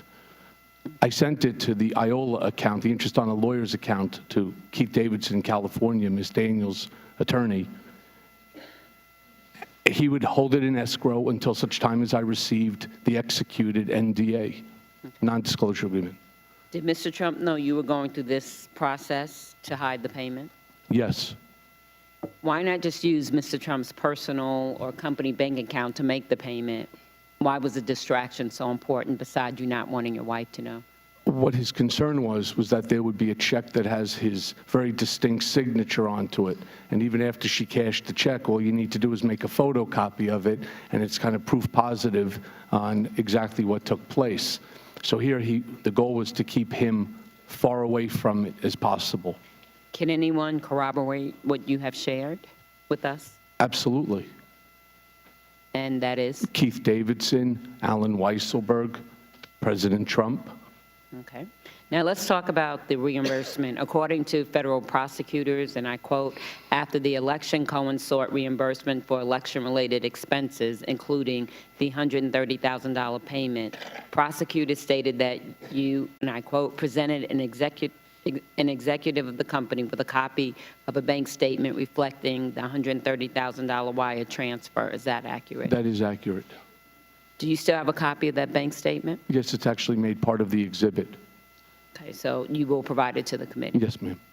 According to federal prosecutors, executives at the company then, and I quote, agreed to reimburse Cohen by adding $130,000 and $50,000, grossing up that amount to $360,000 for tax purposes, and adding a $60,000 bonus such that Cohen would be paid $420,000 in total. Executives of the company decided to pay the $420,000 in monthly installments of $35,000 over the course of a year. Is that accurate? That is accurate. What was the purpose of grossing up the amounts, essentially doubling what you had paid to Ms. Clifford and others? Because if you pay $130,000 and you live in New York where you have a 50% tax bracket, in order to get your 130 back, you have to have 260. Otherwise, if he gave me back 130, I'd be out 65,000. What was the purpose of spreading the reimbursements to you over the 12 monthly installments? That was in order to hide what the payment was. I obviously wanted the money in one shot. I would have preferred it that way. But in order to be able to put it onto the books, Alan Weisselberg made the decision that it should be paid over the 12 months so that it would look like a retainer. And did Mr. Trump know about this reimbursement method? Oh, he knew about everything, yes. Well, thank you, Mr. Cohen. So the president not only knew about the payments, he knew and helped to hide the payments and the reimbursements to you. Yeah, we discussed it. Everything had to go through Mr. Trump, and it had to be approved by Mr. Trump. And now you're going to prison, and he's... And I am going to prison, yes, ma'am. I yield back. John Trump. If I. Thank you, Mr. Chairman. Earlier, you... Yes, I yield my time. Oh, she did. Okay. Earlier, you'd said, I'm assuming New York's a one-party consent state. One person can record the other one without it being illegal. Correct. But you also were a member of the New York Bar? I was, yes. How would you rate recording clients in the ethical realm of being a lawyer? I know it's not illegal, and I'm not asking if it's illegal. I'm asking if it's ethical. I don't know. That we'd have to leave the judgment of the Bar Association. So, well, I think every other lawyer in here knows exactly where it is in the ethical standard. When you said you had 100 tapes, were any of those tapes of other clients? Yes. And I think this is pretty amazing. I really do. Did any of them waive privilege? No. So 5 minutes ago, in the middle of our hearing on oversight, you just immediately responded that you would hand over tapes to this committee without any of your previous clients waiving privilege. I'm not the only one in possession of those documents. Those documents are in the hands of all of the Whoever else is in agencies charge of those documents is not my concern. My concern is I know lawyers that would go to jail before they would violate attorney-client privilege. And in a matter of a second, you just said, absolutely, I will turn those over. Just trying to cooperate, sir. At the expense of clients who have never waived privilege. They're already in the hands, sir, of all of the agencies, as was, I didn't ask people. What law enforcement determines to do with something and what you determine to do with something, client privilege and attorney trust accounts are about the two most sacred things that you can ever do in your entire career as a lawyer. And by the way, sir, in a matter of a second.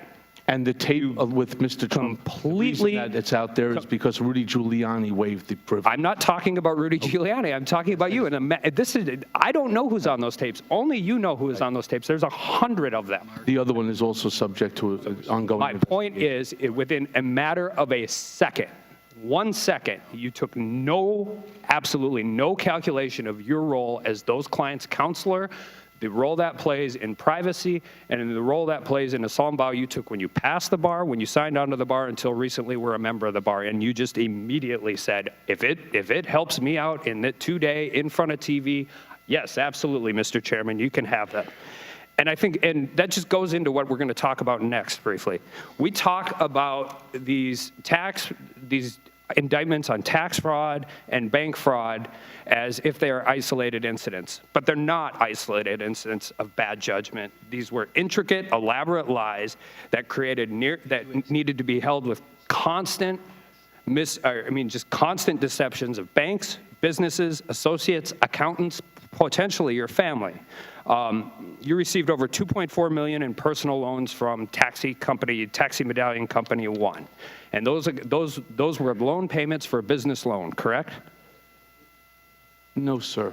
You weren't receiving those. Okay, go ahead. Those were payments that were made by the management company that was operating the medallions. To you? To me. So, and those were deposited into your personal account, or in some instances, your wife's account? It was deposited into the joint checking account of my wife and I that's located at the base of the building that we reside in. And were those disclosed on your tax returns? They were not disclosed on my tax return. And in fact, when your accountant talked to you about those deposits, you told him you wouldn't pay for a memo that you didn't ask to be done? That's inaccurate. So the that's sentencing court in New York has it wrong? Okay. I don't know what Mr. Getzel wrote, my accountant. There are a series of issues regarding his memo anyway, including the fact he's almost directing me in an earlier memo to commit fraud. But putting all that aside with Jeff Getzel, the answer to that is I pled guilty, all right? And I made my mistake, and I'm going, as I've said 100 times now, right? I'm not so sure why this singular attack on my taxes. If you want to look at them, I'm more than happy to show them to you. If the chairman will give me 20 minutes, I got plenty of other things to talk about. Every single word that's written All right, I'm going to reclaim my time. is not 100% accurate.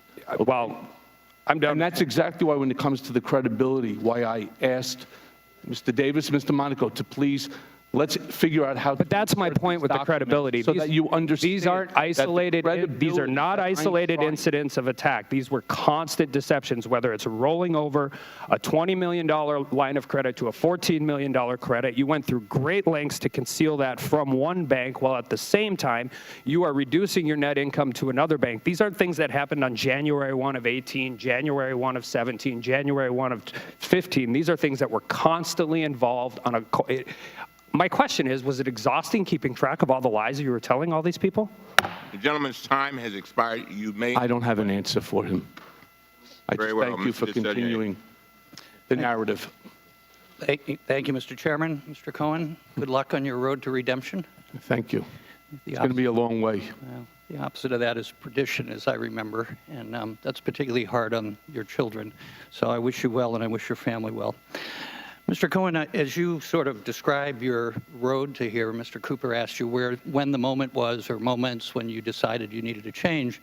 It strikes me there is a transition that you have illuminated here. Your period of time, the 10 years working for somebody who you admired as a developer, and then when Charlottesville happened, and quite frankly, when the special counsel called you in, obviously was a key part of it, or you wouldn't be here. But the in-between part I find really interesting and troubling, at least in terms of appearances and confidence that the American people would have in this institution and democracy, quite frankly.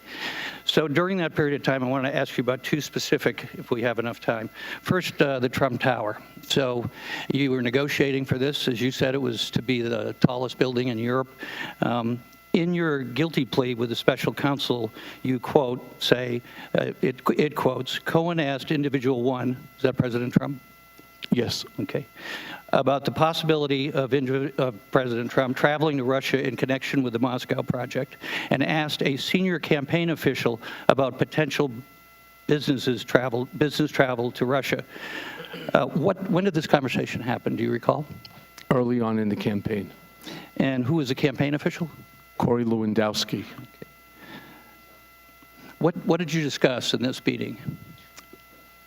Possibility of which dates that Mr. Trump would have availability if, in fact, that we were going to go over to Russia to take a look at the project.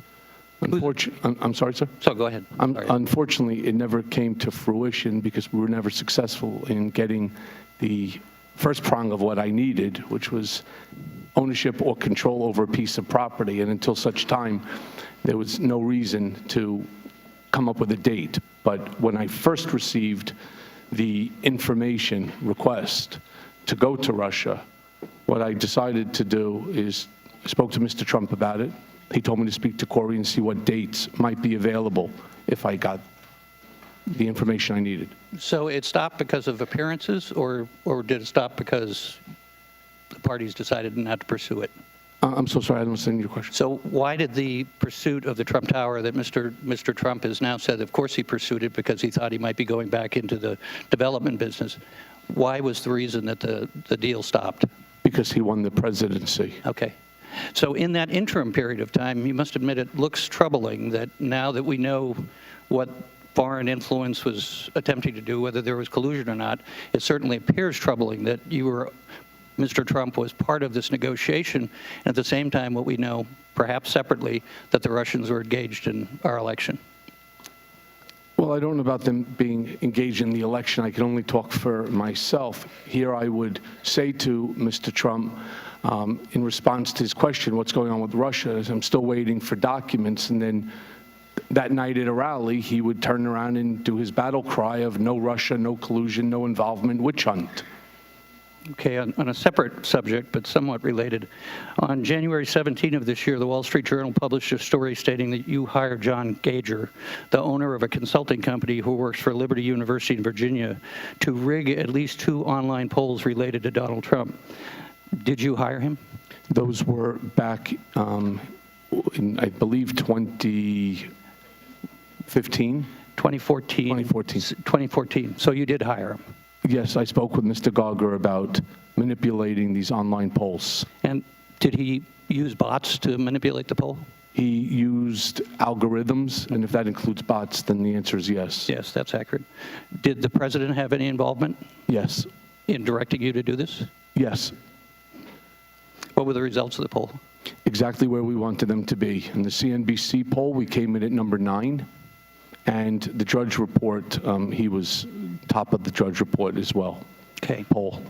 And please understand also, the CNBC poll was called The Contenders, and it was the top 250 people that they named, and it was supposed to be the top 10 most influential people. Let me just finish with, earlier today, you directed a comment to my colleagues, and I'm quoting, so correct me if I got this wrong. You said the more people who follow Mr. Trump, the more people will be where I am. Is it your expectation that people in the administration will end up where you are? Sadly, if they follow blindly like I have, I think the answer is yes. Thank you. Time has expired. Mr. Stubbe. Thank you, Mr. Chairman. When I ran for Congress, I talked about how Washington was broken. But I certainly did not expect the level of political gamemanship, partisanship, and sheer stagnation of policies that would improve the lives of Americans that I'm witnessing today. It is terribly disappointing to me that this committee and its chairman chose to spend our time in questioning an individual that has zero probative value and zero credibility, instead of spending our limited time focusing on improving the lives of Americans, creating jobs, or streamlining the functioning of our federal government. Yet here we are, taking testimony from a convicted liar, and not someone who has just lied to his clients or family or friends, but testimony from an individual who deliberately and premeditatedly lied to this body. He lied to Congress through false statements and written statements. He lied to Congress through his testimony. He then amplified his false statements by releasing and repeating his lies to the public, including the other potential witnesses. Yet now, we on this committee and the American people are expected to believe Mr. Cohen's testimony. I don't know a juror in America that would believe anything Mr. Cohen says given his past actions and lies. Mr. Cohen, you stood before multiple congressional committees before today and raised your right hand and swore an oath to be honest. Is that correct? That is correct. And you lied to those congressional committees. Is that correct? Previously? Correct. Yes, sir. You stated that Trump never directed you to lie to Congress. Is that correct? That's correct. Therefore, you lied to Congress on your own accord and then admitted to lying to Congress, correct? I've already stated my piece on that. I knew what he wanted me to do. I was staying on party line. But he never directed you to lie to Congress? He did not use those words, no. In your evidence that you provided this committee a mere 2 hours before the hearing started, were payments made to you by Mr. Trump, correct? Amongst other things, yes. Yet other than your testimony here today, there is absolutely no proof that those specific payments were for those specific purposes. Is that correct?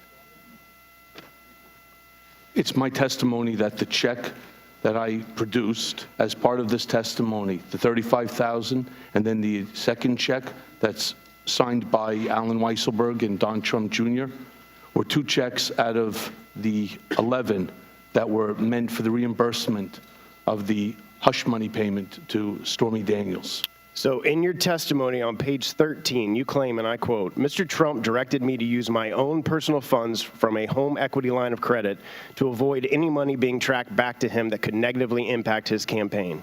Do you have any proof of this direction? Just the payment, sir. So no email? Mr. Trump doesn't have email. So no recording? I do not have recordings, no. No text message? Mr. Trump doesn't text message. So no direction other than your testimony today that that's what the payment was for? And the fact that I paid on his behalf, at his direction, the money to Keith Davidson's IOLA account. You're right, there's no other documentation I have. So nothing that you produce as part of your exhibits prove that President Trump directed you in any way to make that payment? I don't even know how to answer that, sir. Well, it's pretty simple. There's nothing in the evidence that shows, or the exhibits that you provided today, that show that Trump directed you to make those payments. Other than the non-disclosure agreement that has been seized by government authorities and is widely shown, I don't believe there's anybody out there that believes that I just decided to pay $130,000 on his behalf. Well, you were his attorney for over 10 years. That doesn't mean that I pay $130,000. Well, it doesn't for his also mean that he fees. wasn't paying you for representation of counsel. Okay. So how did President Trump even know you had a HELOC? I'm so sorry, sir? How did President Trump even know you had a HELOC? Because we discussed it. Because I told him the same thing, that I didn't want my wife to find out about it. And as one additional, Rudy Giuliani himself came out and expressed that Mr. Trump reimbursed me for the money that was spent to pay Stormy Daniels. And did you tell Chris Cuomo that you had no access to Mr. Trump during October and November of 2016? I'm sorry, I don't know what you're referring to. Your interview with Chris Cuomo. I would need to see the document. Did you also tell Chris Cuomo that you made these payments without telling Mr. Trump because you wanted to protect Mr. Trump? And I was protecting Mr. Trump. And you told him that you made these payments without telling him? When I said that, if that's what I said to Chris Cuomo, yes, that was my line. And if this unsupported claim was true, then it would be part of an ongoing investigation as evidence of a crime, and the Department of Justice would not let you discuss it during your testimony here today. Is that correct? I don't know. Gentleman's time has expired. Did you answer? Yes, I did want to say one last thing. Not only did I lie to the American people, I lied to the First Lady. When the president called me and I was sitting in a car with a friend of mine, and he had me speak to her and explain to the First Lady. So the answer is you're not accurate, and I don't feel good about any of this, and this was not my intention. Ms. Lawrence. Sorry. Thank you, Mr. Chairman. I just want to put on the record, as being a Black American and having endured the public comments of racism from the sitting president, as being a Black person, I can only imagine what's being said in private. And to prop up one member of our entire race of Black people and say that that nullifies that is totally insulting. And in this environment of expecting a president to be inclusive and to look at his administration speaks volume. So I have some questions. I want to talk to you about this intimidation of witness. Mr. Cohen, you were initially scheduled to testify before the House Oversight Committee on February the 7th, but your legal team delayed your testimony, quoting ongoing threats against your family from the president and Attorney Giuliani. Is that correct? Yes, ma'am. And then on November 29th, after you admitted that the president's negotiations over a real estate project in Russia continue well through the summer before the 2016 election, President Trump called you, quote, a weak person and accused you of lying. And then on December 16th, after 2018, after you disclosed that it was the president who directed you to arrange hush money payments to Stormy Daniels and Karen McDougal to conceal his extramarital affairs, he called you, the president of the United States, a rat. Mr. Cohen, why do you feel or believe that the president is repeatedly attacking you. You are stating that you feel intimidated, asking us to protect you, following your cooperation with the law enforcement. When you have access to 60+ million people that follow you on social media, and you have the ability within which to spark some action by individuals that follow him, and from his own words that he can walk down Fifth Avenue, shoot someone, and get away with it. It's never comfortable when the President of the United States... What do you think he can do to you? A lot. And it's not just him. It's those people that follow him in his rhetoric. What is a lot? I don't know. I don't walk with my wife if we go to a restaurant or we go somewhere. I don't walk with my children. I make them go before me because I have fear. And it's the same fear that I had before when he initially decided to drop that tweet in my cell phone. I receive some, and I'm sure you'll understand, I receive some tweets, I receive some Facebook Messenger, all sorts of social media attacks upon me, whether it's the private direct message that I've had to turn over to the Secret Service because they are the most vile, disgusting statements that anyone can never receive. And when it starts to affect your children, that's when it really affects you. On January 20th, 2019, Mr. Giuliani called your father-in-law, quote, a criminal, and said that he may have ties to organized crime. Mr. Cohen, do you believe that the president, Mr. Giuliani, publicly targeted your father-in-law as an effort to intimidate you? Can you elaborate? Why is your father-in-law being pulled into this? I don't know the answer to that. My father-in-law was in the clothing business, came to this country because they in the 1972-73, the expulsion of Jews from the Ukraine. He came here to this country. He worked hard, and he's now enjoying his retirement.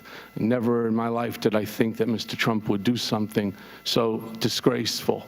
And he's attacking him because he knows I care about my family. And to hurt me, he's trying to hurt them. Interestingly enough, my father-in-law's biggest investments happen to be in a Trump property. So it just doesn't make any sense to me. I want to be clear, any efforts to prevent a witness from testifying in front of Congress is against the law.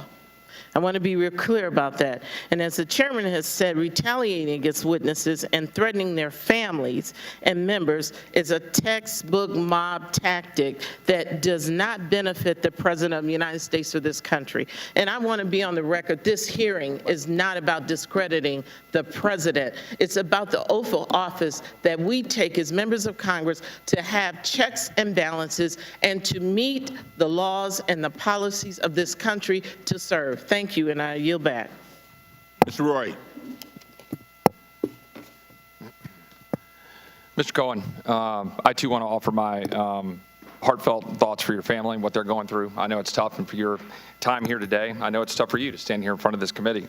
The chairman suggested you volunteered to come here. You testified that you were asked to come here. Is it correct you were asked to come here, yes or no? Yes.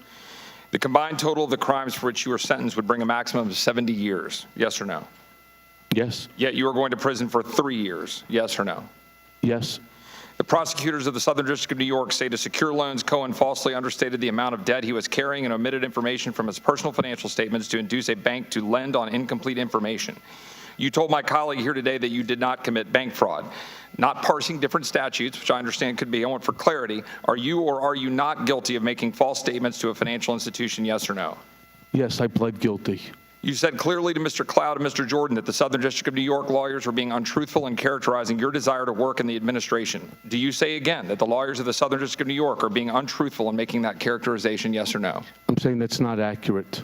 Okay, so you're saying they're being untruthful. I'm not using the word untruthful. That's yours. I'm saying that that's not accurate. I did not want a role or a title in the administration. I'm sure the lawyers... I got the title that I wanted. I'm sure the lawyers of the SDNY appreciate that distinction. Question, you testified today you have never been to Prague and have never been to the Czech Republic. Do you stand behind that statement? Yes, I do. I offer into the record an article in known conservative news magazine Mother Jones by David Korn, in which he says he reviewed his notes from a phone call with Mr. Cohen, that Mr. Cohen said, quote, "I haven't been to Prague in 14 years. I was in Prague for one afternoon 14 years ago," end quote. Question: you, as my friend Mr. Armstrong rightly inquired, offered to the committee taped information involving clients with the bat of an eye. Do you stand behind that, yes or no? I'm sorry, I don't understand. You said it so fast. You, as my friend Mr. Armstrong rightly inquired, offered to this committee taped information involving your clients with the bat of an eye. Do you stand behind that offer? If the chairman asks me, and I'll take it under advisement now, and it's not a problem in terms of attorney-client privilege, yes, I will turn it over. You, as my friend Mr. Meadows pointed out, misled this committee even today in a written submission that contradicted your testimony. You have suggested you are going to review that. Are you going to review it in our next break to correct the record, yes or no? Yes. Question: you helped out the president's campaign, or were involved in the campaign as a representative, as a spokesman, even in your words today. It was your idea for the campaign dating back to 2011. Is that accurate, yes or no? Yes. 2011 is a year that sticks in my head, for it's the year my daughter was born, and it was the year I was diagnosed with cancer. I was not then pushing for Donald Trump to be president. I was fighting cancer. Even in 2016, I was publicly backing a certain Republican from Texas. Some might guess who it was. But you were all in. And you either wanted Donald Trump to be your president because it would be good for the country, or you did it for your own personal advancement, or both. Sort of the two options. Real Americans in my district and across the country wanted the president to be president, not in any way because he's perfect, but rather because they are sick and tired of this hellhole. They supported the president because they are sick and tired of the games that we are seeing here today. They are sick and tired of politicians who refuse to secure the border, balance our budget, restore health care freedom, and then get the hell out of their way so they can lead their life. They are mystified that we amass about $100 million of debt per hour, which means we've blown through $450 million during this charade in amassing debt. $450 million. They're sick and tired of a Democrat Party that willfully ignores cartel-driven asylum crisis on our border that endangers American citizens and the migrants who seek to come here. Just yesterday in Eagle Pass, Texas, Border Patrol agents arrested an MS-13 gang member. In McAllen, Texas, federal authorities are offering a reward for a man tied to Mexico's Gulf Cartel for his alleged roles in various murders, kidnappings, and home invasions in South Texas. A mass Honduran migrant rush at the Texas border forced brief closure of the Laredo port. This is this week. This is what we're ignoring. This is not what we're doing for the American people while we engage in this charade. This is not what the American people sent us here to do. This is an embarrassment for our country. I talked to my beautiful wife back in Dripping Springs, Texas, just before the hearing. I said, don't bother watching. She said, as I roughly expected, don't worry, I won't. I have more important things to do. And she, like the rest of the American people, have a hell of a lot more important things to do than to watch this. I said, amen, darling. I can't help but think that is what the majority of the American people are thinking while watching this unbelievable circus.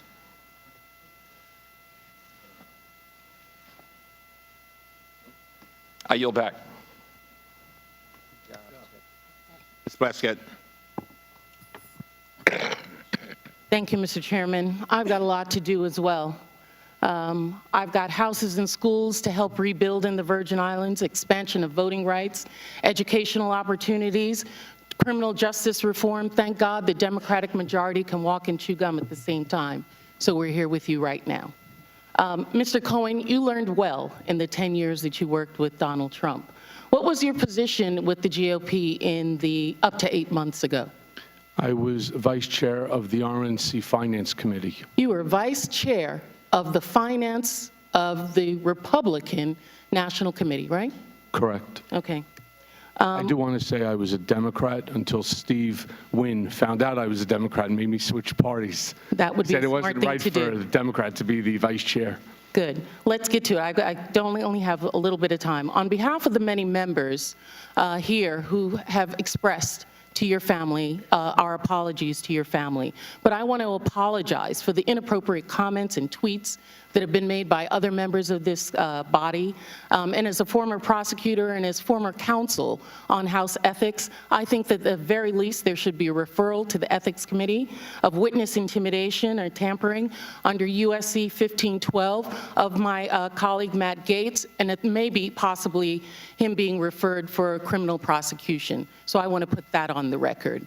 On May 2nd, 2018, the president's personal attorney, Rudy Giuliani, who was his personal attorney like you, appeared on Fox News and referred to the president's reimbursement to you for the $130 payment for Stephanie Clifford as part of a retainer. And on May 3rd, 2018, one day after Mr. Giuliani's appearance, the president tweeted, and I quote, "Mr. Cohen, an attorney, received a monthly retainer not from the campaign and having nothing to do with the campaign from which he entered into through reimbursement, a private contract between two parties known as a non-disclosure agreement, or NDA." The Office of Government Ethics, which is the agency which the federal government with responsibility over what the president needs to report publicly about his assets, was puzzled by this, it seems, and they were skeptical that a retainer was actually in place and asked to see the retainer agreement on call of May 8th with the president. The president's personal counsel, Sherry Dillon, replied that she would, and I quote, "not permit OGE staff to read the agreement because it is privileged." Ms. Dillon would not even let OGE staff come to her office to review the retainer agreement. Mr. Cohen, in a court filing made in August of last year, federal prosecutors stated that, quote, "in truth and in fact, there was no such retainer agreement." Mr. Cohen, did you ever have a retainer agreement in place with the president for the payment to Ms. Clifford? No. So was Mr. Giuliani's statement inaccurate? Yes. Was Ms. Dillon's statement about the retainer agreement inaccurate?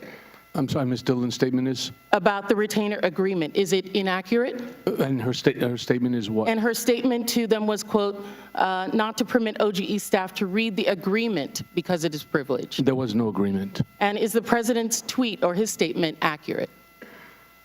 And I'm sorry, one more time. And his statement was, "Mr. Cohen, an attorney, received a monthly retainer, not from the campaign and having nothing to do with the campaign from which he entered in through a reimbursement." That's not accurate.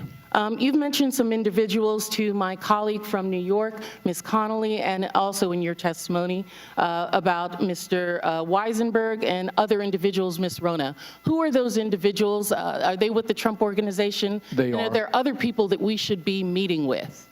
So Alan Weisselberg is the chief financial officer. Uh-huh. The You got to Trump quickly give us Organization. as many names as you can so we can get to them. Yes, ma'am. As Ms. Rona, what is Ms. Rona's position? Rona Graff is Mr. Trump's executive assistant. And would she be able to corroborate many of the statements that you've made here? Yes, her office is directly next to his, and she's involved in a lot that went on. Okay, Mr. Cohen, when the president's lawyers were having the discussions with the Office of Government Ethics in 2018, did they reach out to you to talk with you about these payments? No, ma'am. And what did you share anything with them otherwise in any other conversation? I do not recall, no. Can the committee obtain more information about these facts by obtaining testimony and documents from the White House, the Trump Organization, and the president's attorneys? I believe so. Mr. Chair, I think that those are the individuals that we should be speaking with, and I yield back at this time. Committee will now stand in recess again. We will come back. Listen up, 35 minutes after the last vote begins. So for Mr. Cohen, we're talking about probably about an hour or so. All right. So much. Michael, you're a good person. Hello, everyone. I'm Tanya Rivero. Thank you for joining us. We've been listening to Michael Cohen, President Trump's former personal lawyer, testifying in front of the House Oversight Committee, giving some explosive testimony. Cohen today called the president a racist, a con man, a cheat. Republicans on the committee, including Minority Leader Representative Jim Jordan, focused almost exclusively on the credibility of Mr. Cohen, or rather, his lack of credibility. He has, of course, been convicted for lying to Congress and will go to jail for that. Democrats, on the other hand, were focused on questions about what Cohen knew about what President Trump knew about dealings with Russia, about the WikiLeaks dump of Democratic Party and Hillary Clinton's emails, and the payments to women who claim to have had had sex with Mr. Trump while he was married, as well as payments for other nefarious dealings. A lot was aired today. Whether any of it can be believed depends on who you ask. So joining me here on set is CBSN political reporter Caitlin Huey-Burns, CBS News legal analyst Ricky Kleeman, and CBS News Washington correspondent Paula Reed, who joins me now from Washington. Thank you, ladies, all of you, for being with us. Ricky, I want to start with you and the question of Cohen being reimbursed for those hush money payments. We have a soundbite from the hearing that we're going to play first. Let's listen.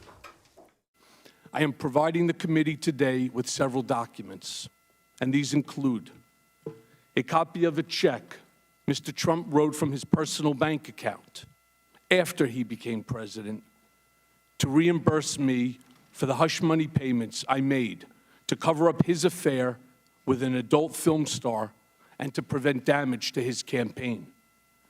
Now, Ricky, we know that Cohen was convicted in part for campaign finance violations. We're dealing with this very issue. So if he can prove that the president reimbursed him with physical documents, doesn't it then follow the president is also guilty of the same thing?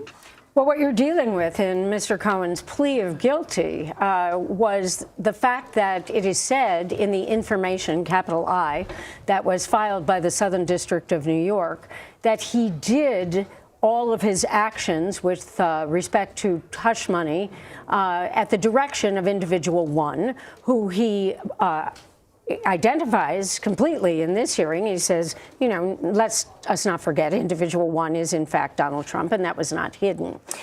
There has always been that question of if Donald Trump, during the campaign, and we haven't gotten to President Trump yet, directed Michael Cohen on the eve of the election, after the Access Hollywood tape had come public, that he wanted these hush money payments paid, that it was a crime because it was against the Federal Election Commission rules, because it would directly affect the election. So then is the date on the checks that the president wrote for Mr. Cohen significant? Yes, because it is not in 2016. It is, in fact, in 2017, when he is already president of the United States.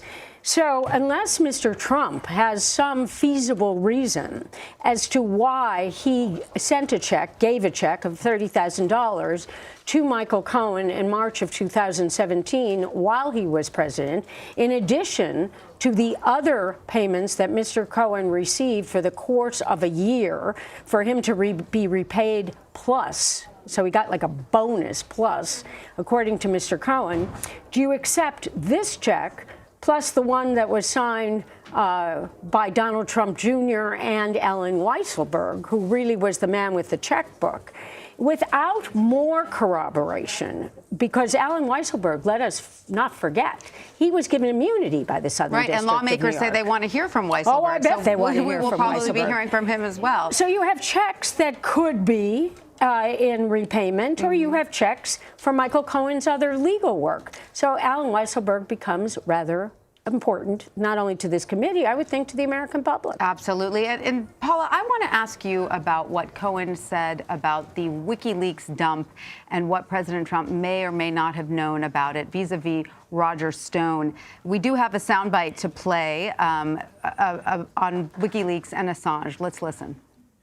In July of 2016, days before the Democratic convention, I was in Mr. Trump's office when his secretary announced that Roger Stone was on the phone.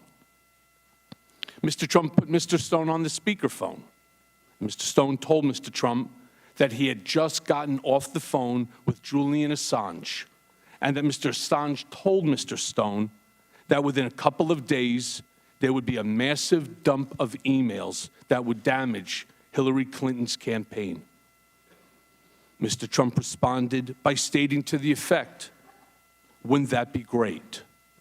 Now, Paula, the statement is interesting on a lot of levels, but not the least of which because Roger Stone has reportedly responded to what Michael Cohen said today. Is that right? And if so, is that in violation of his gag order?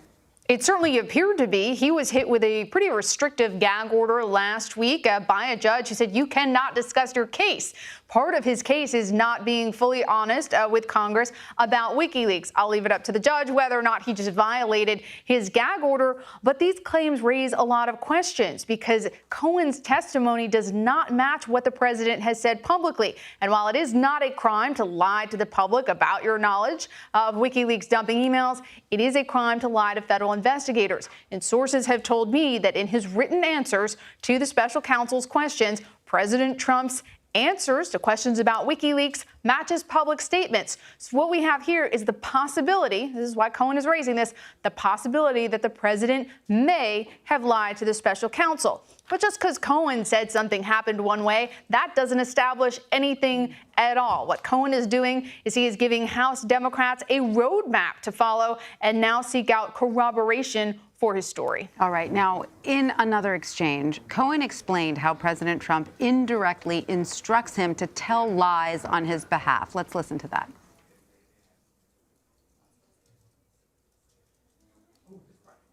We may not have that soundbite just yet, but he does talk about how the president never directly tells him to lie, but that it is implicit in his actions what he wants Cohen to do.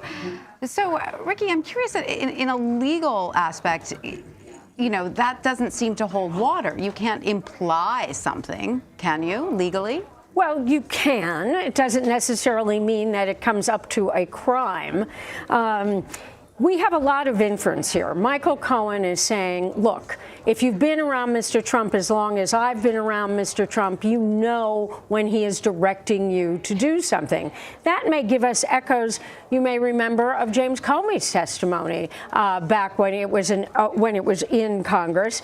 And he said how he interpreted something the president said about Michael Flynn. Did he take it that to be nice to Michael Flynn or good to Michael Flynn, that was an order? Well, is it beauty is in the eyes of the beholder? Don't you need more? Don't you need a real agreement? But it is not just that comment alone. Michael Cohen saying, I knew what he meant. He kept saying that, you know, that publicly that we were not involved in Russia, and he was saying it during the campaign. So I knew that what he really wanted me to do was to follow his directions. Now, President Trump can simply say, I can say anything I want in the campaign, and, you know, frankly, that's how I remembered it. And Michael Cohen's decision to lie is all of his own. Right, and we should also remind everyone that the president has never had to say anything under oath. Well, that's at least not to the public that we know of so far. Right, and we don't like the fact that our leaders in office might lie to us on any basis, let alone a regular basis, but lying to the public is not a crime. Right. I want to talk a little bit about, Caitlin, the business dealings that Michael Cohen may have revealed, or some of the sort of nefarious dealings that he alleges the Trump family have been involved in. There's a soundbite where he talks about the Trump Tower Moscow and how he lied about that and admitted that. Let's listen. Was Ivanka, Jared, or Don Jr. still involved in the Russian tower deal at that time? The company was involved in the deal, which meant that the family was involved in the deal. If Mr. Trump and his daughter Ivanka and son Donald Jr. are involved in the Russian Trump tower deal, is it possible the whole family is conflicted or compromised with a foreign adversary in the months before the election? Yes. So, Caitlin, Cohen is implicating the entire Trump family. That might be the first time we've heard that. We know Trump Jr. has come under some speculation, but this includes Ivanka, Jared, the entire family. What do you make of that? Important for two reasons. One, Ivanka works in this White House currently, and two, we know the president is very protective of his children, even as Mr. Cohen detailed the ways in which Donald Trump has talked unfavorably about his own son. You know, he is very protective of his daughter especially. So what would this prompt Trump to do? I think it's also really interesting to kind of look at all the politics being played here. Yes. This is a tale of two committee hearings, really. You have Republicans on one side working overtime, really, to try to discredit Michael Cohen and to present him as an uncredible witness, especially since he is also involved in another case, of course, in the Southern District, and he hasn't been able to say some things. And Democrats are trying to get more answers from him around these business dealings, around that Trump Tower meeting, around this payment. And so, you know, Michael Cohen has lied before. He is going to jail, as he noted, and Republicans are kind of trying to show that why should we trust this person? However, that could have a backfiring effect because Democrats have actually asked him some pretty salacious questions that he's answered about a love child, about other things that Donald Trump has been accused or rumored to be doing. He shot those down. So, is he credible then? And at this point, what, motivation would he have to lie? Right. It doesn't seem like he'd have much. In fact, he could just get into more trouble if he kept lying, correct? Well, he's already going to prison for fraud and lying, and then he's going to prison for lying to Congress. So he understands what the consequences are. Right. All he's looking at if he lies is more time. So the argument, obviously, from the Democrats' point of view is he's the one who really understands it's not that he has nothing to lose, he has everything to lose if he lies. And you're right about all of these colorful details that are coming out, some of which are quite salacious. He, at one point, talked about an elevator tape that he doesn't believe exists, but it's quite something to hear about. Let's listen. I'm told we do have it. It's coming in just a second. There's an elevator tape that went up for auction, ostensibly in 2016. Yes, I've heard about this. And who is on that tape? It's Mr. Trump with Melania. And what happened in that tape? The story goes that he struck Melania while in that elevator because there's a camera inside, which I'm not so sure. Actually, I'm certain it's not true. I've heard about that tape for years. I've known 4 or 5 different people, including folks from AMI, who have But there was some claimed. tape that went up for auction, correct? I don't believe that auction was real, and I don't believe Mr. Trump ever struck Mrs. Trump, ever. I don't believe it. And are you aware of anyone purchasing that tape then? I don't believe it was ever So you never purchased. saw this tape? No, ma'am, and I know several people who went to go try to purchase it for catch and kill purpose. It doesn't exist. Right. Mr. Trump would never, in my opinion, that's not something that he Good does to not. know. Paula, even though Cohen denied the existence of this tape, we're hearing about it, we're talking about it. These are the kinds of dirty details that the White House cannot be happy about.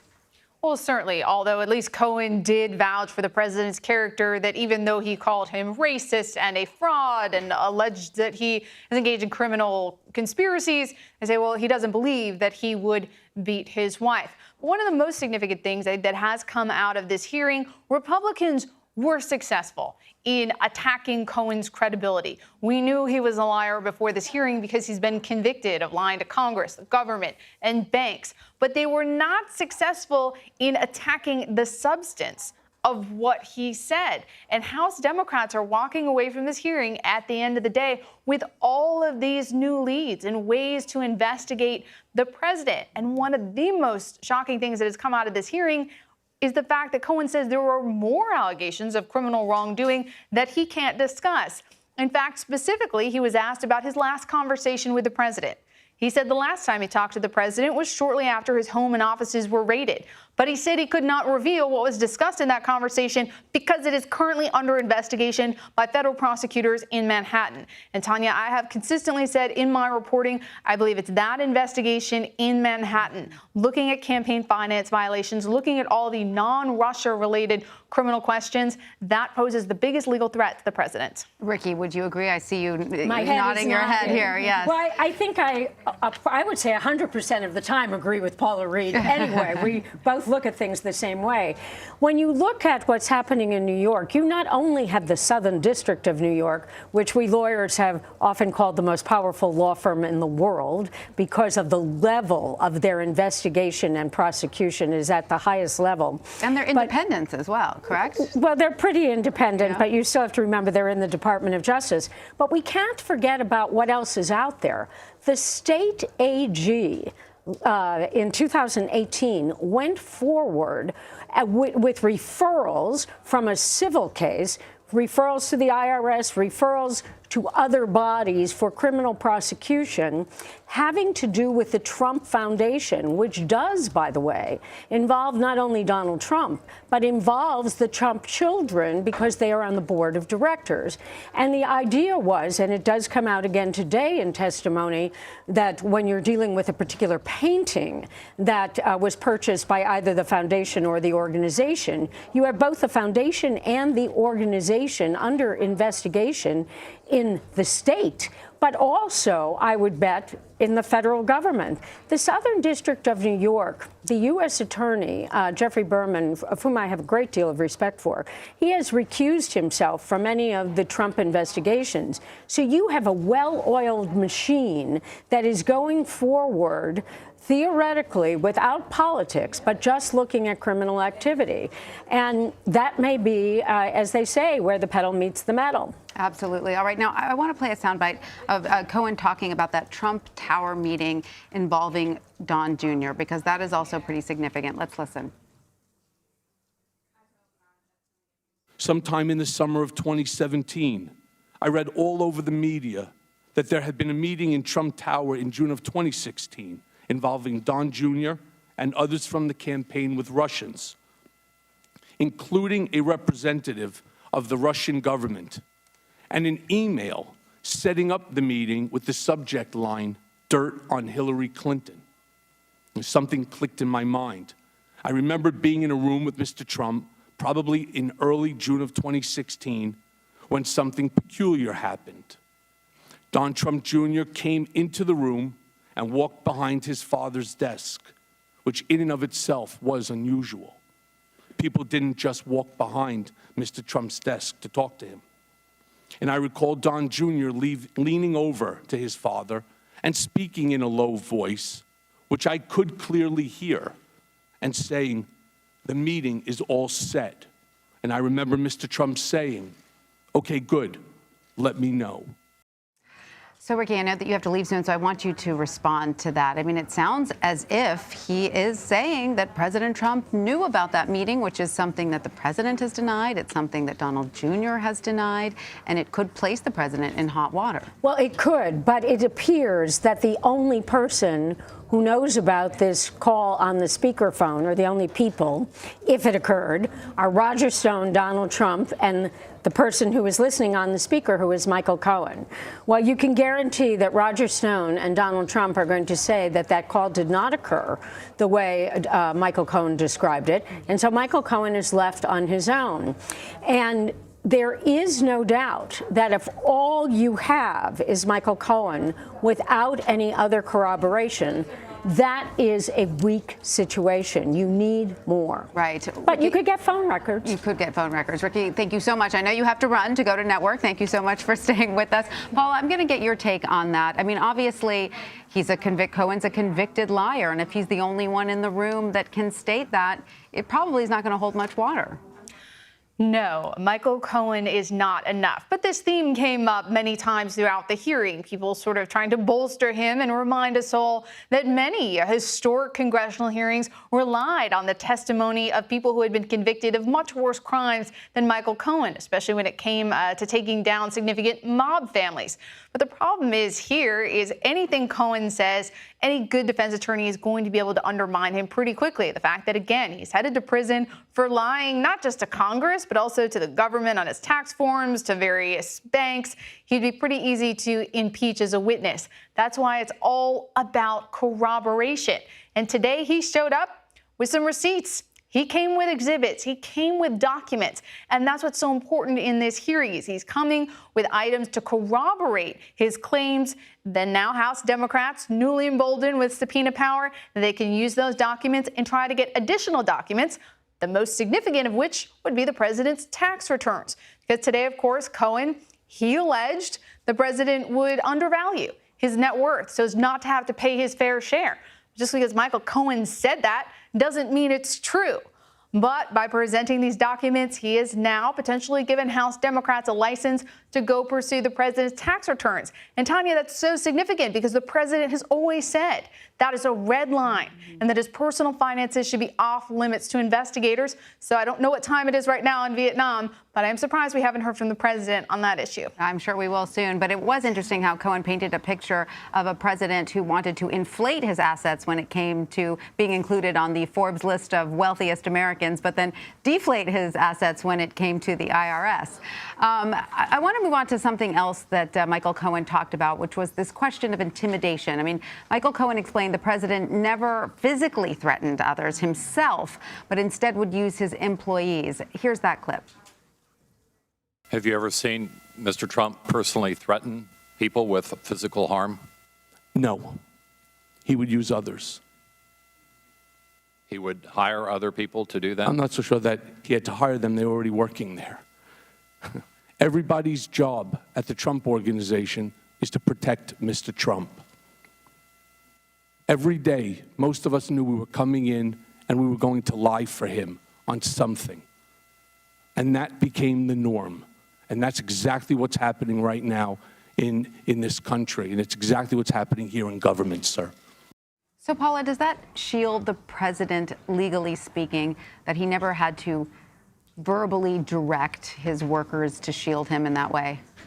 Well, this speaks more, I think, to ethics and morals than it does to legal culpability, because here he's just having people carry out threats in different ways. And he noted it wasn't always physical violence. Sometimes there'd be other implied threats of potential legal action or not paying your bills. At this point, I can't really see where the legal exposure would be, since this is so long ago. A lot of this happened. But if you remember, Michael Cohen tried to pull out of this hearing originally, saying that he felt threatened by the president. And a lot of people found that pretty rich, considering how many people Cohen had threatened on behalf of the president. But again, a lot of these statements, things you say and do in the public sphere, it all comes down to what you tell federal investigators. And I think that's the greatest legal vulnerability, not only for the president, also for Michael Cohen, as we've seen, but also the president's family members and associates. It's clear they don't have their story straight.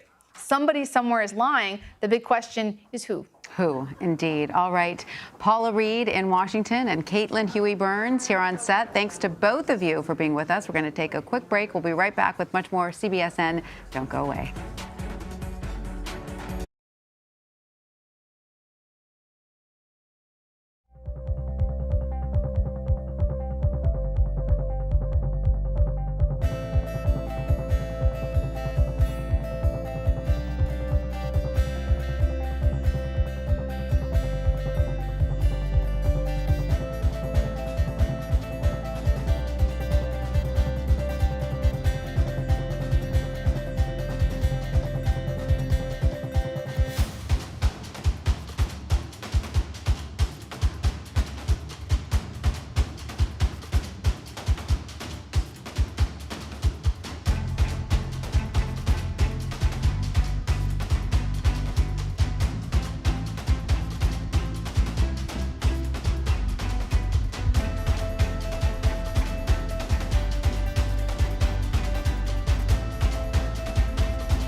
CBS News. Real news. This is just one of the homes overtaken by mud. Get out of here! Go! This is exactly what fire crews were afraid of. This is what many people are coming back to. This is where we will ride out the storm. This is one of the flashpoints right now situated in the... This is a dangerous area. This is what first responders are having to get around. This is the most active eruption. This is the CBS Evening News. What's new under the sun? Good morning. I'm Jane Pauley, and this is Sunday Morning. Go on. You know who I am? What does it say on that gravestone? Here lies the oldest man that ever lived, actually. The women in your life. Apparently, women just don't like me very much. Experience thought-provoking, innovative, and truly original reporting. Hey, Jane. Because there's always something new under the sun. Please join us when our trumpet sounds again. On CBS Sunday Morning.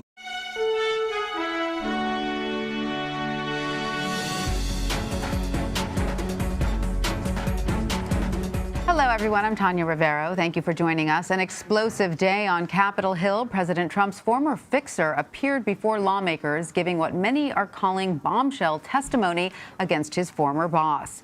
Cohen testified before the House Oversight Committee on Mr. Trump's alleged criminal conduct while he was in office. But before the hearing even got underway, some lawmakers were looking to postpone it. Mr. Chairman, I have a point of order. I move that we postpone this hearing. Is there a second? Mr. Chairman, Mr. Chairman, I was asking to be recognized before the motion. The vote is so in tabling the motion. You know who had this to material postpone. before all the Excuse members me, of the committee? Excuse me. CNN had it before Sir. we did. CNN had the exhibits Sir. before we did. I just want to be recognized. Yeah, well, the vote is on tabling the motion to postpone. All in favor say aye. All opposed say no. No. The ayes have it. I appeal the ruling of the chair. Yes, I can assure you it's in the rules. The hearing was not postponed, and Mr. Cohen gave his wide-ranging testimony before the House Oversight Committee. Here are some of the highlights. Mr. Cohen, how long did you work for Donald Trump? Approximately a decade. 10 years? That's correct. And you said all these bad things about the president there in that last 30 minutes, and yet you worked for him for 10 years? All those bad things, I mean, if it's that bad, I can see you working for him for 10 days, maybe 10 weeks, maybe even 10 months. But you worked for him for 10 years. Mr. Cohen, how long did you work in the White House? I never worked in the White House. And that's the point, isn't it, Mr. Cohen? No, sir. Yes, it is. No, it's not, sir. You wanted to work in the White House. No, sir. You didn't get brought to the dance. Sir. And now? I was extremely proud to be personal attorney to the President of the United States of America. I did not want to go to the White House. I was involved in several of these catch and kill episodes, but these catch and kill scenarios existed between David Pecker and Mr. Trump long before I started working for him in 2007. A copy of a check Mr. Trump wrote from his personal bank account after he became president to reimburse me for the hush money payments I made to cover up his affair with an adult film star and to prevent damage to his campaign. He is a racist, he is a con man, and he is a cheat. Michael Cohen accused the president of various criminal acts since assuming the Oval Office. These are the main headlines. This is a copy of a check written to Cohen from Mr. Trump's personal bank account after he became president. It was to allegedly reimburse Cohen for hush money payments to porn star Stormy Daniels, who alleges she had a sexual encounter with Mr. Trump. But the president has repeatedly denied he knew anything about that. During the testimony, Cohen also painted the president as a racist. While President Obama was in office, Cohen claims that Mr. Trump asked him, quote, if he could name a country run by a black person that wasn't an expletive. Cohen says the president also said black people would never vote for him because they were, quote, too stupid. And Cohen doubled down on claims the president not only knew of, but directed negotiations for the Trump Tower project in Moscow. The reason? The president's former fixer said Trump stood to make hundreds of millions of dollars on the Moscow real estate project. Now, these accusations come months ahead of prison time for Cohen. He was sentenced to 3 years behind bars last year after pleading guilty to campaign finance violations while working with the Trump campaign. Cohen also lied to Congress. CBSN political reporter Caitlin Huey-Burns is here with me on set, and CBS News political correspondent Ed O'Keefe is on Capitol Hill.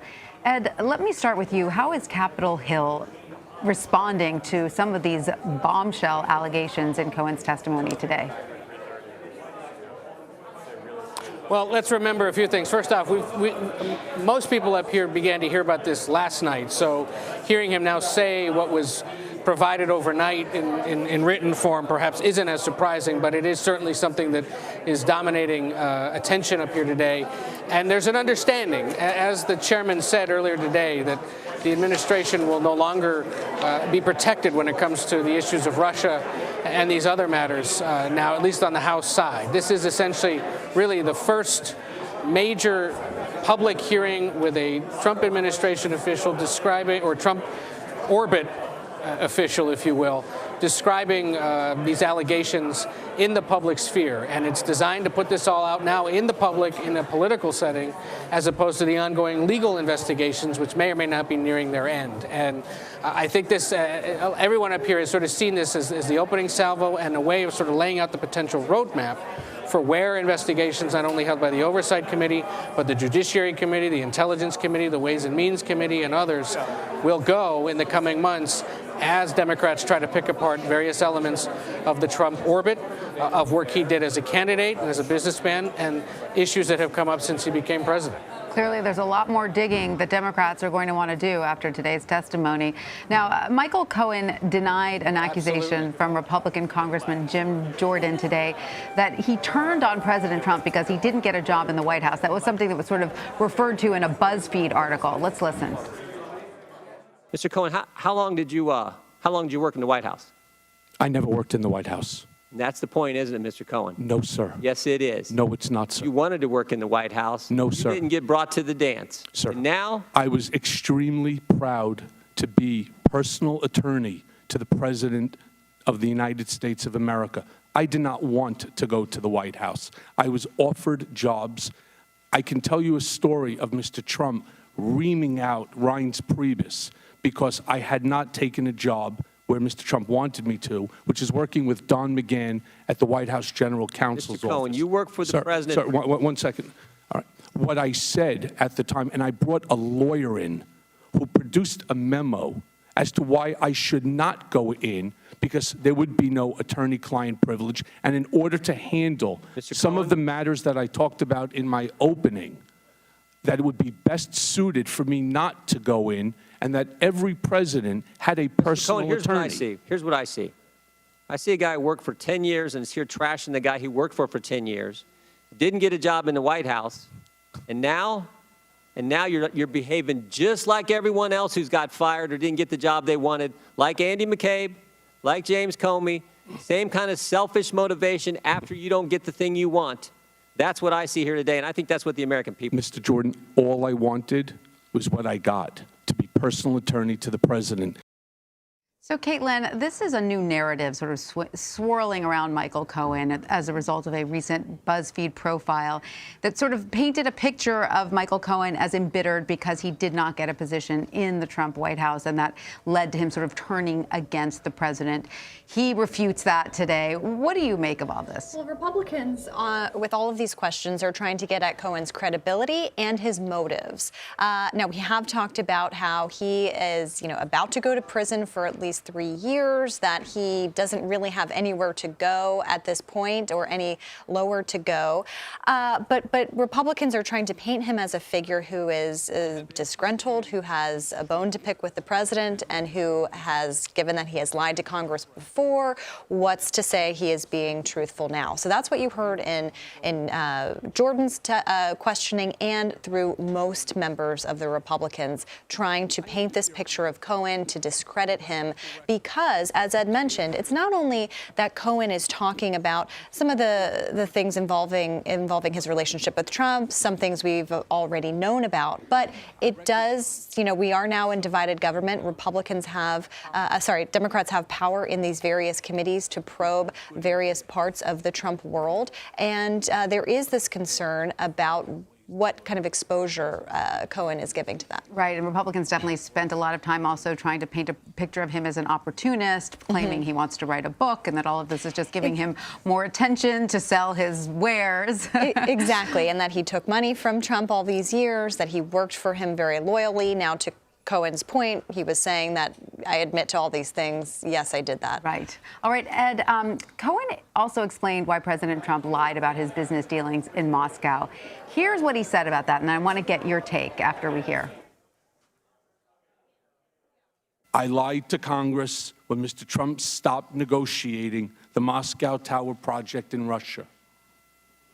I stated that we stopped negotiating in January of 2016.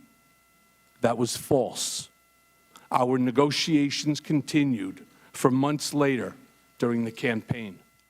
So to be clear, Mr. Trump knew of and directed the Trump-Moscow negotiations throughout the campaign and lied about it. He lied about it because he never expected to win. He also lied about it because he stood to make hundreds of millions of dollars on the Moscow real estate project. And so I lied about it too.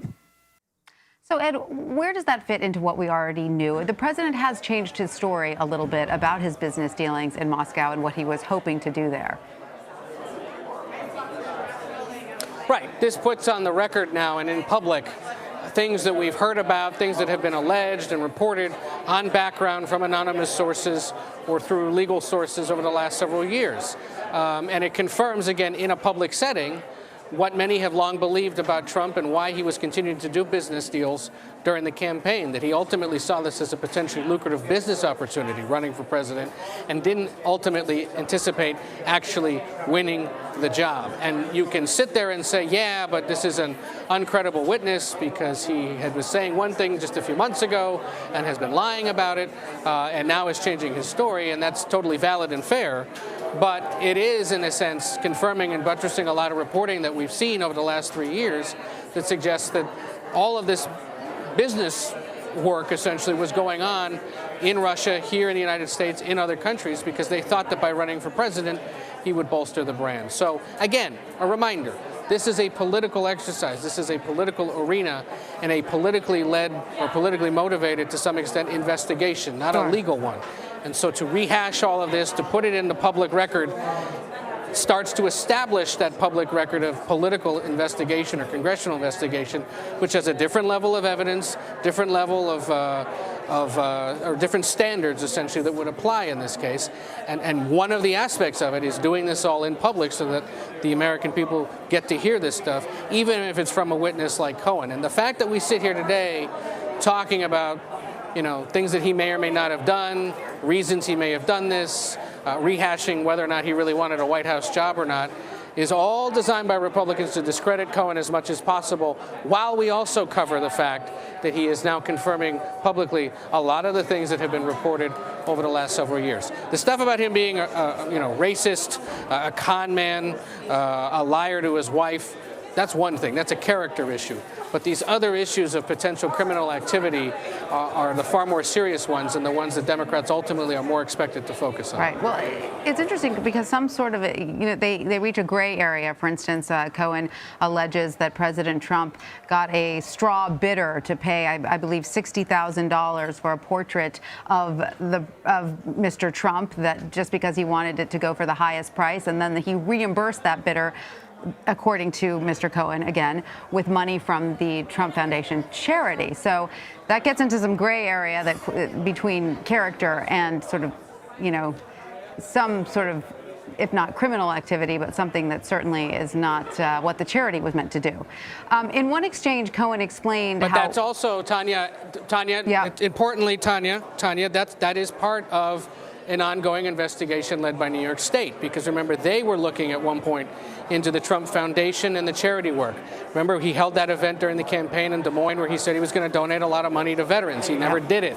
That led to investigations by the Washington Post into how money was being raised, spent, or husbanded by the charity. Then the New York State Attorney General's office got involved. Then they settled with the Trump Foundation and got them to basically dissolve the foundation. So again, that was all done in the legal sphere. This is the political sphere, and now they want to put this on the record so that Congress can potentially look into it as well. Absolutely. All right. So in one exchange, Mr. Cohen explained how President Trump indirectly instructs him to tell lies about Russia. Let's listen to what he said. Did the president in any way, from your point of view, coach you in terms of how to respond to questions or the content of your testimony before a House committee? Again, it's a difficult answer because he doesn't tell you what he wants. What he does is, again, Michael, there's no Russia, there's no collusion, there's no involvement, there's no interference. I know what he means because I've been around him for so long. So if you're asking me whether or not that's the message, that's staying on point, that's the party line that he created, that so many others are now touting, yes, that's the message that he wanted to reinforce. So, Ed, what does this tell us about how the president conducts his business? Because, you know, that's a little vague, and it's certainly not a smoking gun. In fact, Mr. Cohen at one point said he would not use the word colluded to describe the president and his dealings with Russia. So is this telling us really anything at all, Ed? So there's no paper trail. There's no direct instruction to lie. There's inferences. Right. Sounds like what Cohen is trying to say is that Trump is somebody who has spent a lot of time with lawyers and knows exactly what to say and what not to say and how to convey it to people who work for him so that he avoids any potential allegations like the ones that people are trying to infer today because of his inferences. I think, again, it just speaks to not only his character, but potentially the president's motivations. And I think, once again, shows us that this is somebody who's incredibly savvy when it comes to legal matters, business matters, and how to direct people who work for him to get what he wants. And again, that wouldn't hold up necessarily in the court of law, Cohen inferring that or saying that Trump inferred something. But in a political theater like this, it's exactly the kind of catnip the Democrats are looking for so that they can continue to make the charge that the president was aware of what was going on, instructing people in his orbit to do things on his behalf that may or may not have been criminal or at least improper. Right. That certainly was a lot of political theater today. Caitlin, I want to get your take. At the end of the day, was this just entertainment, or do you think something damaging really came out of this in terms of the president's reputation? Well, there were a lot of things that we knew, either from reporting or from things that Trump has talked about before. And there is an argument to be made by his supporters that they kind of knew who they were getting when they elected him. But that's not really what investigators on these committees are looking for. They are looking for things to take back and investigate further. Remember, Democrats feel that there has not been significant oversight of Trump and his administration and everything in his orbit, including the Russia investigation during the first 2 years of his administration, because Republicans have been in control.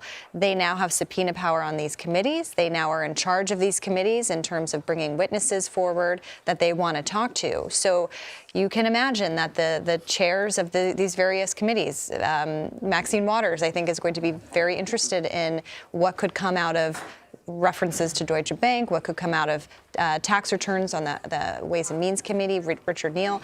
So there are ways that this investigation into Trump can be expanded and further drawn out. And Certainly. What the Republicans are trying to do is kind of rebut all of that by discrediting Cohen and calling this whole entire exercise, part of a greater effort to bring down Donald Trump. But aside for an expanded investigation into Donald Trump on the part of the Democrats, into potentially, criminal wrongdoing, there does seem to be some damage that was done just to his character. And I agree with what Ed was saying earlier, that, character is one thing, criminal wrongdoing is another, but This is politics we're talking about, and character matters a lot. So do you think that some of what we learned today from, we don't know whether this is true, but what Cohen alleges, that Trump prided himself in dodging the draft. He didn't think he would win the presidency.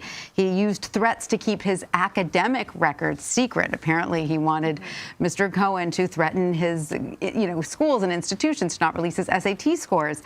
He regularly derided African Americans. I mean, if any of this is true, it's certainly another blow to President Trump's character. Well, it really depends. You would think so for another president, perhaps, but a lot of this has already been out there. And like many things in the Trump administration, it really is a matter of who is viewing this. And it's often coming down on partisan terms. But I think it's really important to note, and Ed mentioned this and Paula did too, about this case in the Southern District of New York, which is something that is completely out of the president's control. And so there is this concern that the president has that's nothing really to do with the character references, although he's very defensive of that. And we can imagine those tweets are coming at some point. He's also very protective of his children. But the case that is being brought that he doesn't have control over, I think, is also the top concern for him. All right, Caitlin Huey-Burns, thank you so much for your insight. Ed O'Keefe in Washington, thank you. We're going to take a quick break. We'll be right back with much more CBSN. Stay with us. Joining me now is Franco Ordonez. He's a White House correspondent for McClatchy News. Welcome, Franco. When the president's former personal lawyer calls him a racist, a con man, a cheat, talks about his avoiding Vietnam or not wanting to better the United States of America, what kind of political impact does that have on the president? It has a significant political impact. I mean, you can see that already in the White House's response and President Trump's response, lashing out at Twitter from Hanoi, Vietnam, at an incredibly important summit with the North Korean leader. You can see it in the responses from Trump's allies in the Oversight Committee, including the Minority Leader, Representative Jim Jordan, who is lashing out and slashing at him at Cohen and trying to damage his credibility. Republican after Republican is coming to the defense of Trump, basically trying to take down Cohen. One Republican even saying, liar, liar, pants on fire. That was a humorous moment there. Now, Franco, Cohen says the president knew ahead of time about the WikiLeaks dump of hacked emails during the 2016 campaign. I want to play the part of his testimony recalling that call. Let's listen. In July of 2016, days before the Democratic convention, I was in Mr. Trump's office when his secretary announced that Roger Stone was on the phone. Mr. Trump put Mr. Stone on the speakerphone. Mr. Stone told Mr. Trump that he had just gotten off the phone with Julian Assange, and that Mr. Assange told Mr. Stone that within a couple of days, there would be a massive dump of emails that would damage Hillary Clinton's campaign. Mr. Trump responded by stating to the effect, "Wouldn't that be great?" So, Franco, will that be problematic for the president? I think it absolutely could be. I mean, I think there are certainly questions whether he would be in any legal jeopardy. The Justice Department has already said that the president cannot be indicted. But from a political standpoint, these are the kind of things that could be very damaging. You know, you have the Democrats in this hearing bringing these points up, really trying to hammer them home for, very much a reason to raise many more questions about President Trump. Mm-hmm. In Elijah Cummings' opening statement, he said very clearly that this committee will no longer protect and surround the wagons of President Trump. I mean, they're very serious that they want to damage the president as much as possible. But when it comes to damaging the president, Cohen didn't really seem to have any smoking gun. He did say he would not use the word colluded to describe the relationship between the president and Russia. How significant is that?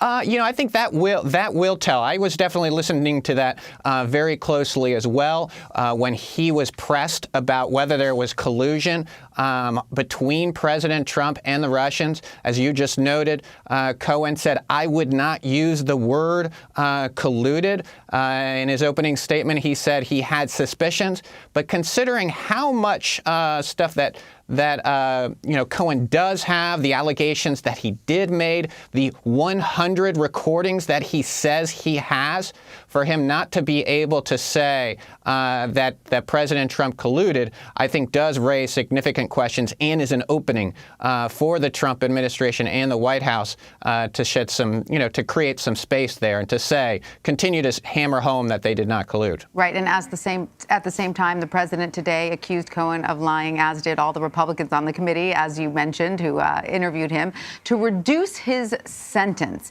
But how is the White House trying to really push back on Cohen's testimony? Well, I mean, they are going full bore in trying to cut his credibility. We mentioned the tweet earlier today. President Trump has been tweeting, nonstop about this, not necessarily in the last few days, but he has been tweeting enough to, cut into the credibility of Michael Cohen. Staffers have been raising those questions.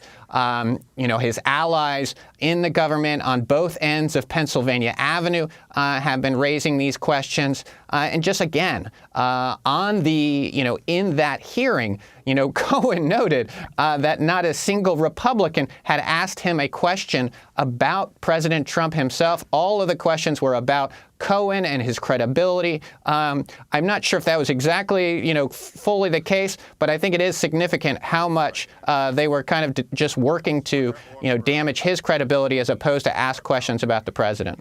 Listening to the testimony is a little bit like getting whiplash. One set of questions is all about Cohen, the other all about President Trump. So how does the White House then explain President Trump employing Cohen for 10 years? What the president says is that Cohen was one of many lawyers. They diminish how much of a role Cohen had.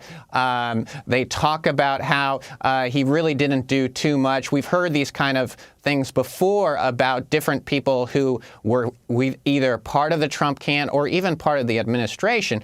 The president, when he's in favor, will say how great these people are, but after they leave or after questions arise, the narrative often will change. And in this case, it's one of those where they will diminish the role that they had. We've heard this about different members who have written books that kind of attack the president.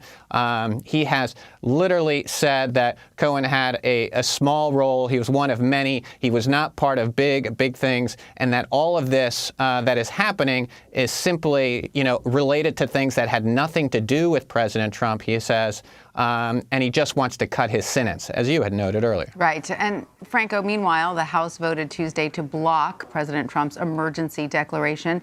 It now heads to the Senate, where a number of Republicans would have to vote for it to move on. But if it does pass the Senate, what would that admonishment mean for President Trump?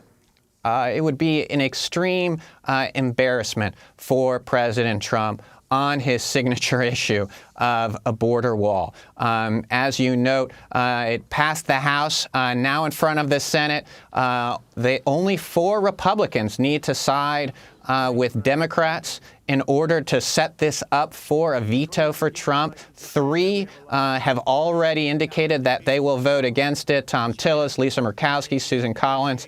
And there are plenty more that I would keep an eye on who have expressed strong reservations about it. Rand Paul, for one. And also, let's keep an eye on Mitch McConnell, too, who has, talked about uncertainty about whether there's legality for it. He says he seemed to see the jury still out on this. I would like to think, I presume, considering he's been backing Trump, that he would, but it's going to be a very interesting thing what Congress does here, what the Senate does here, and Trump does not want this to happen, which is why he sent Pence yesterday to the Hill to rally the troops and make sure they know where Trump stands, and they expect them to stand with him.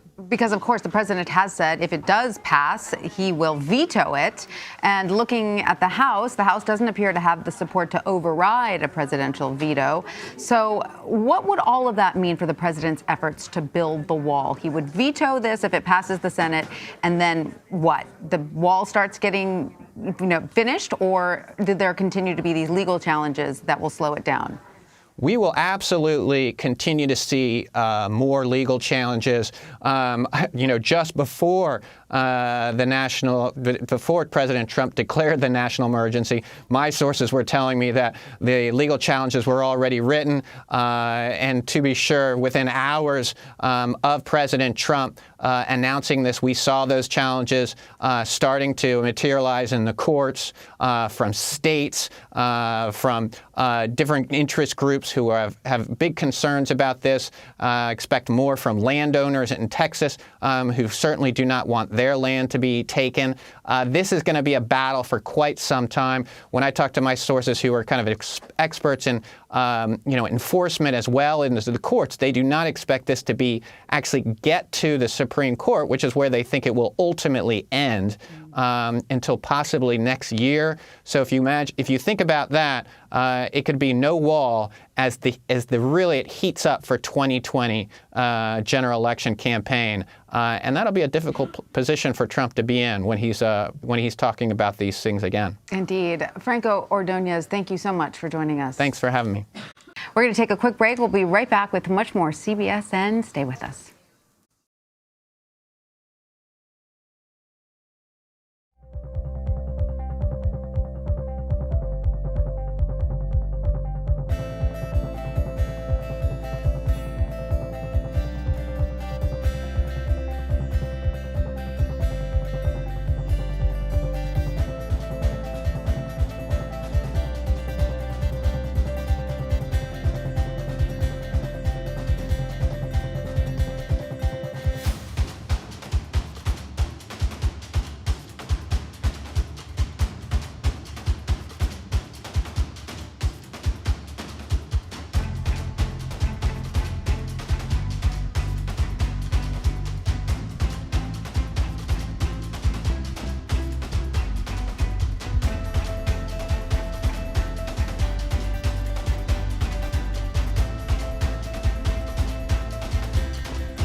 President Trump and North Korea's Kim Jong-un began their second summit today in Vietnam. The two exchanged pleasantries before having dinner together. Secretary of State Mike Pompeo and Acting Chief of Staff Mick Mulvaney were also there.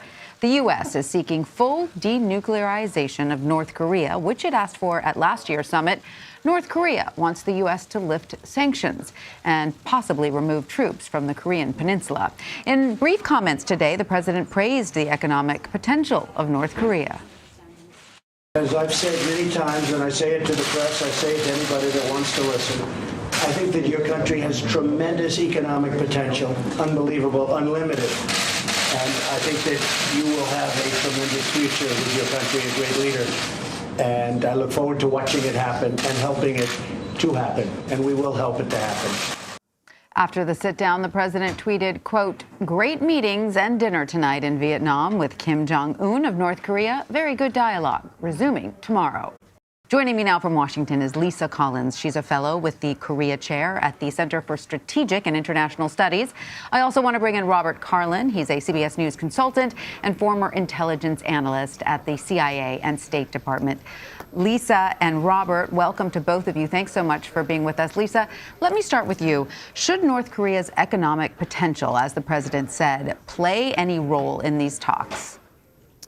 Well, I think North Korea certainly has the potential to open up its economy after denuclearization happens, but the U.S. is really looking for North Korea to put forward some concrete evidence that it is going to dismantle its nuclear weapons program eventually, and that's what the U.S. working-level officials are working very hard to get in a joint statement on the ground in Hanoi today.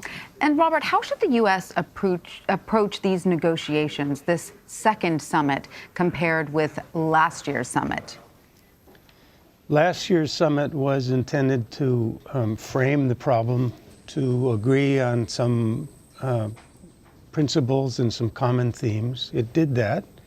And so in the natural progression of things, this summit, this round of negotiations, will begin to get more specific in terms of the choreography and the route that we're going to take over a long period of time to reach the end point for each side. So this will be a baby step, as it were. Lisa, what, if any, substantive steps should the U.S. demand North Korea take toward denuclearization out of this summit? I think first and foremost, the United States will probably ask that there be international inspectors allowed to enter the country to look at certain sites like the Yongbyon nuclear facility. I think they should also request the checking of North Korea's uranium enrichment and plutonium production facilities. I think that is one thing that would be new from this summit, if it were achieved, would be the verification of uranium enrichment programs. And I think the U.S. would also be looking for ballistic missile production facilities that they could also be that could be verified on the ground inside the country. And is North Korea, Lisa, likely to accept any of those steps? It's hard to say at this point. I think there are some minor concessions that North Korea may be willing to agree to, and that would be, of course, allowing some inspectors into Yongbyon. There has been some reports coming out of Hanoi that this is something that is on the table between the two sides. That if that did happen, it would be a hopeful first step, but it would depend on how much of Yongbyon, the entire facility is very large, how much of that entire location the North Koreans would open up to inspectors and what they would allow to be checked once there. And Robert, Kim Jong-un is expected to ask the U.S. to withdraw troops from South Korea. Is there any situation in which the U.S. would do that? I don't think Kim Jong-un is going to ask such a thing. It's my sense over many, many years that the North Koreans don't want us to withdraw our troops. This goes against the common wisdom, I know. But we've had a lot of experience talking to the North Koreans about this. And it's my firm understanding is they don't want us to go. They want us to stay. And if we were to pull out, they wouldn't be the happiest campers. Why do you believe that they want troops to stay, U.S. troops to stay in South Korea? They want a balancer against Chinese influence. The idea that the Chinese and the North Koreans are blood brothers and view the world in the same way is a big mistake. The North Koreans have their own equities, their own sense of their history and their place in the world, and they don't want to be dominated by the Chinese. They don't want to have a hostile relationship with the Chinese, but they don't trust the Chinese. And it's for a long time they've thought that the Americans could play the role as the buffer to help protect them against Chinese aggression of different sorts. Yeah. Interesting. All right. So, Lisa, the president tweeted China, Russia, Japan, and South Korea will be very helpful. How do those countries factor into the relationship with North Korea as much as it stands with the U.S.? Well, I think, of course, all of these countries are very important to securing a peaceful Korean peninsula. So I think they would be involved politically. I think they would also be involved ultimately economically. There were some reports a couple of weeks ago that Special Representative Steve Biegun was visiting some of the countries asking to see if there was some economic aid packages that we could put together to ultimately entice the North Koreans to give up some of their nuclear weapons and dismantle their programs. So they would be part of a larger economic package deal later on that could be implemented if there is verifiable denuclearization. All right, Lisa Collins and Robert Carlin, thanks to both of you. We really appreciate your time. Thank you. Thank you. The summit in Hanoi is bringing back memories of the city as it was decades ago during the Vietnam War. Evening News anchor Jeff Glor takes a look back at one of the first conflicts ever broadcast on TV.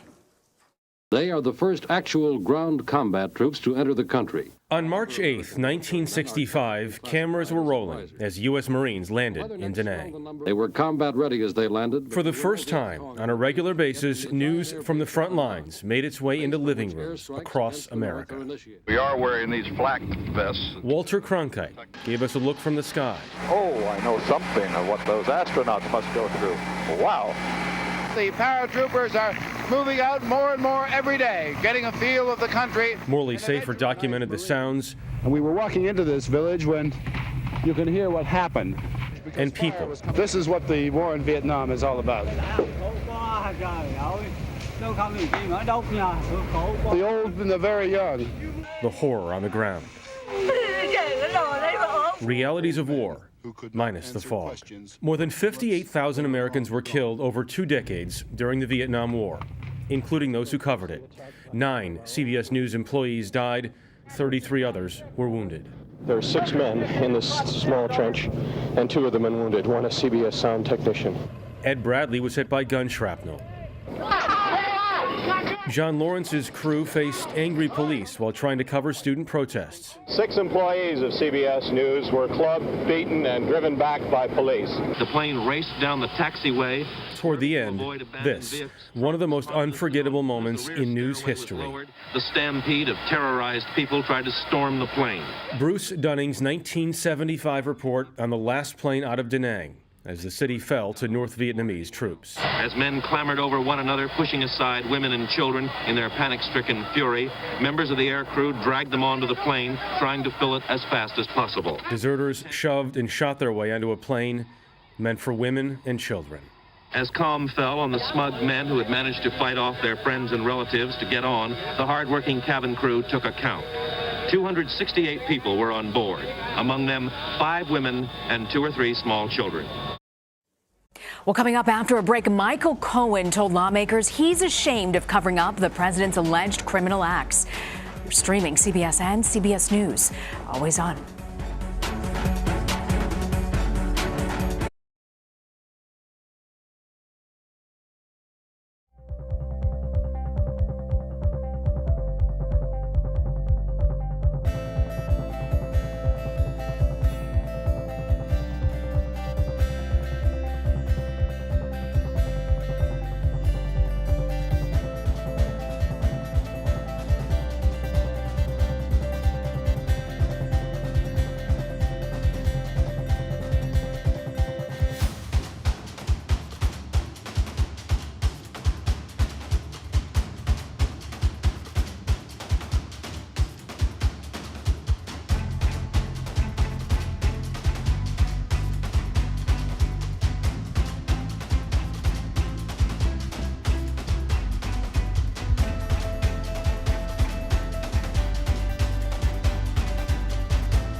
Michael Cohen delivered an explosive testimony before Congress today, laying out President Trump's alleged criminal activities while in office. The president's former lawyer and fixers admitted to lying to Congress before, but now he says he's telling the truth. Cohen even provided documentation that he says backs up his claims. Well, what you're dealing with in Mr. Cohen's plea of guilty was the fact that it is said in the information, capital I, that was filed by the Southern District of New York, that he did all of his actions with respect to hush money at the direction of individual one, who he identifies completely in this hearing. He says, you know, let's us not forget individual one is in fact Donald Trump, and that was not hidden. There has always been that question of if Donald Trump, during the campaign, and we haven't gotten to President Trump yet, directed Michael Cohen on the eve of the election, after the Access Hollywood tape had come public, that he wanted these hush money payments paid, that it was a crime because it was against the Federal Election Commission rules, because it would directly affect the election. So then is the date on the checks that the president wrote for Mr. Cohen significant? Yes, because it is not in 2016. It is, in fact, in 2017, when he is already president of the United States. So unless Mr. Trump has some feasible reason as to why he sent a check, gave a check of $30,000 to Michael Cohen in March of 2017 while he was president, in addition to the other payments that Mr. Cohen received for the course of a year for him to be repaid plus, so he got like a bonus plus, according to Mr. Cohen, do you accept this check plus the one that was signed by Donald Trump Jr. and Allen Weisselberg, who really was the man with the checkbook, without more corroboration? Because Allen Weisselberg, let us not forget, he was given immunity by the Southern District and lawmakers of New say they York. want to hear from Weisselberg. Oh, I bet they want to hear from Weisselberg. We'll probably be hearing from him as well. So you have checks that could be in repayment, or you have checks for Michael Cohen's other legal work. So Allen Weisselberg becomes rather important, not only to this committee, I would think to the American public. Absolutely. And Paula, I want to ask you about what Cohen said about the WikiLeaks dump and what President Trump may or may not have known about it vis-a-vis Roger Stone. We do have a soundbite to play on WikiLeaks and Assange. Let's listen. In July of 2016, days before the Democratic convention, I was in Mr. Trump's office when his secretary announced that Roger Stone was on the phone. Mr. Trump put Mr. Stone on the speakerphone. Mr. Stone told Mr. Trump that he had just gotten off the phone with Julian Assange, and that Mr. Assange told Mr. Stone that within a couple of days, there would be a massive dump of emails that would damage Hillary Clinton's campaign. Mr. Trump responded by stating to the effect, "Wouldn't that be great?"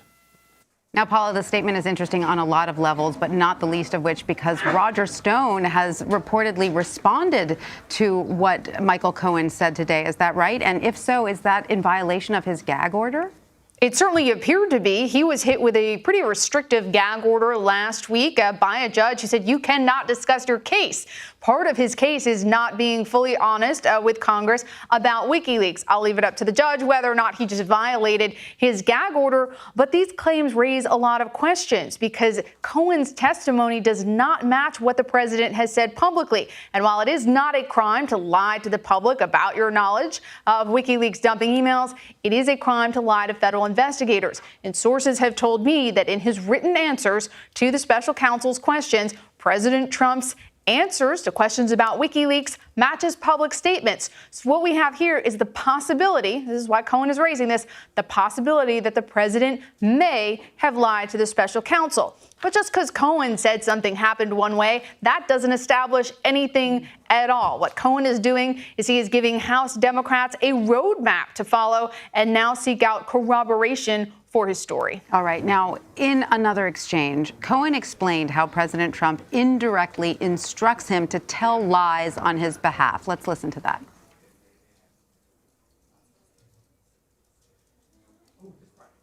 We may not have that soundbite just yet, but he did talk about how the president never directly tells him to lie, but that it is implicit in his actions what he wants Cohen to do.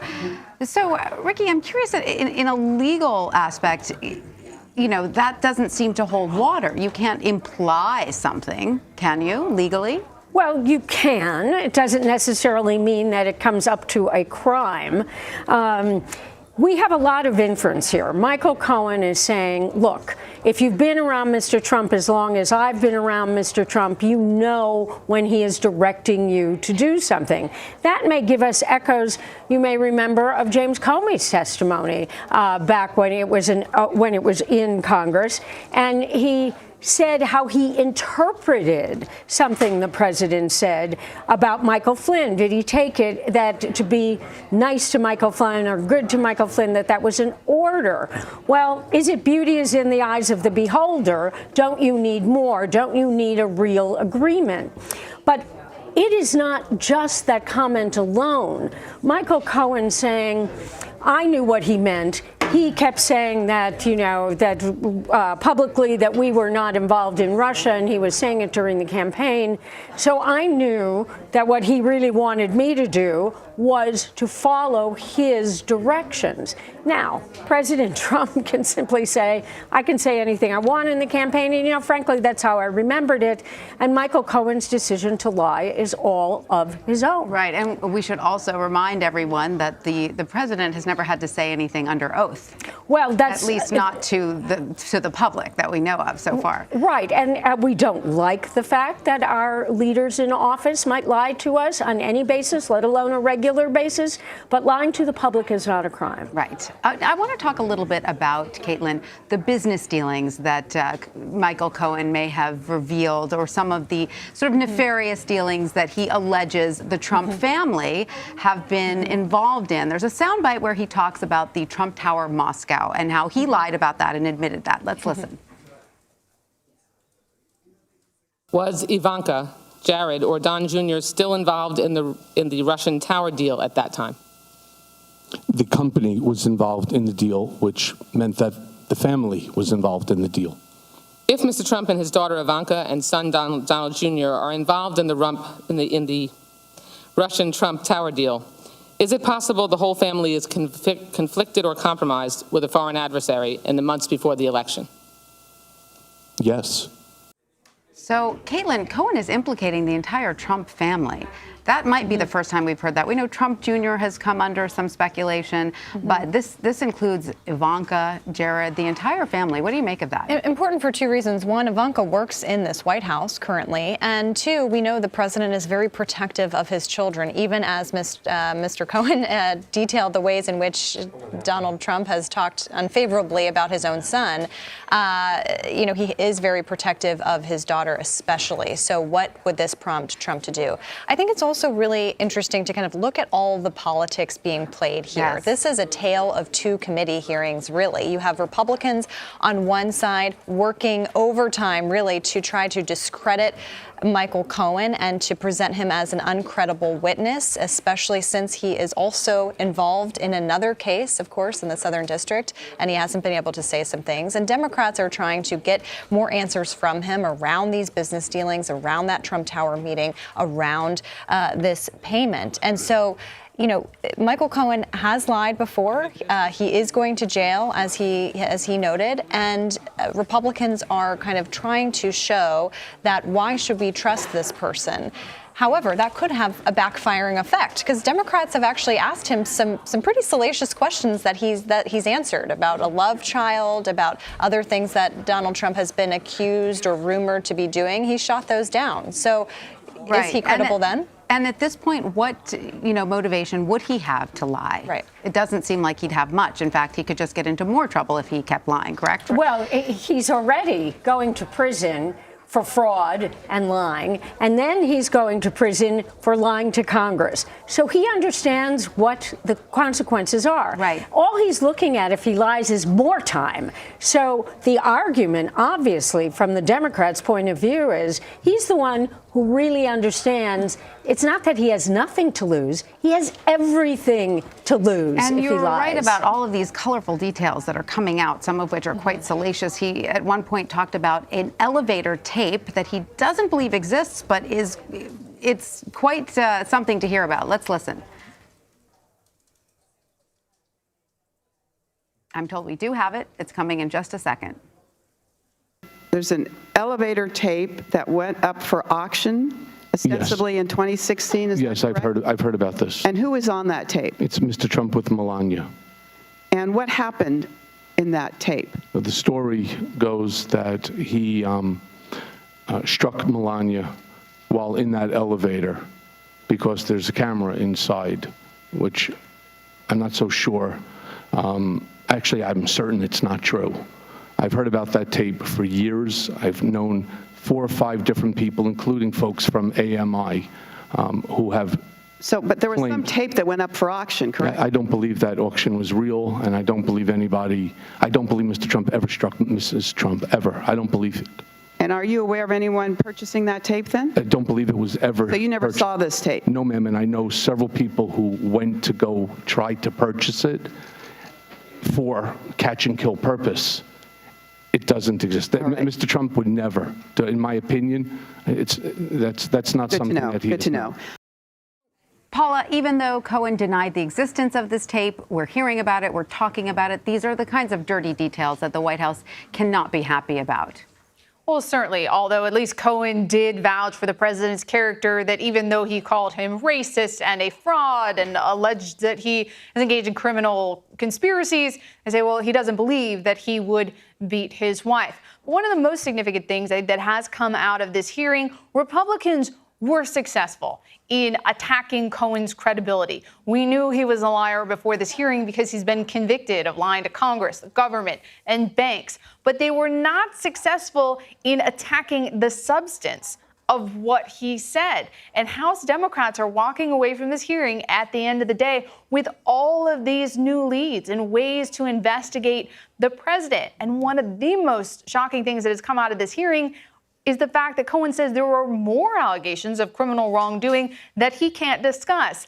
In fact, specifically, he was asked about his last conversation with the president. He said the last time he talked to the president was shortly after his home and offices were raided. But he said he could not reveal what was discussed in that conversation because it is currently under investigation by federal prosecutors in Manhattan. And Tanya, I have consistently said in my reporting, I believe it's that investigation in Manhattan, looking at campaign finance violations, looking at all the non-Russia related criminal questions, that poses the biggest legal threat to the president. Ricky, would you agree? I see you My nodding your head here. Yes. Well, I think I would say 100% of the time agree with Paula Reed. Anyway, we both look at things the same way. When you look at what's happening in New York, you not only have the Southern District of New York, which we lawyers have often called the most powerful law firm in the world because of the level of their investigation and prosecution is at the highest level. And their independence as well, correct? Well, they're pretty independent, but you still have to remember they're in the Department of Justice. But we can't forget about what else is out there. The state AG in 2018 went forward with referrals from a civil case, referrals to the IRS, referrals to other bodies for criminal prosecution having to do with the Trump Foundation, which does, by the way, involve not only Donald Trump, but involves the Trump children because they are on the board of directors. And the idea was, and it does come out again today in testimony, that when you're dealing with a particular painting that was purchased by either the foundation or the organization, you have both the foundation and the organization under investigation in the state, but also, I would bet, in the federal government. The Southern District of New York, the U.S. Attorney, Jeffrey Berman, of whom I have a great deal of respect for, he has recused himself from any of the Trump investigations. So you have a well-oiled machine that is going forward theoretically without politics, but just looking at criminal activity. And that may be, as they say, where the pedal meets the metal. Absolutely. All right. Now, I want to play a soundbite of Cohen talking about that Trump Tower meeting involving Don Jr., because that is also pretty significant. Let's listen. Sometime in the summer of 2017, I read all over the media that there had been a meeting in Trump Tower in June of 2016 involving Don Jr. and others from the campaign with Russians, including a representative of the Russian government, and an email setting up the meeting with the subject line, "Dirt on Hillary Clinton." And something clicked in my mind. I remembered being in a room with Mr. Trump, probably in early June of 2016, when something peculiar happened. Don Trump Jr. came into the room and walked behind his father's desk, which in and of itself was unusual. People didn't just walk behind Mr. Trump's desk to talk to him. And I recall Don Jr. leaning over to his father and speaking in a low voice, which I could clearly hear, and saying, "The meeting is all set." And I remember Mr. Trump saying, "Okay, good, let me know." So, Ricky, I know that you have to leave soon, so I want you to respond to that. I mean, it sounds as if he is saying that President Trump knew about that meeting, which is something that the president has denied. It's something that Donald Jr. has denied, and it could place the president in hot water. Well, it could, but it appears that the only person who knows about this call on the speakerphone, or the only people, if it occurred, are Roger Stone, Donald Trump, and the person who was listening on the speaker, who is Michael Cohen. Well, you can guarantee that Roger Stone and Donald Trump are going to say that that call did not occur the way Michael Cohen described it. And so Michael Cohen is left on his own. And there is no doubt that if all you have is Michael Cohen without any other corroboration, that is a weak situation. You need more. Right. But Ricky, you could get phone records. You could get phone records. Ricky, thank you so much. I know you have to run to go to network. Thank you so much for staying with us. Paul, I'm going to get your take on that. I mean, obviously, Cohen's a convicted liar. And if he's the only one in the room that can state that, it probably is not going to hold much water. No, Michael Cohen is not enough. But this theme came up many times throughout the hearing, people sort of trying to bolster him and remind us all that many historic congressional hearings relied on the testimony of people who had been convicted of much worse crimes than Michael Cohen, especially when it came to taking down significant mob families. But the problem is anything Cohen says, any good defense attorney is going to be able to undermine him pretty quickly. The fact that, again, he's headed to prison for lying not just to Congress, but also to the government on his tax forms, to various banks. He'd be pretty easy to impeach as a witness. That's why it's all about corroboration. And today he showed up with some receipts. He came with exhibits. He came with documents. And that's what's so important in this hearing is he's coming with items to corroborate his claims. Then now House Democrats, newly emboldened with subpoena power, they can use those documents and try to get additional documents, the most significant of which would be the president's tax returns. Because today, of course, Cohen, he alleged the president would undervalue his net worth so as not to have to pay his fair share. Just because Michael Cohen said that doesn't mean it's true. But by presenting these documents, he has now potentially given House Democrats a license to go pursue the president's tax returns. And Tanya, that's so significant because the president has always said that is a red line and that his personal finances should be off limits to investigators. So I don't know what time it is right now in Vietnam, but I'm surprised we haven't heard from the president on that issue. I'm sure we will soon. But it was interesting how Cohen painted a picture of a president who wanted to inflate his assets when it came to being included on the Forbes list of wealthiest Americans, but then deflate his assets when it came to the IRS. I want to move on to something else that Michael Cohen talked about, which was this question of intimidation. I mean, Michael Cohen explained the president never physically threatened others himself, but instead would use his employees. Here's that clip. Have you ever seen Mr. Trump personally threaten people with physical harm? No. He would use others.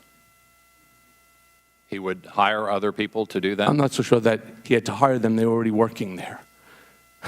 Everybody's job at the Trump Organization is to protect Mr. Trump. Every day, most of us knew we were coming in and we were going to lie for him on something. And that became the norm. And that's exactly what's happening right now in this country. And it's exactly what's happening here in government, sir. So, Paula, does that shield the president, legally speaking, that he never had to verbally direct his workers to shield him in that way? Well, this speaks more, I think, to ethics and morals than it does to legal culpability, because here he's just having people carry out threats in different ways. And he noted it wasn't always physical violence. Sometimes there'd be other implied threats of legal action or not paying your bills. At this point, I can't really see where the legal exposure would be, since this is so long ago. A lot of this happened. But if you remember, Michael Cohen tried to pull out of this hearing originally, saying that he felt threatened by the president. And a lot of people found that pretty rich, considering how many people Cohen had threatened on behalf of the president. But again, a lot of these statements, things you say and do in the public sphere, it all comes down to what you tell federal investigators. And I think that's the greatest legal vulnerability, not only for the president, also for Michael Cohen, as we've seen, but also the president's family members and associates. It's clear they don't have their story straight. Somebody somewhere is lying. The big question is who? Who, indeed. All right. Paula Reed in Washington and Caitlin Huey Burns here on set. Thanks to both of you for being with us. Well, we're going to take a quick break, but when we return, we'll have the rest of the day's news. You're streaming CBSN, CBS News, always on.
Hello, everyone. I'm Tanya Rivero. Thank you for joining us. An explosive day on Capitol Hill. President Trump's former fixer appeared before lawmakers, giving what many are calling bombshell testimony against his former boss.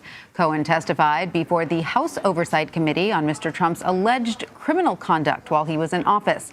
But before the hearing even got underway, some lawmakers were looking to postpone it. Mr. Chairman, I have a point of order. I move that we postpone this hearing. Is there a second? Mr. Chairman, Mr. Chairman, I was asking to be recognized before the motion.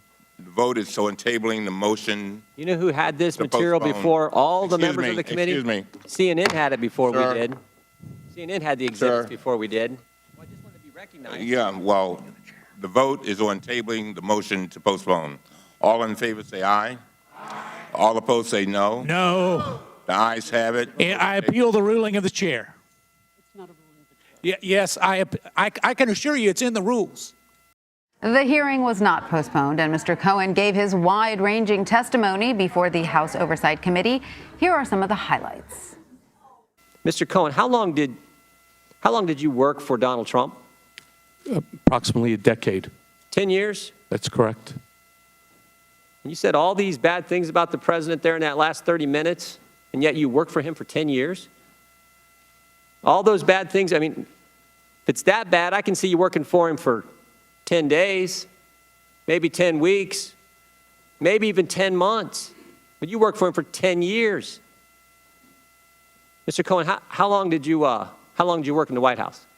I never worked in the White House. And that's the point, isn't it, Mr. Cohen? No, sir. Yes, it is. No, it's not, sir. You wanted to work in the White House. No, sir. You didn't get brought to the dance. Sir. And now? I was extremely proud to be personal attorney to the President of the United States of America. I did not want to go to the White House. I was involved in several of these catch and kill episodes, but these catch and kill scenarios existed between David Pecker and Mr. Trump long before I started working for him in 2007. A copy of a check Mr. Trump wrote from his personal bank account after he became president to reimburse me for the hush money payments I made to cover up his affair with an adult film star and to prevent damage to his campaign. He is a racist, he is a con man, and he is a cheat.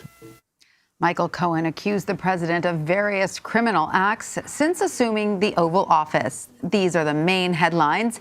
This is a copy of a check written to Cohen from Mr. Trump's personal bank account after he became president. It was to allegedly reimburse Cohen for hush money payments to porn star Stormy Daniels, who alleges she had a sexual encounter with Mr. Trump. But the president has repeatedly denied he knew anything about that. During the testimony, Cohen also painted the president as a racist. While President Obama was in office, Cohen claims that Mr. Trump asked him, quote, if he could name a country run by a black person that wasn't an expletive. Cohen says the president also said black people would never vote for him because they were, quote, too stupid. And Cohen doubled down on claims the president not only knew of, but directed negotiations for the Trump Tower project in Moscow. The reason? The president's former fixer said Trump stood to make hundreds of millions of dollars on the Moscow real estate project. Now, these accusations come months ahead of prison time for Cohen. He was sentenced to 3 years behind bars last year after pleading guilty to campaign finance violations while working with the Trump campaign. Cohen also lied to Congress. CBSN political reporter Caitlin Huey Burns is here with me on set, and CBS News political correspondent Ed O'Keefe is on Capitol Hill. Ed, let me start with you. How is Capitol Hill responding to some of these bombshell allegations in Cohen's testimony today? Well, let's remember a few things. First off, most people up here began to hear about this last night, so hearing him now say what was provided overnight in written form perhaps isn't as surprising, but it is certainly something that is dominating attention up here today. And there's an understanding, as the chairman said earlier today, that the administration will no longer be protected when it comes to the issues of Russia and these other matters now, at least on the House side. This is essentially really the first major public hearing with a Trump administration official describing, or Trump orbit official, if you will, describing these allegations in the public sphere. And it's designed to put this all out now in the public, in a political setting, as opposed to the ongoing legal investigations, which may or may not be nearing their end. And I think this, everyone up here has sort of seen this as the opening salvo and a way of sort of laying out the potential roadmap for where investigations, not only held by the Oversight Committee, but the Judiciary Committee, the Intelligence Committee, the Ways and Means Committee, and others, will go in the coming months as Democrats try to pick apart various elements of the Trump orbit, of work he did as a candidate and as a businessman, and issues that have come up since he became president. Clearly, there's a lot more digging that Democrats are going to want to do after today's testimony. Now, Michael Cohen denied an accusation from Republican Congressman Jim Jordan today that he turned on President Trump because he didn't get a job in the White House. That was something that was sort of referred to in a BuzzFeed article. Let's listen. Mr. Cohen, how long did you work in the White House?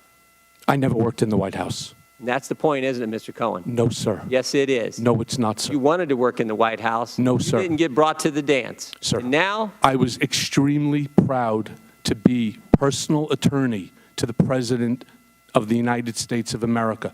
I did not want to go to the White House. I was offered jobs. I can tell you a story of Mr. Trump reaming out Reince Priebus because I had not taken a job where Mr. Trump wanted me to, which is working with Don McGahn at the White House General Counsel's Mr. Cohen, office. you work for the president. Sir, one second. All right. What I said at the time, and I brought a lawyer in who produced a memo as to why I should not go in because there would be no attorney-client privilege. And in order to handle some of the matters that I talked about in my opening, that it would be best suited for me not to go in, and that every president had a personal Cohen, here's attorney. what I see. Here's what I see. I see a guy who worked for 10 years and is here trashing the guy he worked for 10 years, didn't get a job in the White House, and now you're behaving just like everyone else who's got fired or didn't get the job they wanted, like Andy McCabe, like James Comey, same kind of selfish motivation after you don't get the thing you want. That's what I see here today, and I think that's what the American people. Mr. Jordan, all I wanted was what I got, to be personal attorney to the president. So, Caitlin, this is a new narrative sort of swirling around Michael Cohen as a result of a recent BuzzFeed profile that sort of painted a picture of Michael Cohen as embittered because he did not get a position in the Trump White House, and that led to him sort of turning against the president. He refutes that today. What do you make of all this? Well, Republicans, with all of these questions, are trying to get at Cohen's credibility and his motives. Now, we have talked about how he is, about to go to prison for at least 3 years, that he doesn't really have anywhere to go at this point or any lower to go. But Republicans are trying to paint him as a figure who is disgruntled, who has a bone to pick with the president, and who has, given that he has lied to Congress before, what's to say he is being truthful now. So that's what you heard in Jordan's questioning and through most members of the Republicans trying to paint this picture of Cohen, to discredit him, because, as Ed mentioned, it's not only that Cohen is talking about some of the things involving his relationship with Trump, some things we've already known about, but it does, we are now in divided government. Democrats have power in these various committees to probe various parts of the Trump world, and there is this concern about what kind of exposure Cohen is giving to that. Right, and Republicans definitely spent a lot of time also trying to paint a picture of him as an opportunist, claiming he wants to write a book and that all of this is just giving him more attention to sell his wares. Exactly, and that he took money from Trump all these years, that he worked for him very loyally. Now, to Cohen's point, he was saying that I admit to all these things. Yes, I did that. Right. All right, Ed, Cohen also explained why President Trump lied about his business dealings in Moscow. Here's what he said about that, and I want to get your take after we hear. I lied to Congress when Mr. Trump stopped negotiating the Moscow Tower project in Russia.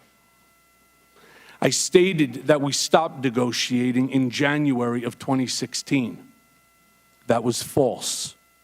Our negotiations continued for months later during the campaign. So to be clear, Mr. Trump knew of and directed the Trump-Moscow negotiations throughout the campaign and lied about it. He lied about it because he never expected to win.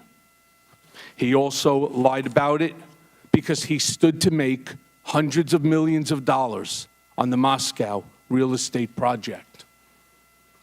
And so I lied about it too. So, Ed, where does that fit into what we already knew? The president has changed his story a little bit about his business dealings in Moscow and what he was hoping to do there.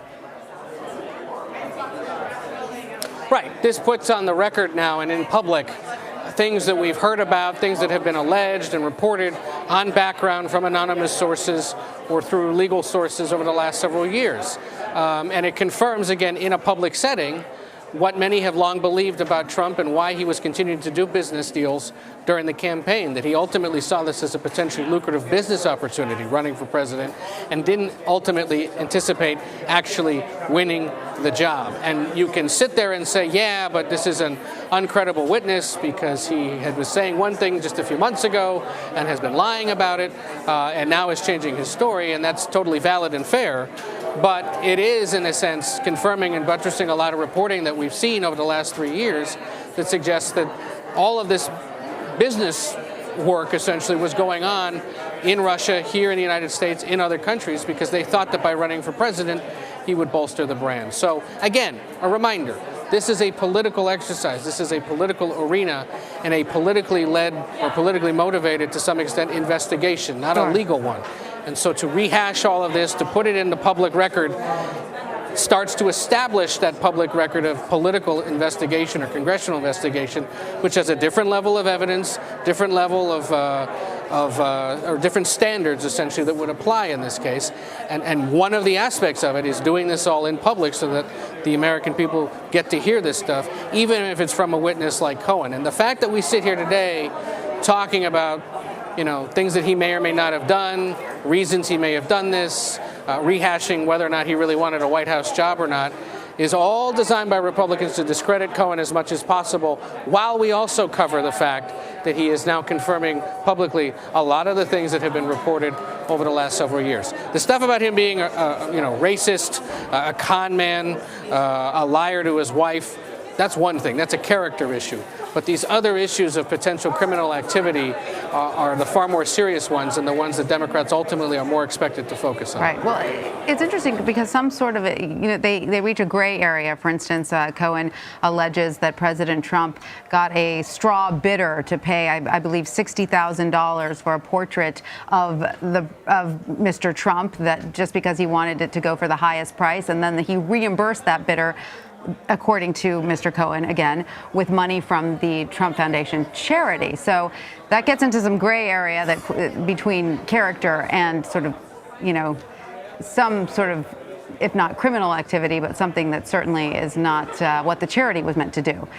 In one exchange, Cohen explained But that's also, Tanya, Yeah. importantly, Tanya, that is part of an ongoing investigation led by New York State, because remember, they were looking at one point into the Trump Foundation and the charity work. Remember, he held that event during the campaign in Des Moines where he said he was going to donate a lot of money to veterans. He never did it.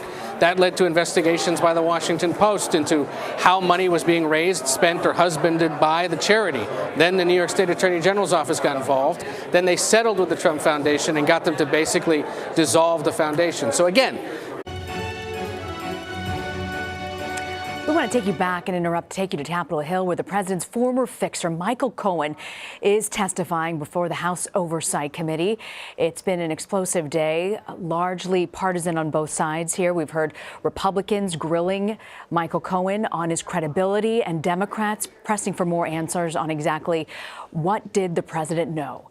It has been a day of a lot of testimony coming forward and eliciting a lot of reaction. We've also heard from Stormy Daniels, who has come forward saying that she's proud of Michael Cohen and hopes that he also understands the danger that his actions had placed on her and her family.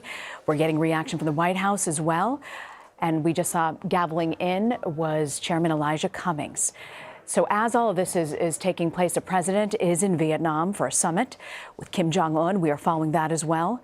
And we are going to take this testimony and further hear what Michael Cohen had to say. We've also been following the activity on Capitol Hill. They did break for a little bit to vote. We do know, in fact, the House did passed just a short time ago a bill to require universal background checks on gun sales. That happening just a short time ago, and it's one of the first votes in a while. The House passed this legislation which actually mandated federal criminal background checks on all gun sales. This includes private transactions. It's really a pretty high-profile vote on gun control, one that hasn't been taken in decades, and this passed in the House just a short time ago, 240 to 190. That was the final vote. It'll be tough to see whether or not it can make it through the GOP-controlled Senate. Will be a very hard fight. You see Lanny Davis, Michael Cohen's attorney, behind him there. We're going to take you back now to see into this hearing that is expected to begin any moment now with Elijah Cummings as chairman.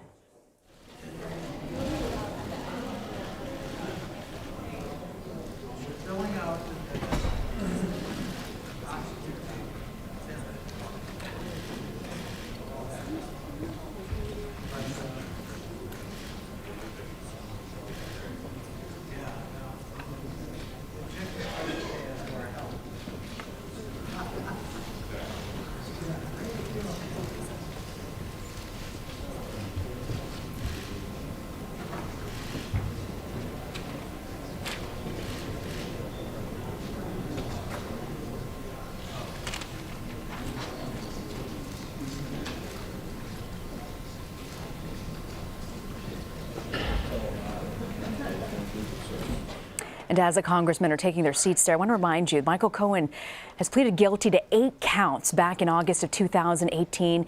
That includes lying to Congress. He was very open about that today.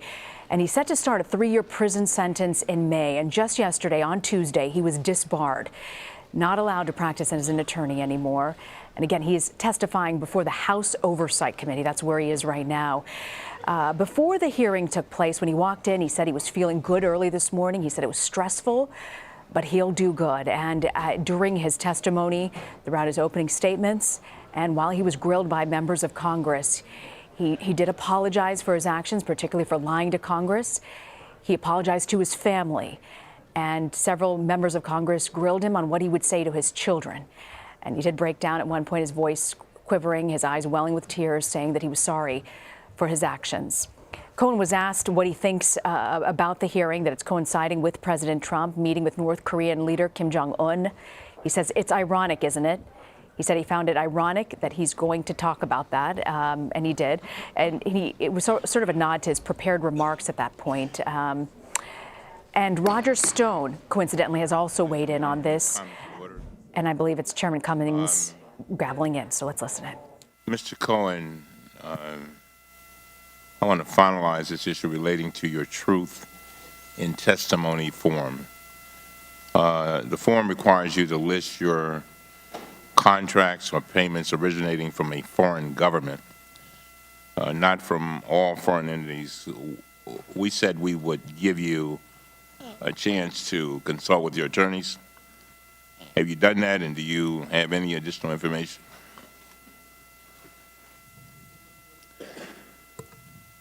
My 4 attorneys continue to believe, as they did before, that the language of the truth in testimony form, which I was given and signed just right before this hearing, and which requires disclosure of any contracts or payments from foreign governments in the last 2 years, did not apply to my work for BTA Bank, which is a Kazakh-owned entity. They advised that had entities been intended for disclosure, that word would have been in the disclosure definition. However, if the committee's counsel has a different view that I should disclose my contract with BTA Bank, we'd be willing to do that. All right. Now, Mr. Chairman. Let me finish. Sure. I want to understand clearly, you sought the advice of your counsel, is that right?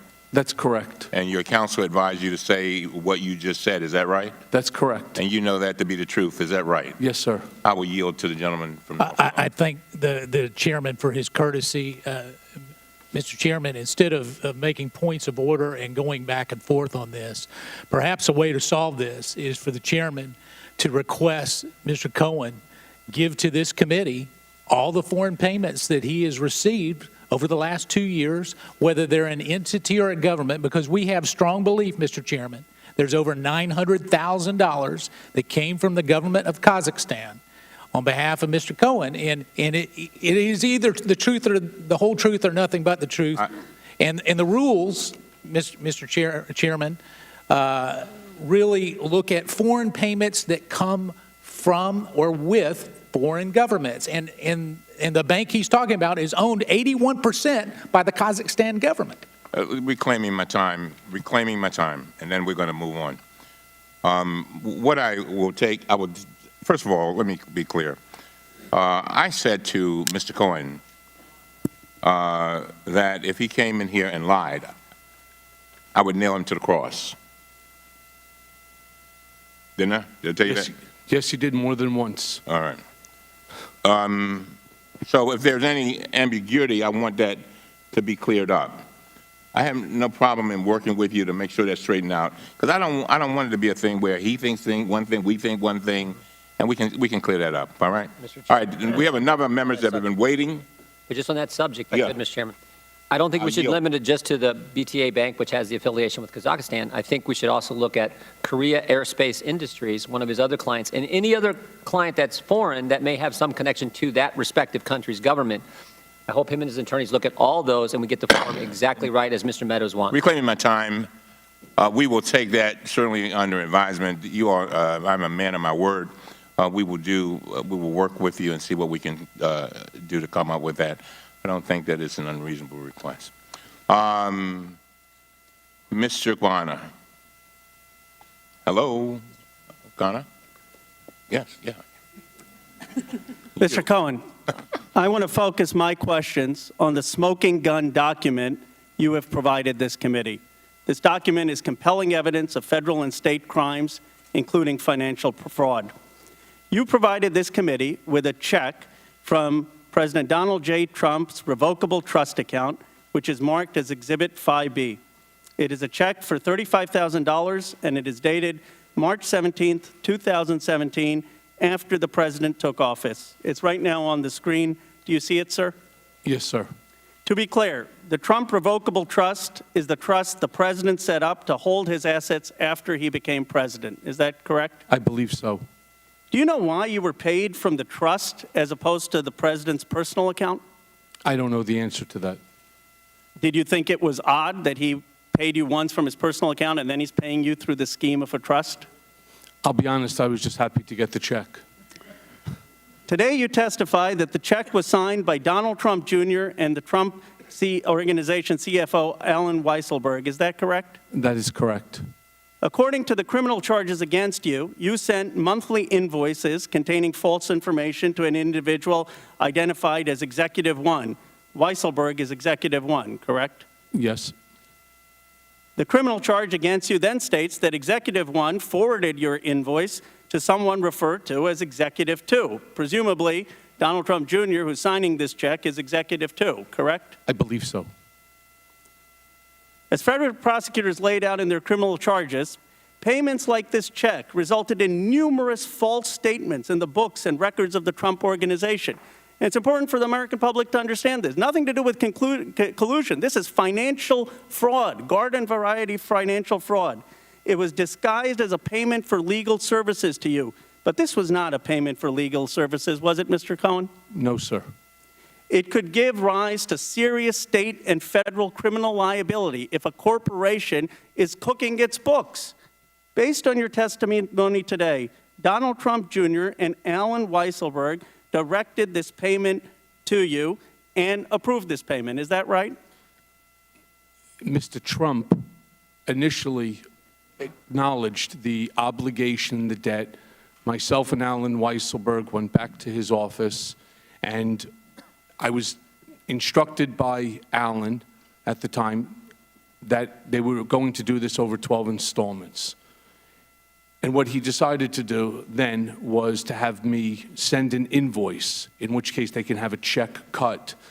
And then, yes, the answer would be yes to your follow-up. And Donald Trump Jr. obviously signed off on this. Yes, well, it would either be Eric Trump, Donald Trump Jr., and or Alan Weisselberg, but always Alan Weisselberg on the check. And you think Executive 2 is Donald Trump Jr.? Yes. They knew that this payment was false and illegal, correct? I can't make that conclusion. You told Representative Kelly that the president was aware of this scheme. Is that correct? That's correct.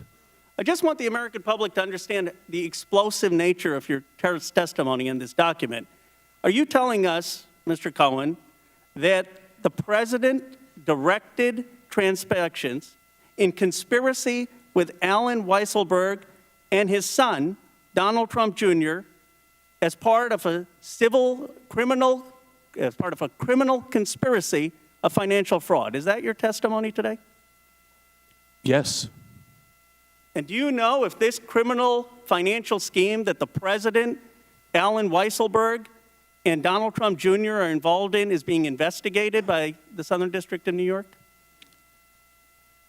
I'd rather not discuss that question because it could be part of an investigation that's currently ongoing. But I just want the American public to understand that solely apart from Bob Mueller's investigation, there is garden variety financial fraud. And your allegation and the explosive smoking gun document suggests that the president, his son, and his CFO may be involved in a criminal conspiracy. And isn't it true, Mr. Cohen, that this criminal conspiracy that involved 4 people, that there's only one person so far who suffered the repercussions, and that's why you're in jail? We'll be going to jail, yes. There are 3 other people, though, who were equally involved in this conspiracy. Is that true? It is true. Thank you, Mr. Cohen. I yield back my time. Gomez. Thank you, Mr. Chair. Mr. Cohen, I'm going to tackle the president's tax returns. During the 2016 campaign, you said you personally wouldn't, quote, allow him to release those returns until the audits are over, unquote. For the record, nothing prevents individuals from sharing their own tax returns, even while under audit by the IRS. Mr. Cohen, do you know whether President Trump's tax returns were really under audit by the IRS in 2016? I don't know the answer. I asked for a copy of the audit so that I could use it in terms of my statements to the press, and I was never able to obtain one. Okay. So do you have any inside knowledge about what was in the president's tax returns that he refused to release? I do not. Can you give us any insight into what the real reason is that the president has refused to release his tax returns? Statements that he had said to me was that what he didn't want was to have an entire group of think tanks that are tax experts run through his tax return and start ripping it to pieces, and then he'll end up in an audit, and he'll ultimately have taxable consequences, penalties, and so on. So that's an interesting point, that basically he said he didn't want to release his tax returns because he might end up in an audit. So could you presume from that statement that he wasn't under audit? I presume that he's not under audit. And the reason why I bring this up, because I'm also the only Democrat on this committee that also serves on the Committee of Ways and Means. It's the chief tax writing committee in the House of Representatives. And it's the only committee in the House of Representatives that has jurisdiction to request an American's tax returns. And that includes the President of the United States. My constituents need to know whether the president has financial ties that are causing him to protect his own bottom line rather than the best interests of this country. Can he be blackmailed because of his financial and business ventures, including by foreign governments? And I know the opposition is the first thing they're going to ask or say is that he released his financial disclosure forms. But I believe that there's other things we can learn from his taxes. Do you have any idea what we can learn in his tax returns if we actually got our hands on them? No, I've seen them. I just have never gone through them. They're quite long. Quite long.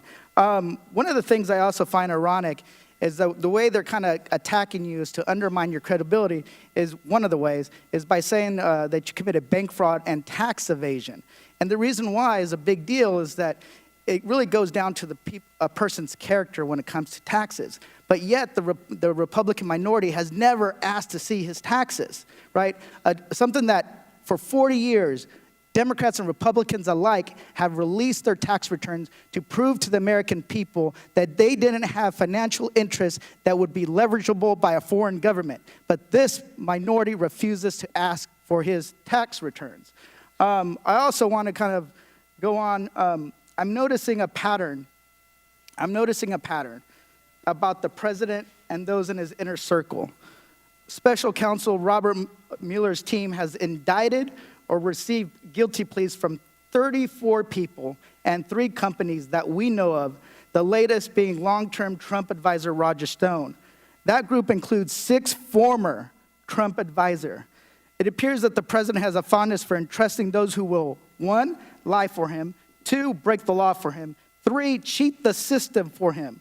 Essentially, he wants to surround himself with people who are just like him. Would you agree with that statement? From the facts and circumstances, it appears so. Mr. Cohen, the American people have a lot of questions when it comes to this president, to his conduct. When he went to Helsinki and he bowed before Vladimir Putin. And nobody can really understand why he acts the way he acts. And we believe that the way we get those answers is really looking at everybody that surrounds him, who he's been associated with, and his tax returns, because that is the only way that we can get down to the bottom line. Thank you, and I yield back. Mr. Chairman. Mr. Chairman, I have a unanimous consent request. All right, go ahead. I ask unanimous consent that we read into for the record, a tweet from Dr. Darrell Scott, which says, Michael Cohen begged me repeatedly to ask POTUS to give him a job in the administration. He is still lying under oath. I ask unanimous consent. Objection. I have one more from Bob Deedle.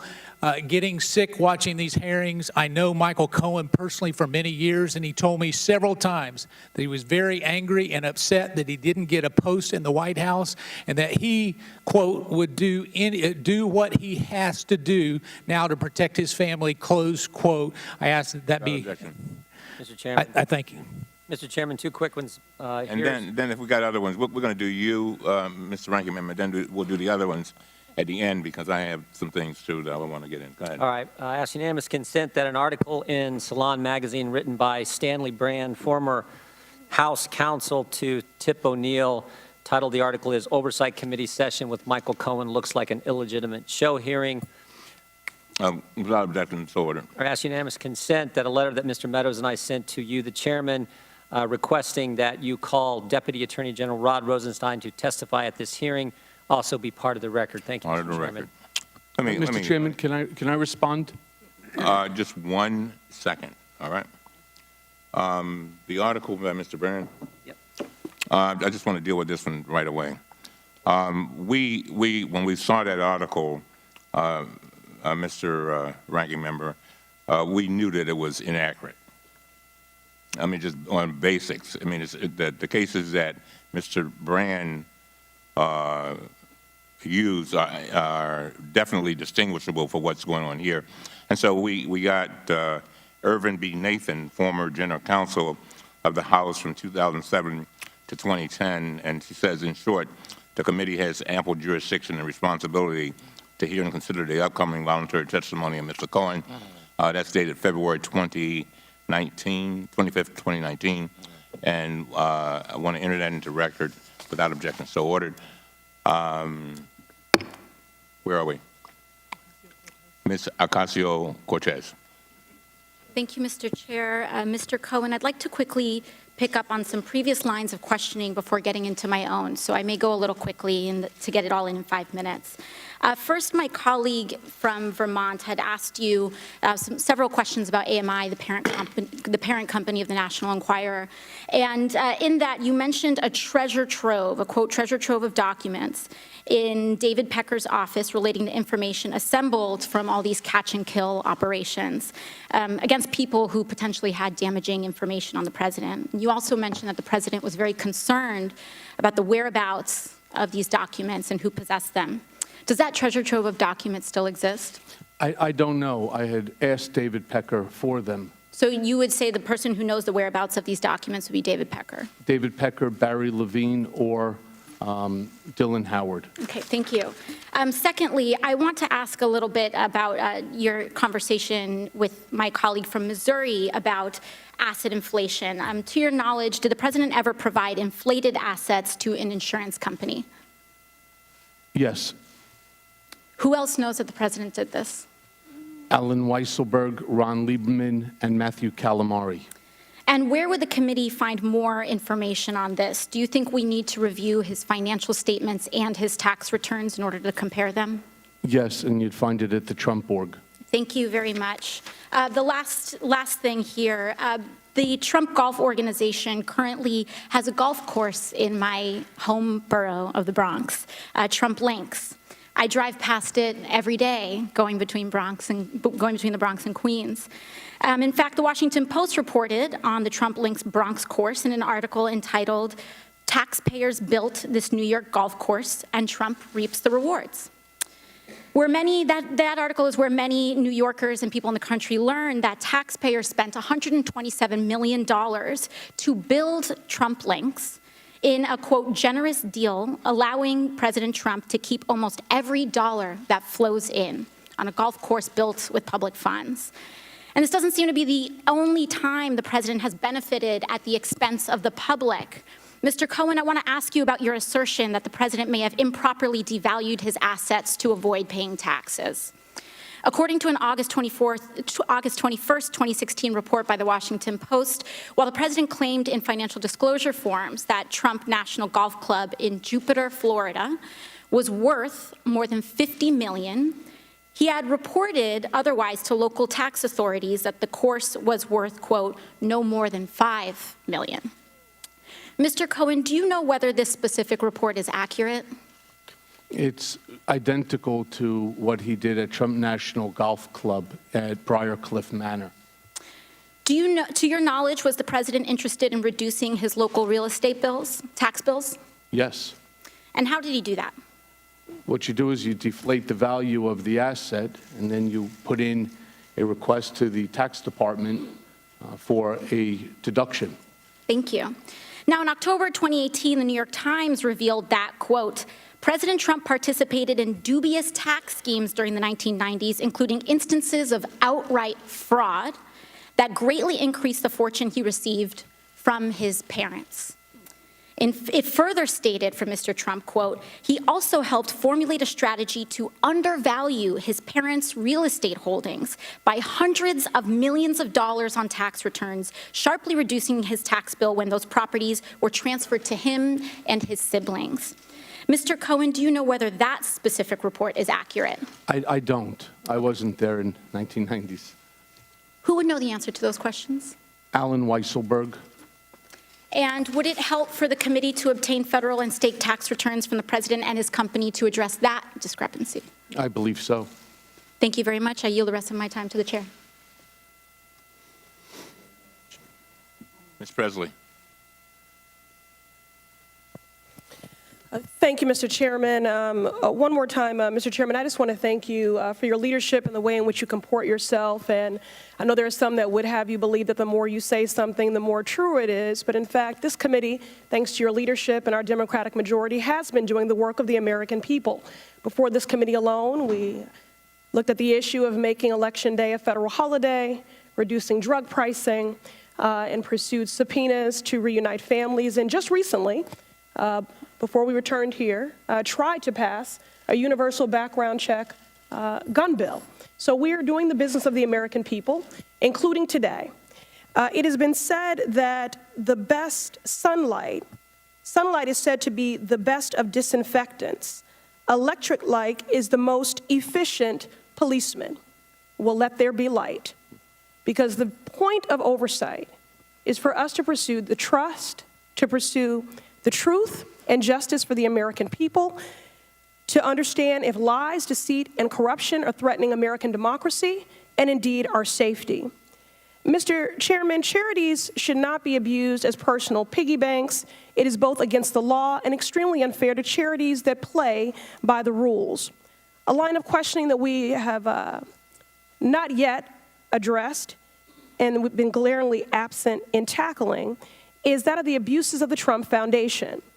Now, the President's Charitable Foundation agreed to dissolve in response to an ongoing investigation and lawsuit by the New York Attorney General. The New York Attorney General found what it called, quote, clear and repeated violations of state and federal law, including, quote, repeated and willful self-dealing by the Trump administration.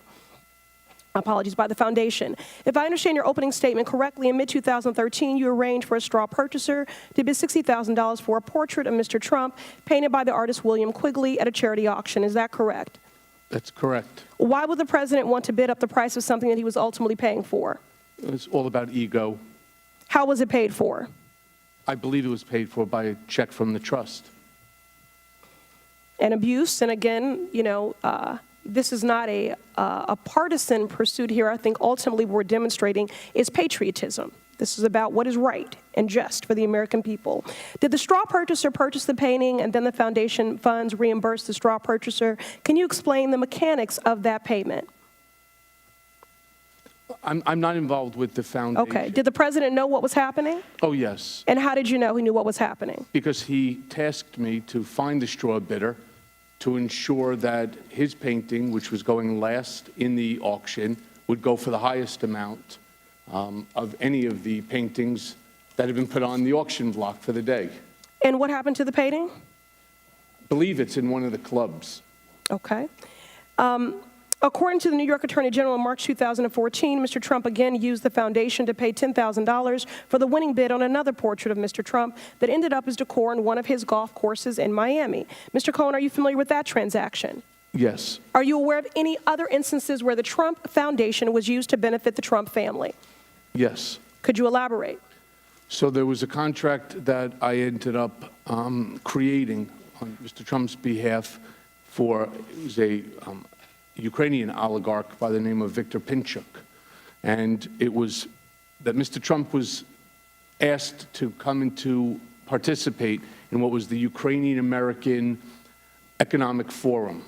Unfortunately, he wasn't able to go, but I was able to negotiate 15 minutes by Skype where they would have a camera very much like, a television camera very much like that one, and they would translate Mr. Trump to the questioner, and then he would respond back. And I negotiated a fee of $150,000 for 15 minutes. I was directed by Mr. Trump to have the contract done in the name of the Donald J. Trump Foundation, as opposed to Donald J. Trump for services rendered. Thank you. Any other abuses of the foundation that you'd like to share? Again, it is against the law, and again, extremely unfair to charities that are playing by the rules. Not at this time, but if I think of one, I'll Okay. pass it along. And then for the balance of my time, would you agree that someone could deny rental units to African Americans, lead the birther movement, refer to the diaspora as shithole countries, and refer to white supremacists as fine people, have a black friend, and still be racist? Yes. I agree. Gentlelady's time is expired. You may answer the question. I did, yes. Okay. Mr. Chairman, I have two unanimous consent. Since we're finishing up, before we get done, I want to go ahead and. Okay, just give me 1 second. I just wanted Yes, sir. to, I wanted to get to Ms. Tlaib, and then I'll come to you. Okay, Ms. Tlaib. I mean, they've been waiting here all day. Ms. Tlaib. Thank you, Mr. Chairman. Thank you, all of you, for centering this committee on our sole purpose is exposing the truth. And some of my colleagues can't handle the truth, and this is unfortunate because it's the center of what is protecting our country right now. The people at home are frustrated, Mr. Cohen, and they want criminal schemes to stop, especially those from the Oval Office.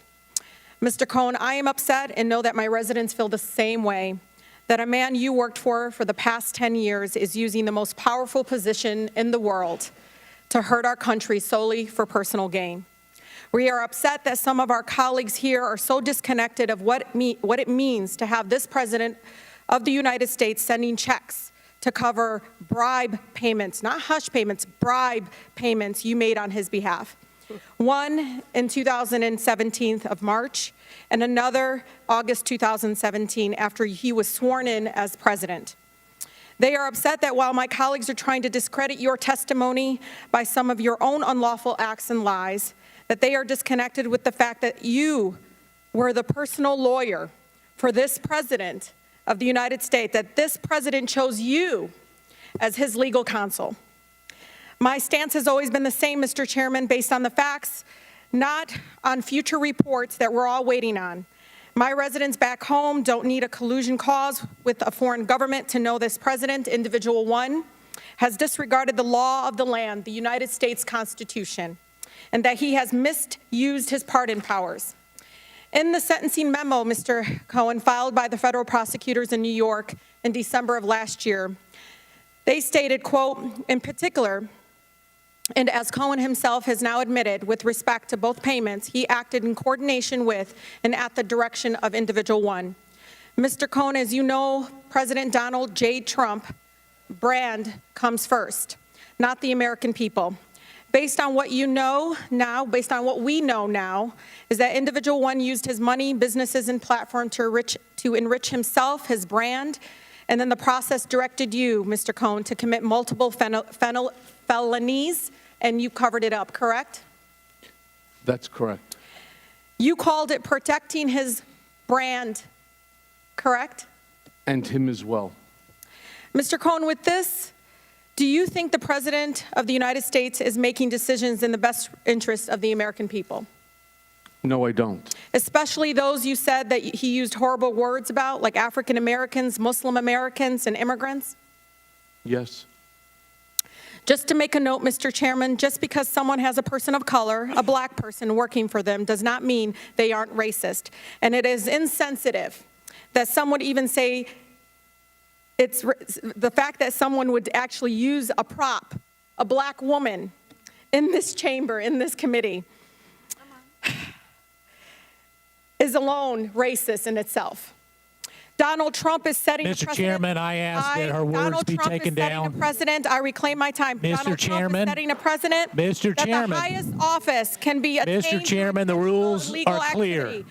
Cover up and hold on to business assets to break campaign finance laws and constitutional clauses. What we have here, Mr. Chairman, is criminal conduct and the pursuit of the highest public office by Mr. Cohen and individual one. I hope that the gravity of this situation hits everyone in this body, The court report. and in Congress and across this country. Thank you, Mr. Chairman. I yield the rest of my time. Mr. Chairman, I ask that her words, when she's referring to an individual member of this body, be taken down and stricken from the record. I'm sure she didn't intend to do this, but if anyone knows my record as it relates, it should be you, Mr. Chairman. Chairman, I would like to. Hold on. I want the words read back. No. We want to know exactly what she excuse said me. about a colleague. Excuse me. Would you like to rephrase that statement, Ms. Tlaib? Thank you, Mr. Chairman. I can actually read it from here.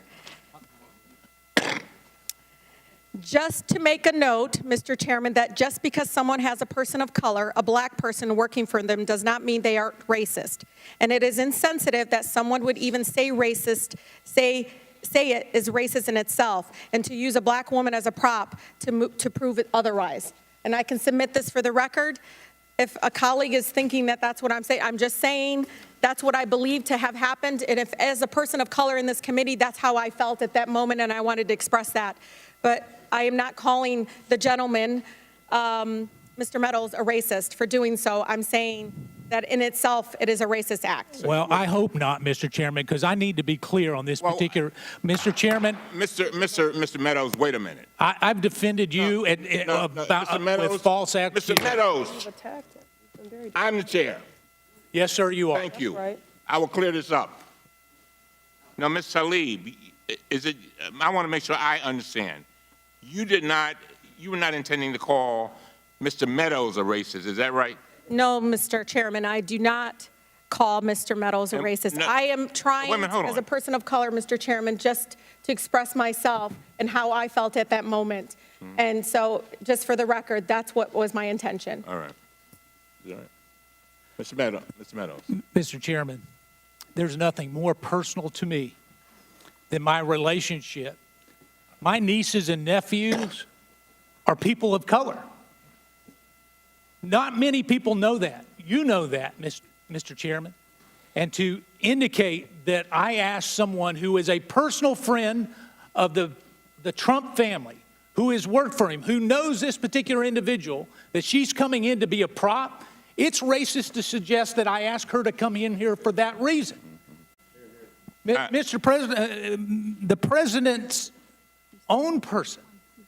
She's a family member. She loves this family. She came in because she felt like the President of the United States was getting falsely accused.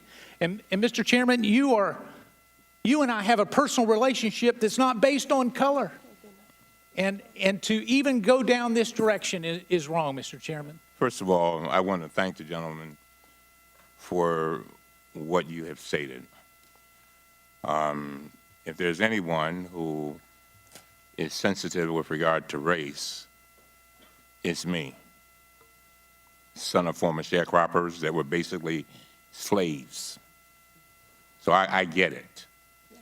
I listened very carefully to Ms. Tlaib, and I think, and I don't want to, I'm not going to put words in her mouth, but I think she said that she was not calling you a racist.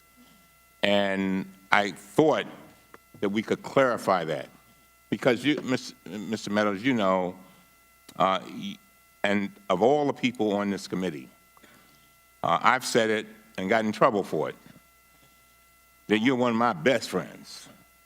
I know that shocks a lot of people. And likewise, Mr. Chairman. But you are. And I would do, and I could see and feel your pain. I feel it.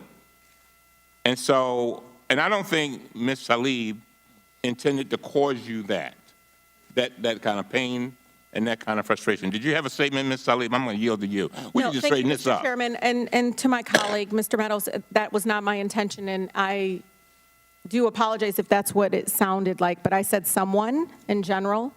And as everybody knows in this chamber, I'm pretty direct, so if I wanted to say that, I would have, but that's not what I said. And thank you, Mr. Chairman, for allowing me to clarify. But again, I said someone. And again, I was not referring to you at all as a racist. Well, I thank the gentlewoman for her comments. I thank the chairman for working to clarify this, and I appreciate the chairman's intervening. Now, to the gentleman, first of all, thank you for allowing us to resolve that. The gentleman had asked a little bit earlier. I will withdraw my request. Oh, you don't want to do the unanimous consent? I need the unanimous consent, but I think I need to officially withdraw my request that it be stricken from. Go on, withdraw it. You did it? I did. All right, sounds good. Now, I will recognize you for your unanimous consent. I think you want to put in the record some documents. Yeah, thank you, Mr. Chairman. I ask unanimous consent that we put forth in the record the Vanity Fair article, which indicates that Michael Cohen must be the most gifted consultant in America, outlining his insights into government, healthcare, and policy and real estate, suggesting that it's not a real company, but and just like he's not a lawyer. Without objection, so ordered. Thank you. I ask unanimous consent that the LA Times article of July 16, 2018 actually be put in the record, which outlines the $1.2 million payment and their misgivings thereafter. Without objection, so ordered. Any other unanimous consent requests? Size. Thank you, Mr. Chairman. I ask unanimous consent to make the February 9th, 2019 Washington Post profile of Michael Cohen titled Michael Cohen's Secret Agenda, part of the record. This story shows Cohen to be a selfish manipulator who is all about himself. It even has a false anecdote about how he once claimed to deliver his own son, his own baby. Without objection, so ordered. Thank you, Mr. Chairman. I ask unanimous consent to make the May 9th, 2018 Washington Post article, South Korean firm paid Michael Cohen $150,000 as it sought contract from U.S. government as part of the record. The article reported Korea Aerospace Industries paid a shell company run by Cohen. Without objection, so ordered. Thank you, Mr. Chairman. I ask unanimous consent to make Michael Cohen's sentencing statement to the Southern District of New York part of the record. The statement establishes that Michael Cohen continues to falsely blame his crimes on blind loyalty to the president, but only Cohen is to blame for his many false statements to financial institutions and the IRS. Without objection, so ordered. I ask unanimous consent to make the August 20th, 2018 CNN article, Fed scrutinizing Michael Cohen's former accountant and bank loans, part of the record. Cohen's accountant was subpoenaed to appear before a grand jury and required a lawyer. In his sentencing memo, prosecutors said Cohen attempted to blame his tax evasion on his accountant. Without objection, so ordered. Two more, real quickly. Sure. Ask unanimous consent to make the February 26, 2019 order filed by the Appellate Division of the State of New York regarding disciplinary proceedings against Michael Cohen part of the record. This order, which proactively applies starting February 28th, establishes Cohen committed a serious crime and ceased being an attorney when he was convicted of lying to Congress. Without objection, so ordered. And finally, Mr. Chairman, I ask unanimous consent to make the July 26, 2018 Washington Post article, Michael Cohen secretly recorded Trump. Does that make him a bad lawyer? Part of the record. The article describes potential ethical violations of a lawyer, Cohen, recording his client, Trump, without the client's knowledge. Without objection, so ordered. Mr. Norman. Thank you. Thank you, Mr. Chairman. I ask unanimous consent to make the January 18, 2019 Huffington Post article 11 tweets from the fake fan account, Stud, Michael Cohen paid to fawn over him, part of the record. The account is described as a place for women who love and support Michael Cohen. Strong pit bull, sex symbol, no nonsense, business oriented, and ready to make it. Without objection, so ordered. Mr. Roy. Thank you, Mr. Chairman. I would ask unanimous consent to make the April 20th, 2018 article in Mother Jones titled Michael Cohen Says He's Never Been to Prague. He Told Me a Different Story, part of the record. Without objection, so ordered. Thank you, sir. Very well. Scott and I have some concluding remarks. But before I do that, do you have anything you'd like to say? Yes, Mr. Chairman, I would. I have some closing remarks I would like to say myself. Is this an appropriate time? You can do it now. Thank you. So first I want to thank you, Chairman, because I appreciate the opportunity to share some final thoughts. I've acknowledged I have made my own mistakes, and I have owned up to them publicly and under oath. But silence and complicity in the face of the daily destruction of our basic norms and civility to one another will not be one of them. I did things and I acted improperly, at times at Mr. Trump's behest. I blindly followed his demands.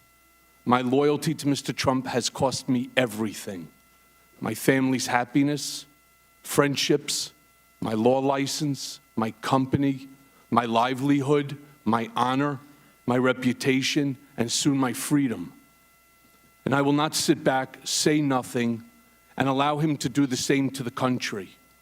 Indeed, given my experience working for Mr. Trump, I fear that if he loses the election in 2020, that there will never be a peaceful transition of power.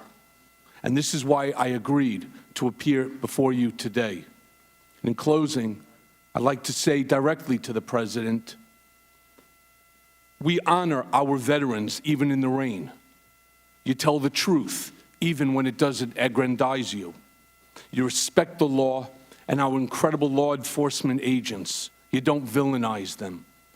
You don't disparage generals, Gold Star families, prisoners of war, and other heroes who had the courage to fight for this country. You don't attack the media and those who question what you don't like or what you don't want them to say. And you take responsibility for your own dirty deeds. You don't use your power of your bully pulpit to destroy the credibility of those who speak out against you. You don't separate families from one another or demonize those looking to America for a better life. You don't vilify people based on the God they pray to, and you don't cuddle up to our adversaries at the expense of our allies. And finally, you don't shut down the government before Christmas and New Year's just to simply appease your base. This behavior is churlish, it denigrates the office of the president, and it's simply un-American. And it's not you. So to those who support the president and his rhetoric, as I once did, I pray the country doesn't make the same mistakes that I have made or pay the heavy price that my family and I are paying. And I thank you very much for this additional time, Chairman. Thank you very much. The ranking member has a closing statement. Thank you, Mr. Chairman. We know Mr. Cohen has been dishonest in the past. That's why he's going to prison in 2 months. But there are things today that he said during the several hours of questioning that just don't add up either. He said he never defrauded any bank. when he was having a conversation questioning from Mr. Comer. Obviously, that's not true because he's going to prison for that very offense. He said today he was a good lawyer who understood the need to represent his client with legal advice. But in his written testimony, he said he never bothered to consider whether payments to women were improper, much less the right thing to do. He attested in his signed truth and testimony form that he did not have any reportable contracts with foreign government entities. Earlier, he admitted to having consulting agreements with at least 2 foreign entities owned in part by foreign governments, BTA Bank of Kazakhstan and Korea Aerospace Industries of South Korea.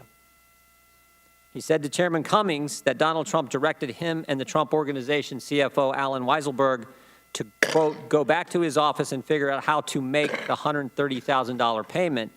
But in his testimony, he says, Mr. Trump directed me to use my own personal funds from the home equity line of credit to avoid any money being traced back to him that could negatively impact the campaign.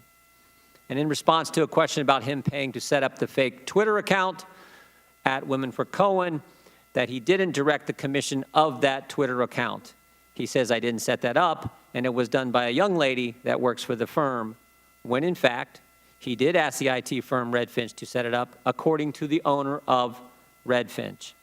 And finally, he said he didn't want a job with the administration, even though the attorneys with the Southern District of New York stated that this was a fact. When asked about this, they said, I wouldn't call them liars, but that statement is not accurate. Mr. Chairman, I think maybe more importantly is what we should have been doing today. Mr. Meadows and I sent you a letter asking you to have Mr. Rosenstein here. I think it's important to know that last week when you announced that Mr. Cohen was coming this week, just happened to be the very same week that we learned the Deputy Attorney General of the United States was thinking about wearing a wire to record the Commander-in-Chief, was actually contemplating talking to cabinet members and invoking the 25th Amendment. That's what we should be focused on, not this sad display we've had to go through the last several hours. And again, it's not my words. You can take the words of the former General Counsel for the House of Representatives under Tip O'Neill. So I hope we've learned some things here today. But Mr. Chairman, as I said earlier, your first big hearing, the first announced witness of the 116th Congress, is a gentleman who is going to prison in 2 months for lying to Congress. I don't think that's what we should be focused on. Yield back. Thank you very much. You know, I've sat here and I've listened to all of this, and it's very painful. It's very painful.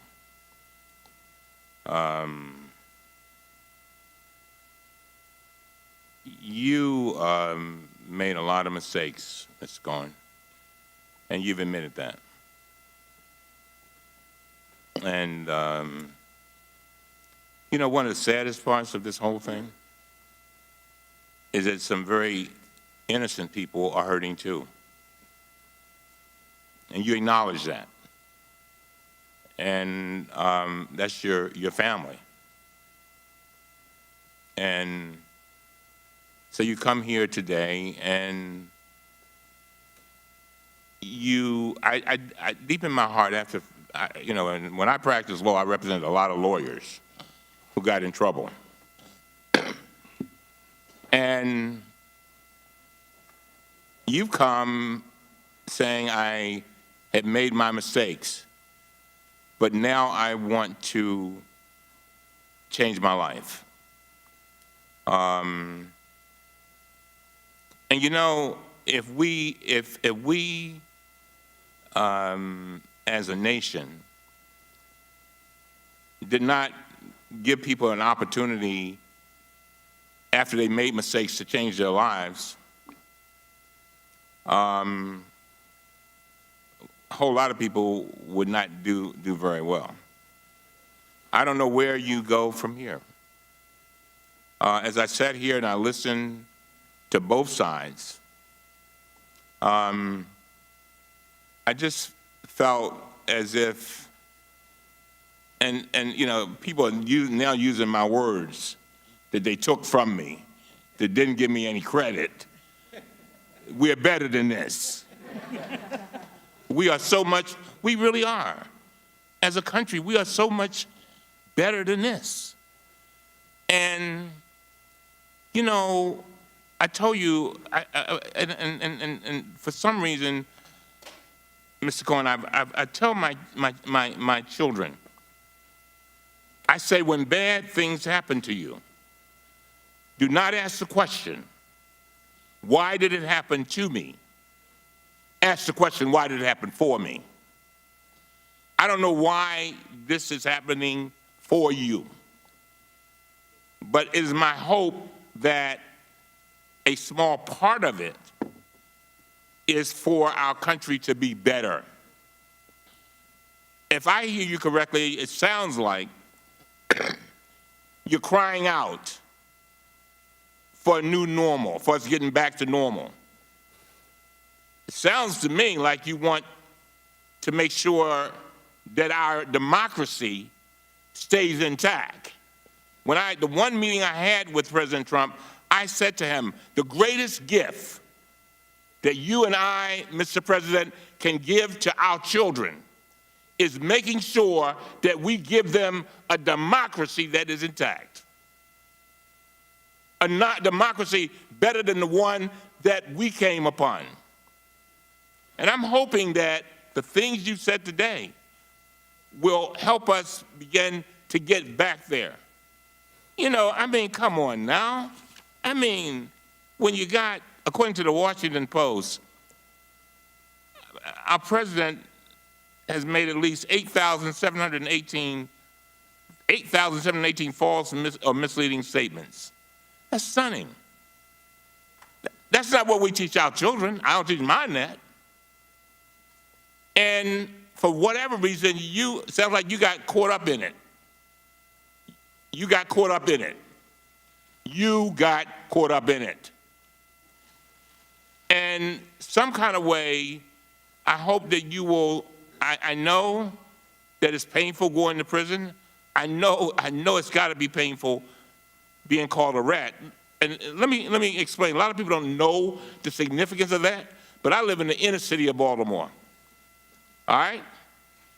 And when you call somebody a rat, that's one of the worst things you can call them, because when they go to prison, that means a snitch. I'm just saying. And so the president called you a rat. We're better than that. We really are. And I'm hoping that all of us can get back to this democracy that we want and that we should be passing on to our children so that they can do better than what we did. And so you wonder whether people believe you. I don't know. I don't know whether they believe you. But the fact is that you come, you have your head down, and this has got to be one of the hardest things that you could do. Let me tell you the picture that really, really pained me. You were leaving the prison, you were leaving the courthouse, and I guess it's your daughter had a braces or something on. Man, that thing hurt me. As a father of two daughters, it hurt me. And I can imagine how it must feel for you. But I'm just saying to you, I want to first of all thank you. I know that this has been hard. I know that you face a lot. I know that you are worried about your family. But this is a part of your destiny. And hopefully, this portion of your destiny will lead to a better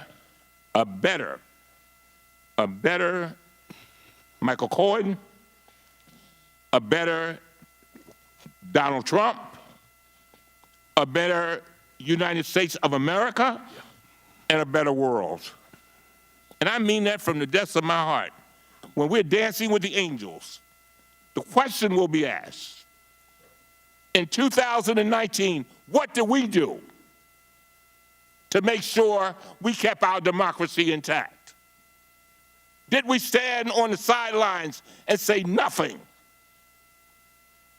Did we play games? And I'm tired of these statements saying, people come in here and say, oh, this is the first hearing. It is not the first hearing.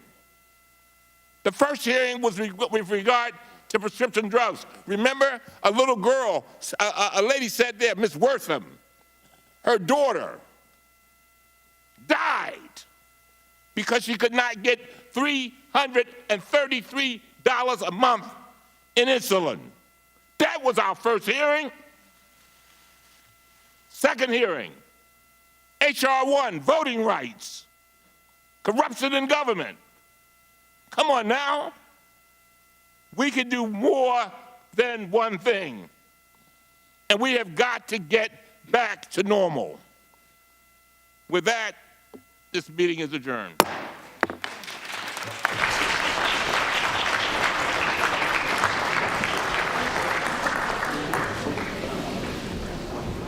Good job.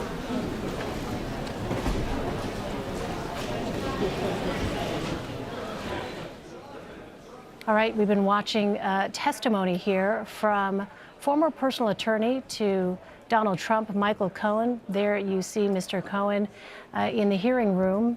It has been a long day. This is a hearing that, as you know, if you've been watching, started this morning, broke for a short time, and resumed with the hearing just now wrapping up. There you see as well in the hearing room Michael Cohen's own attorney, Lanny Davis, who we learned over the course of this is apparently working for free, Mr. Cohen testified.